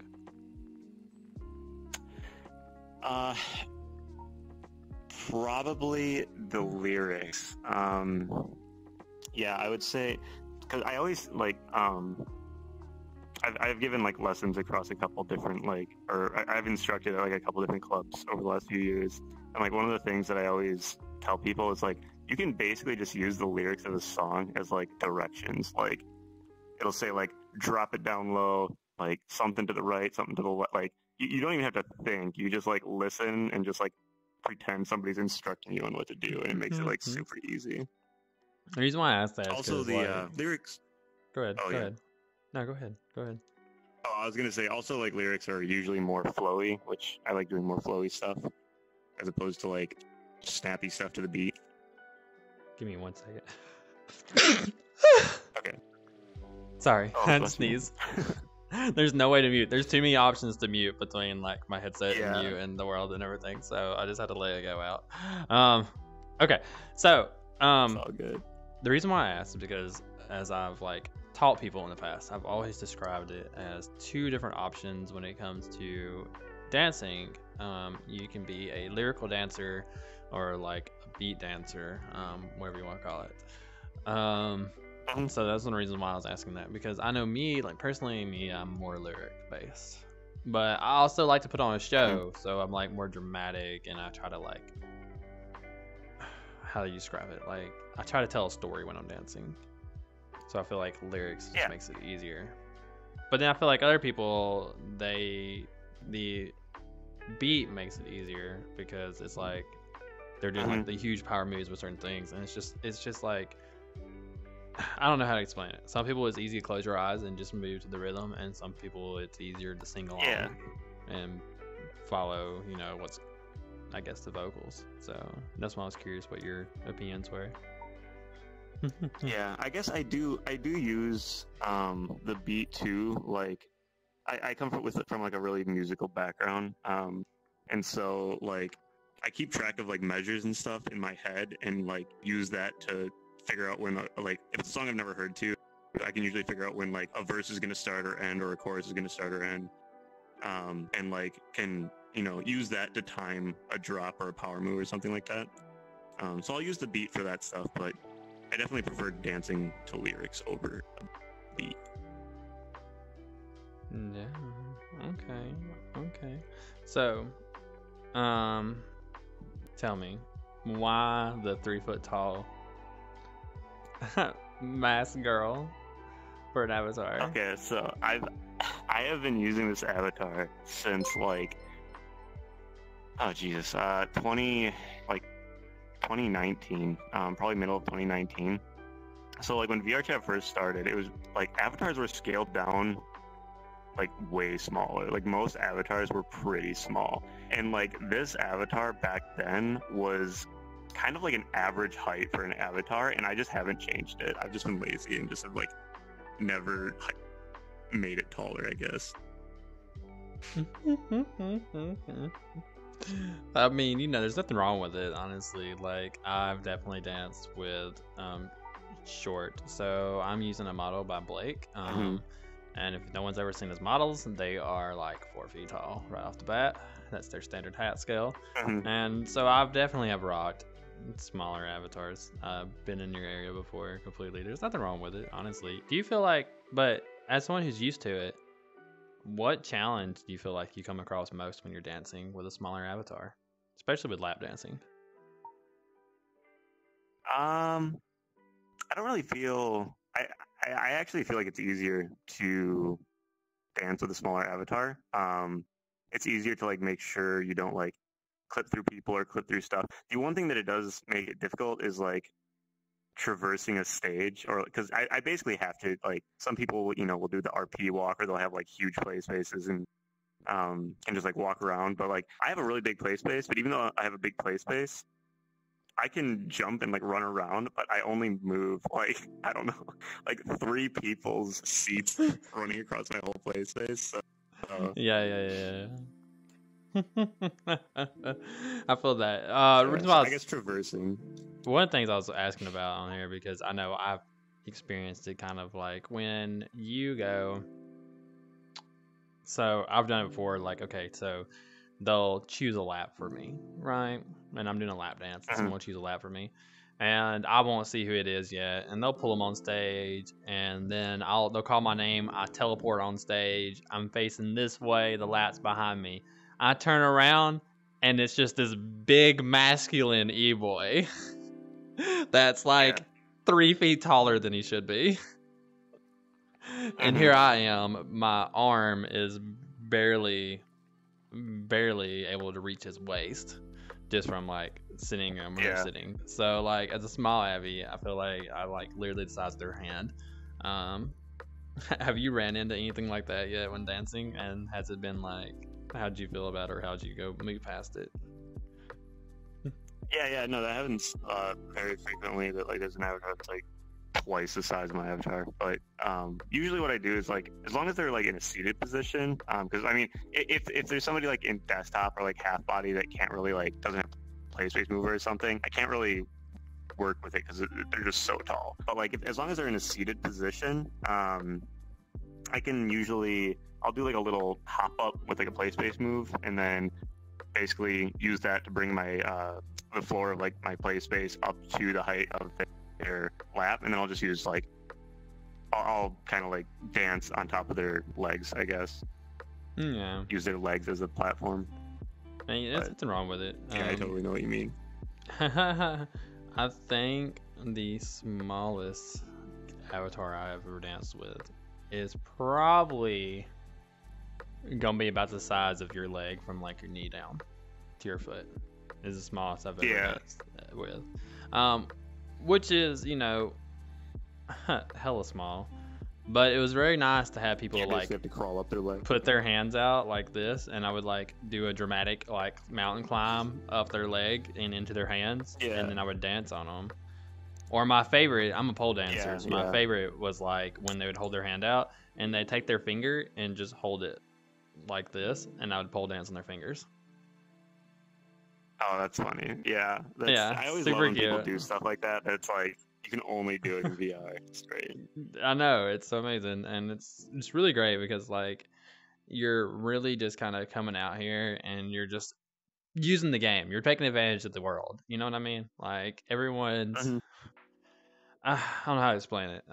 We saw a great example with Starkotic up here, but like a lot of people come in here and they want this to be reality, but some people come in and they try to make their reality this game. So by that I mean like they'll get a character that literally looks exactly like them IRL. They'll make it look exactly like them IRL. They want the height to be 100% accurate, and then they really just, it's not a game anymore. It's like you're living your IRL life virtually. Yeah, you know what I mean? Yeah, exactly. There's and then you got. I've always found that like. Oh, go on.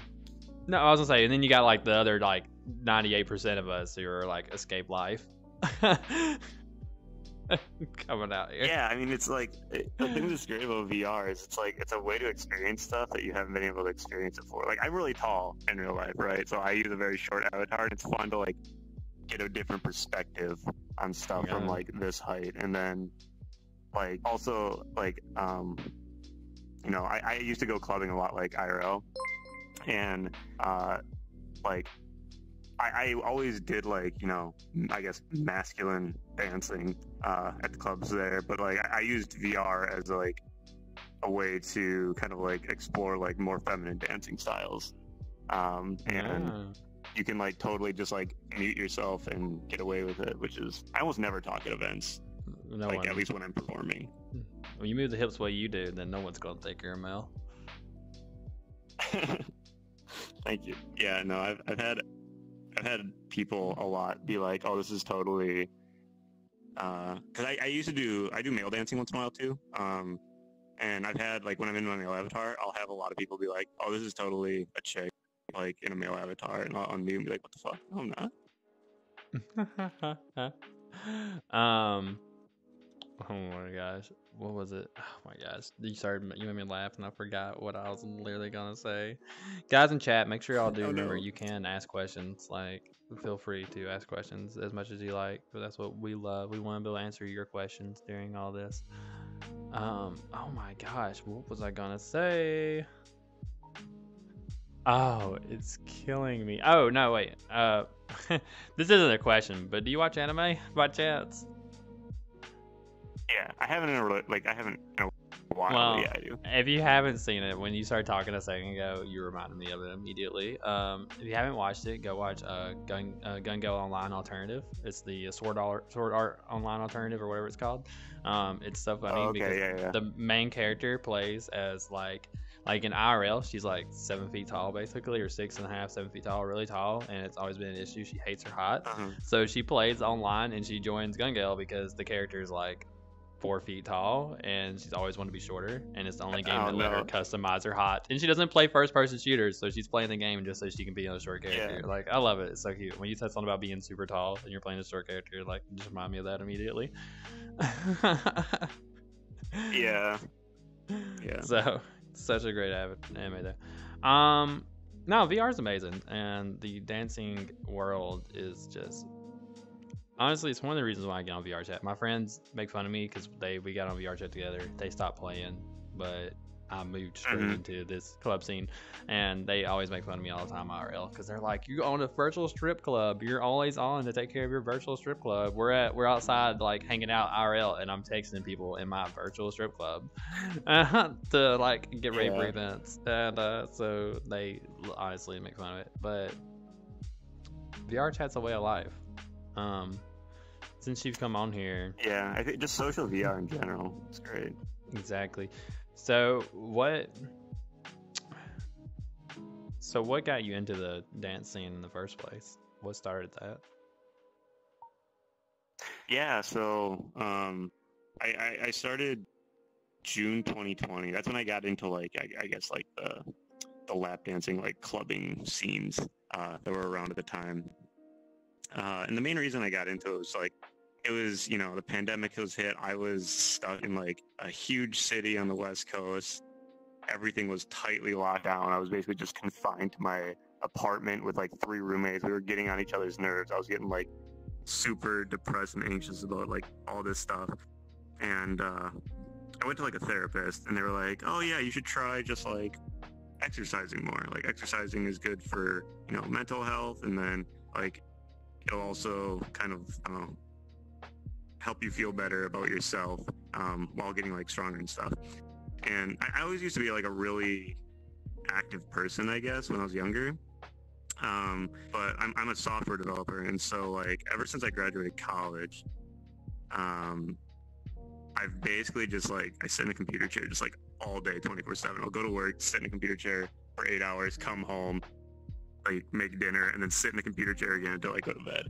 Because I'll be playing video games with friends or working on a side project or something. And so I became very weak and like not flexible. And so I saw it as like a really good opportunity to, you know, work on my flexibility, work on rebuilding my strength from like the comfort of my own home, and also just like do something that was really, I guess, uncomfortable for me at the time, which was dancing. Like I would go to clubs and like, you know, I knew like how to like shuffle and stuff like that, but it was more just like vibe dancing. I never like took the time to learn I guess like the logistics of it and like individual moves and like different styles and mechanics and stuff like that.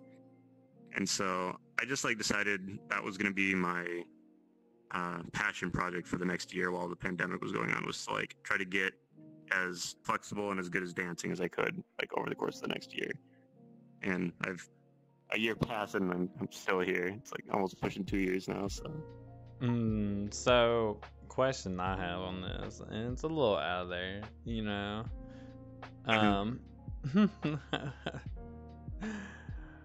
Is there anything that you like to do that's not dancing, programming, or getting high? somebody asked that in chat. Yes. Pretty much all I do. I snowboard. I go snowboarding. I snowboard occasionally, but I haven't in a while. But yeah, no, that's pretty much all I do. I basically I still play video games once in a while, but I feel like I dance way more than I play video games nowadays. You don't play any other video games? You don't play like Minecraft or anything? Come on now. That's like the best game. No, yeah, like I play with I'll play multiplayer games because that's the thing. Like I like whenever I play video games, it has to be a multiplayer game. I'm a really social person, and so like I always have to be doing stuff with friends. And if if people aren't playing a video game together, I'm usually like on VR chat, either practicing with other people or like doing an event. Oh, you always got us. We'll play with you anytime, all day. All day. I love it. Yeah, they definitely asked that in chat. No. Y'all keep throwing them. Keep throwing questions at us. Nice. I'm giving it a low score, but nice. Who was the one that asked me that? Oh, it's just a little steely. Don't worry about it. Oh my god. You know, they're just a cutie pie, so that's the only reason why they had to ask that. Yeah. Yeah, 100%. Oh god, the question was hilarious. I about died laughing when I first read it. I just had to wait. I was just waiting to ask. Yeah, no, it's pretty much all I've been doing since the pandemic hit. So what have you been programming? I work mostly with Unity. So I like ever since I graduated college, I do VR Unity development. So I worked on a game that got like deployed to Steam for a couple of years, and then I worked for like I do contracting. I was like an independent contractor, and so I worked for like a VR health tech company for a bit, a VR company that did like military simulations to train people with expensive equipment like in VR before they actually handle. Yeah, we did that here. In real life. Oh shit! No, we did that here. We have one of the first training facilities in our local town here that does AR augmentation for military development and training, basic training. So they run you through with AR, which that's what I was. Super great. Honestly, I think it's the coolest thing ever. I would love to work there because I'm like, bro, like, why did no one think of this beforehand? Like, honestly, it's the best. That's literally the best way to train. Like, you give them that war scenario, that real feeling, without having to worry about losing the soldier, and then you can send them out. Like, why? Like, why not? You know? Yeah. Makes sense to me. Also, with AR is like in a place right now where it's like it seems really expensive to get into. You know, like a HoloLens is like $4,000 or something ridiculous like that. But to the military, where their equipment, like even their like not combat equipment, right? It's still like $100,000 for a device. So it's like we can just buy a headset, pay some people to make an application that is like one-to-one with the device, and then we can just like give the people, the trainees, the headset, and they can mess with the device without risking them breaking $100,000 device. So I feel that. Yeah, it makes total sense to me, honestly. And just, and then the fluid ability of like you can go through like different scenarios, like Tower. I don't know. Tower. I could give like crappy examples, but we're not gonna go there. So, oh my gosh. Who is this guest? This is Cheeks, man. If you don't know Cheeks, you don't know anybody. I'm Cheeks.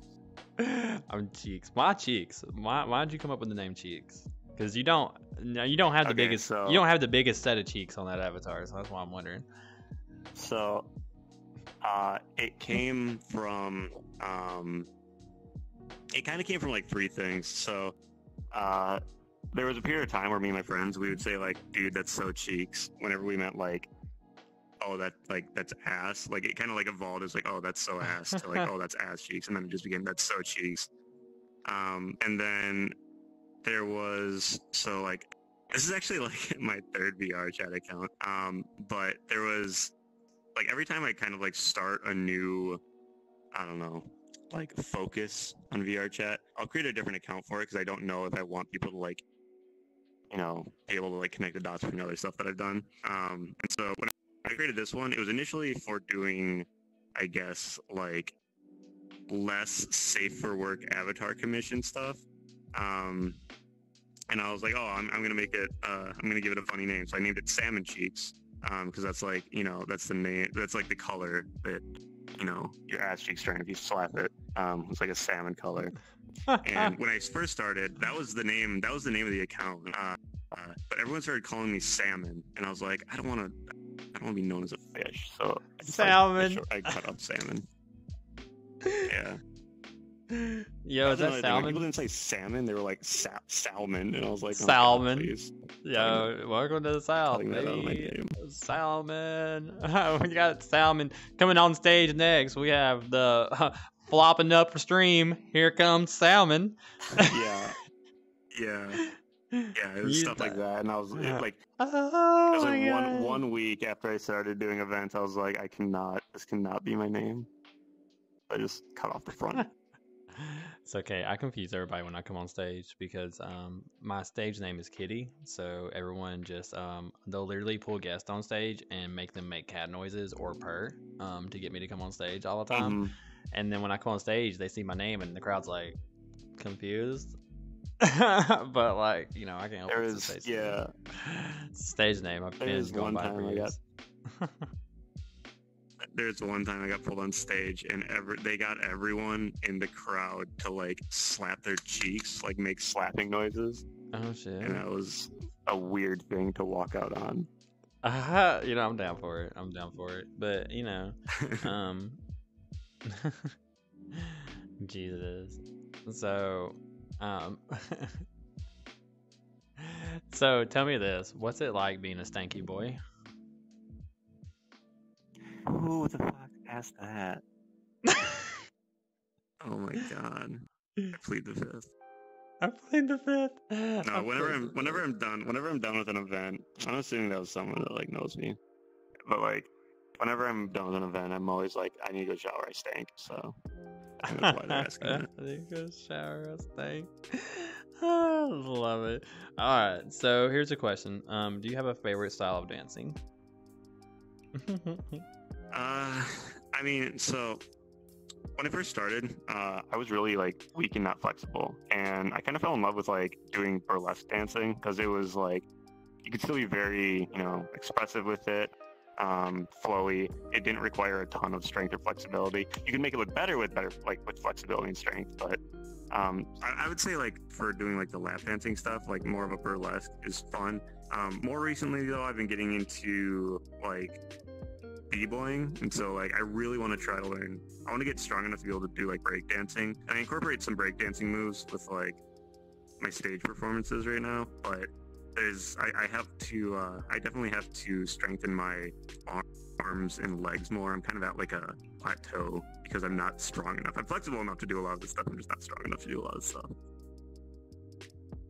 I mean, obviously you need to have the strength for the body movements and stuff, but I also feel like I don't know, breakdancing is kind of weird. It's kind of like a use of gravity and like speed and being able to shift weight is kind of involved with it more than like straight strength is involved with it. It's always like, I don't know, for me, like watching it has always been super impressive. The one thing that I will admit is it's more like, I don't know, breakdancing is more like acrobatics than it is dancing. They aren't always doing it to the beat. They might they might pop out like a stall or a freeze like during a drop or something, but it's I guess hip hop dancing more. Yeah, hip hop dancing's a lot more impressive to me. Like the ones that can like people that can like do like animation and the pop and lock stuff like to EDM music is always super cool. So, Cheeks, what kind of headset are you using by chance? I'm just wondering. I use a original Vive from 2016 with a wireless adapter on it. So, why is the original Vive the Nokia VR headsets? So it has like this. This is the first headset I've ever bought, and it has flown across my room and bounced off like concrete and wood flooring and tile more times than I can count, and there's still nothing wrong with it. Bet. I've definitely slung my Quest 2 out plenty of times. So yeah. No. The one thing I will admit though, the resolution on the original Vive is terrible. It's so bad. Oh, it doesn't matter, man. Every headset I'm on, I put everything on low settings because, like, legit. Yeah. It doesn't matter. This shit runs in like 380p anyway. VR chat's always in like, it says 720 or 1080. I don't believe it. It was like 380 everywhere I go. But like, hey, whatever. I don't even care. I got an index for like once in my life, and I didn't even really pay attention to the graphics. I was just kind of like doing my thing. I should have like next time I'm actually look. Yeah, I get see that. the difference. Oh my god. Plus, I made one high detailed world in VR chat, and it was so laggy that I'm just never doing it again. So. Yeah, making high detailed stuff run well in VR is always a chore. Oh yeah, especially yeah. I can't even put 2 people in it without going crazy. So now we just never go there anymore. We don't talk about it. It's a world that doesn't exist anymore. Let's see. We're coming down to your last 15 minutes. So the first question I would like to ask you is if you can recommend me up to 3 people that you would love to see sitting right there where you're sitting. Oh god. So I told you the 1% I wanted to recommend, and they were supposed to be on after this. I don't know if they are or not. You can go ahead and recommend again. It's okay. You can recommend again. It's not a problem. Okay, yeah, Happy would be, I think would be fun to come on here. Okay. Happy. And I've known them for a while before they even like started their streaming careers. So I think they'd be fun on here. Yeah. I told my friend Zoidberg I was gonna recommend him. I gotta message her again and be like, "You've been recommended again." Still love it. So. Apparently, my friend Zoidberg was also recommended during week 1, and he declined. And I told him I was going to recommend him again, but he'll probably decline again. He's a very Dr. Zoidberg is his name. He's been around forever as well. He's been around for like 2 years in the clubbing scene. Was he recommended on the first one? I don't even remember. No, he wasn't. I think it was like Panda. Oh, maybe not, but no. Okay, well, if not, then I'll recommend him for fun, even though he'll probably like say no because he's shy. I'm trying to think, but I don't think he was recommended. Yeah, because I don't recognize unless he's under a different name. Then yeah, I don't think he was recommended. If he did, that's the only name he's. What's his Discord name? Is it different in Discord? No, it's just Dr. Zoidberg. Yeah, I don't think it's recommended, but that's completely fine. I do have like, let's see, 1, 2, 3 people I think that I've messaged that I'm still waiting on a reply from. They haven't like said anything back. So you know, at any time, guys, if you're recommended to be on here and you just don't want to be on here, that's completely fine. You're more than welcome to recommend somebody else, but at least let me know and just be like, hey, I just don't want to do that this time. Like that's completely fine. Just don't leave us hanging. Yeah. For the third person, I don't really know who else would want to. I guess maybe my friend Harmony. She would probably have a lot of good stories and stuff to tell and talk about. So. Yeah. Well, it's all about the community, honestly, and you know, obviously want them to want to be on here, but at the same time, you know, they don't have to really have a lot of stories. You know, we'll make the stories happen. This can be the stories. They can just talk about their time on here. It can be their next story. It doesn't really matter. As long as they enjoy their time, we want them to enjoy it, and it's about it's about everyone in chat here who's watching. It's for them, really. So. Yeah, it's one thing I love about like just this whole scene is the community. Me too. I couldn't do anything without this community, and y'all are incredible. Honestly, every one of you. So, but we're getting down into the last couple minutes, so you have freedom to talk about whatever you want for the next few minutes before you have to leave. Man, I don't know what to talk about. I guess I've been working on this project with some friends that I've been, doing the dance community, the clubbing stuff with for like the last 2 years. It's called Peppercast Live, and basically we have been like reaching out, getting in contact with IRL club venues that have like kind of like anime or like futuristic like cyberpunk stuff, and we've been getting virtual dancers and virtual DJs brought into those venues as like actual performers. So we've been keeping it like pretty underground and stuff for now. We're trying to get it like set up so that virtual DJs and avatar or dancers can like, I don't know, I guess get paid for the stuff that they do, the stuff that they're passionate about. I know a lot also, like, there's always like donations and stuff. A lot of clubs will, replace equipment and whatnot, but there hasn't really, from what I've seen, there's like so many people in this community that have so much talent that I feel like they should be getting more recognition and like getting paid for what they do and the effort they put in and stuff. And so we've been kind of setting up like this platform. It's great that y'all are working on it, because so being paid to dance in VR it's been a talk for a while. Many clubs I know that I've been part of are all like, yeah, we're starting a new club, we're gonna pay our dancers. Like, I've heard it plenty of times. Does it happen? Yeah, I don't know. Maybe. No, sometimes it usually doesn't. Yeah. So when it comes to paying dancers, that money comes through from Patreon or club donations normally. You do a Patreon to support a club, and then they'll take whatever money there in that week or whatever, and they'll put it out to their dancers. The only problem is like, how do you properly split that? Because you get your Patreon payments once a month, and then like at the end of the month, how do you appropriately separate that between the 5 or 6 events that you had that month and all the different people that showed up? So I mean, you know what I mean? You can't just do it bi-weekly, obviously, or weekly. Yeah. So it does get kind of confusing. It gets hard to do. So it normally doesn't happen all the time.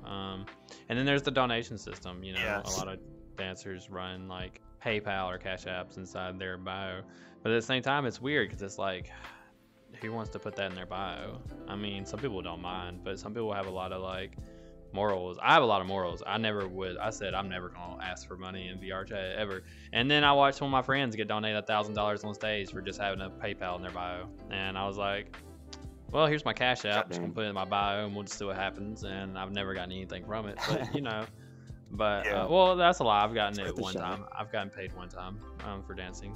That's a lie. But it was a private request. But no, it is kind of weird. Getting paid to dance in VR is weird, but like, it would be cool. I think it'd be great. I think the community would just blow up from it. So. Yeah, there's also I don't know if you've ever been to like Shelter. It's more like a rave club, but they're also trying to move towards like a hybrid system with like having actual events that you have to like pay to get into that are both VR and IRL, combination of IRL DJs and like VR DJs. And I think that's like, it's going to be interesting to see if that ever takes off. There's definitely a lot of technical hurdles and stuff that come with it. And it's definitely pretty expensive to be able to set up events like that. But yeah, hopefully one day people will be able to just do what they do in VR from the comfort of their home and get paid to do it. One day, maybe.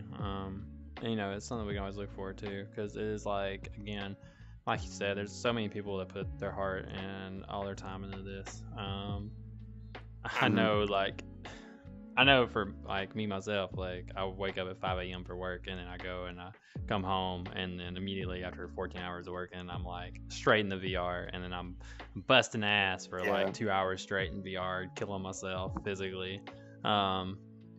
And then I'm getting like 4 hours of sleep, and I'm going back to work, and like, so, having that. Yeah. A lot of us sacrifice IRL so that we can do this in VR for the community and for the fans, and being able to get something out of it at the end of the day would be like super helpful. But at the same time, you know, I do this because I love it. I know a lot of dancers do the same thing. They do it because they love it. It's not about the pay for most of us. It's just about the faces. You can't see their smiles, but you know that you're making somebody's day, and that's why we do it.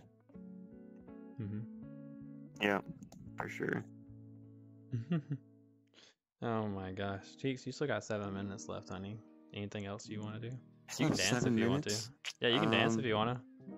You can leave your friends behind. No, I'm still so sore from Friday. I'm so sore from Friday. So sore from Friday is what I was trying to say. Sore from Friday. I danced last night myself until like 2 a.m. and I was like, oh, always fun. And I danced 2 events. Night.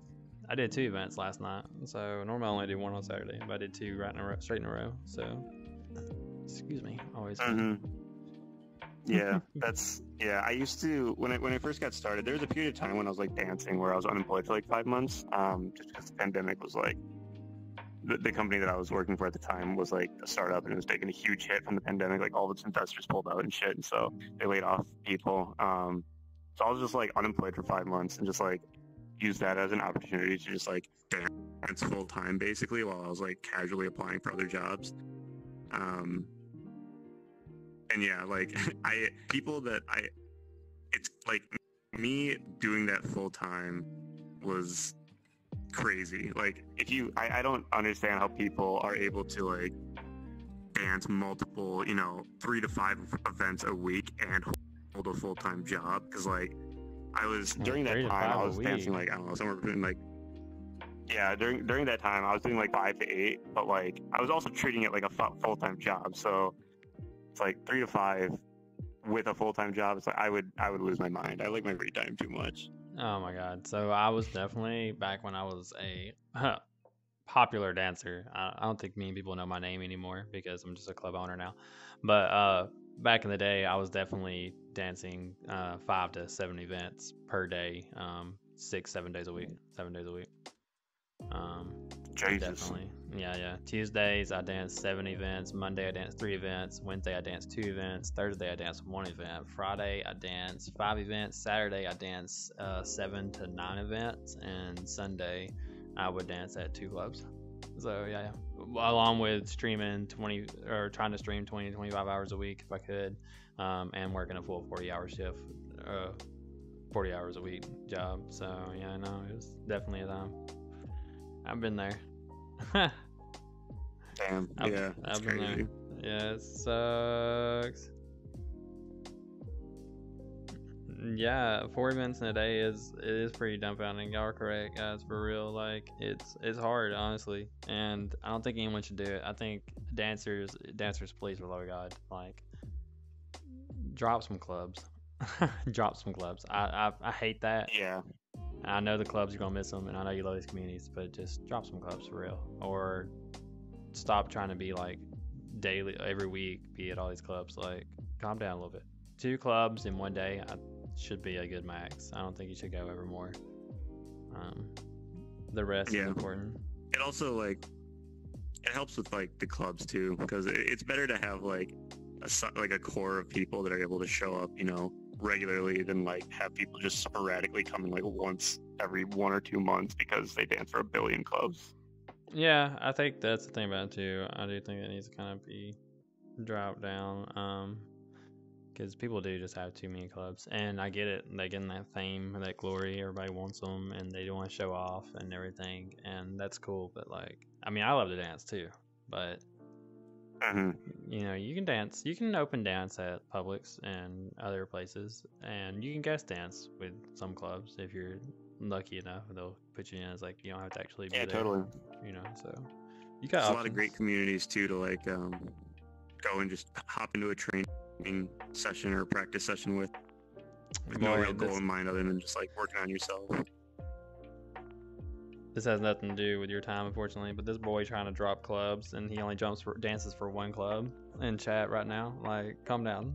Drop the only club. Yeah. He said I gotta drop So I gotta drop my Keep club because dancing, it it's takes too great. much out of my way. Yo, Wiseman's got a point though. It's great exercise for real. I feel like anybody who has like a fitness goal that they want to go to, like VR chat, can get you there, which is amazing because I Yeah. never thought a VR game, unless it's like one that was built for exercise, would help you exercise. And Yeah, it's I mean, amazing. Yeah, it's another thing that's great about VR is like some people are also just like, you know, self-confident or self-conscious, I guess, about like, you know, their body shape or size or how strong they are to like go to a gym. They don't want to like go and put themselves out there in front of people and like make a fool of themselves. But in VR, it doesn't matter because you don't like, nobody knows what each other looks like. So you Yeah. can work at your own pace without, you know, it's also a very inclusive community. Like nobody's going to be judging you for like trying to better yourself. The thing about it is that you are sexy in VR, 100%. So I don't care how weak you view yourself in IRL, or how much you hate on yourself or whatever. Like in VR, you look incredible, and because we don't see what you see. We see the inside of you that you portray. And Yeah, totally. so like, I've got some big girls that dance for my club, and they be breaking it down all day. And you know, and I'm like, girl, get it. And I hear people sometimes like, oh, I can't do that because I'm a big person. I've seen some big people do some like incredible things in VR. Oh yeah, no, there's like you can be You can big do and it. like be doing like back handsprings and stuff. It's possible. Yeah, it's possible. Yeah, they happen all the time, and I'm like, this is ridiculous. But like, yeah, you can do all kinds of stuff. It's Yeah. amazing. There's so many things that you can do. Don't be afraid. Don't be afraid to go out there and try.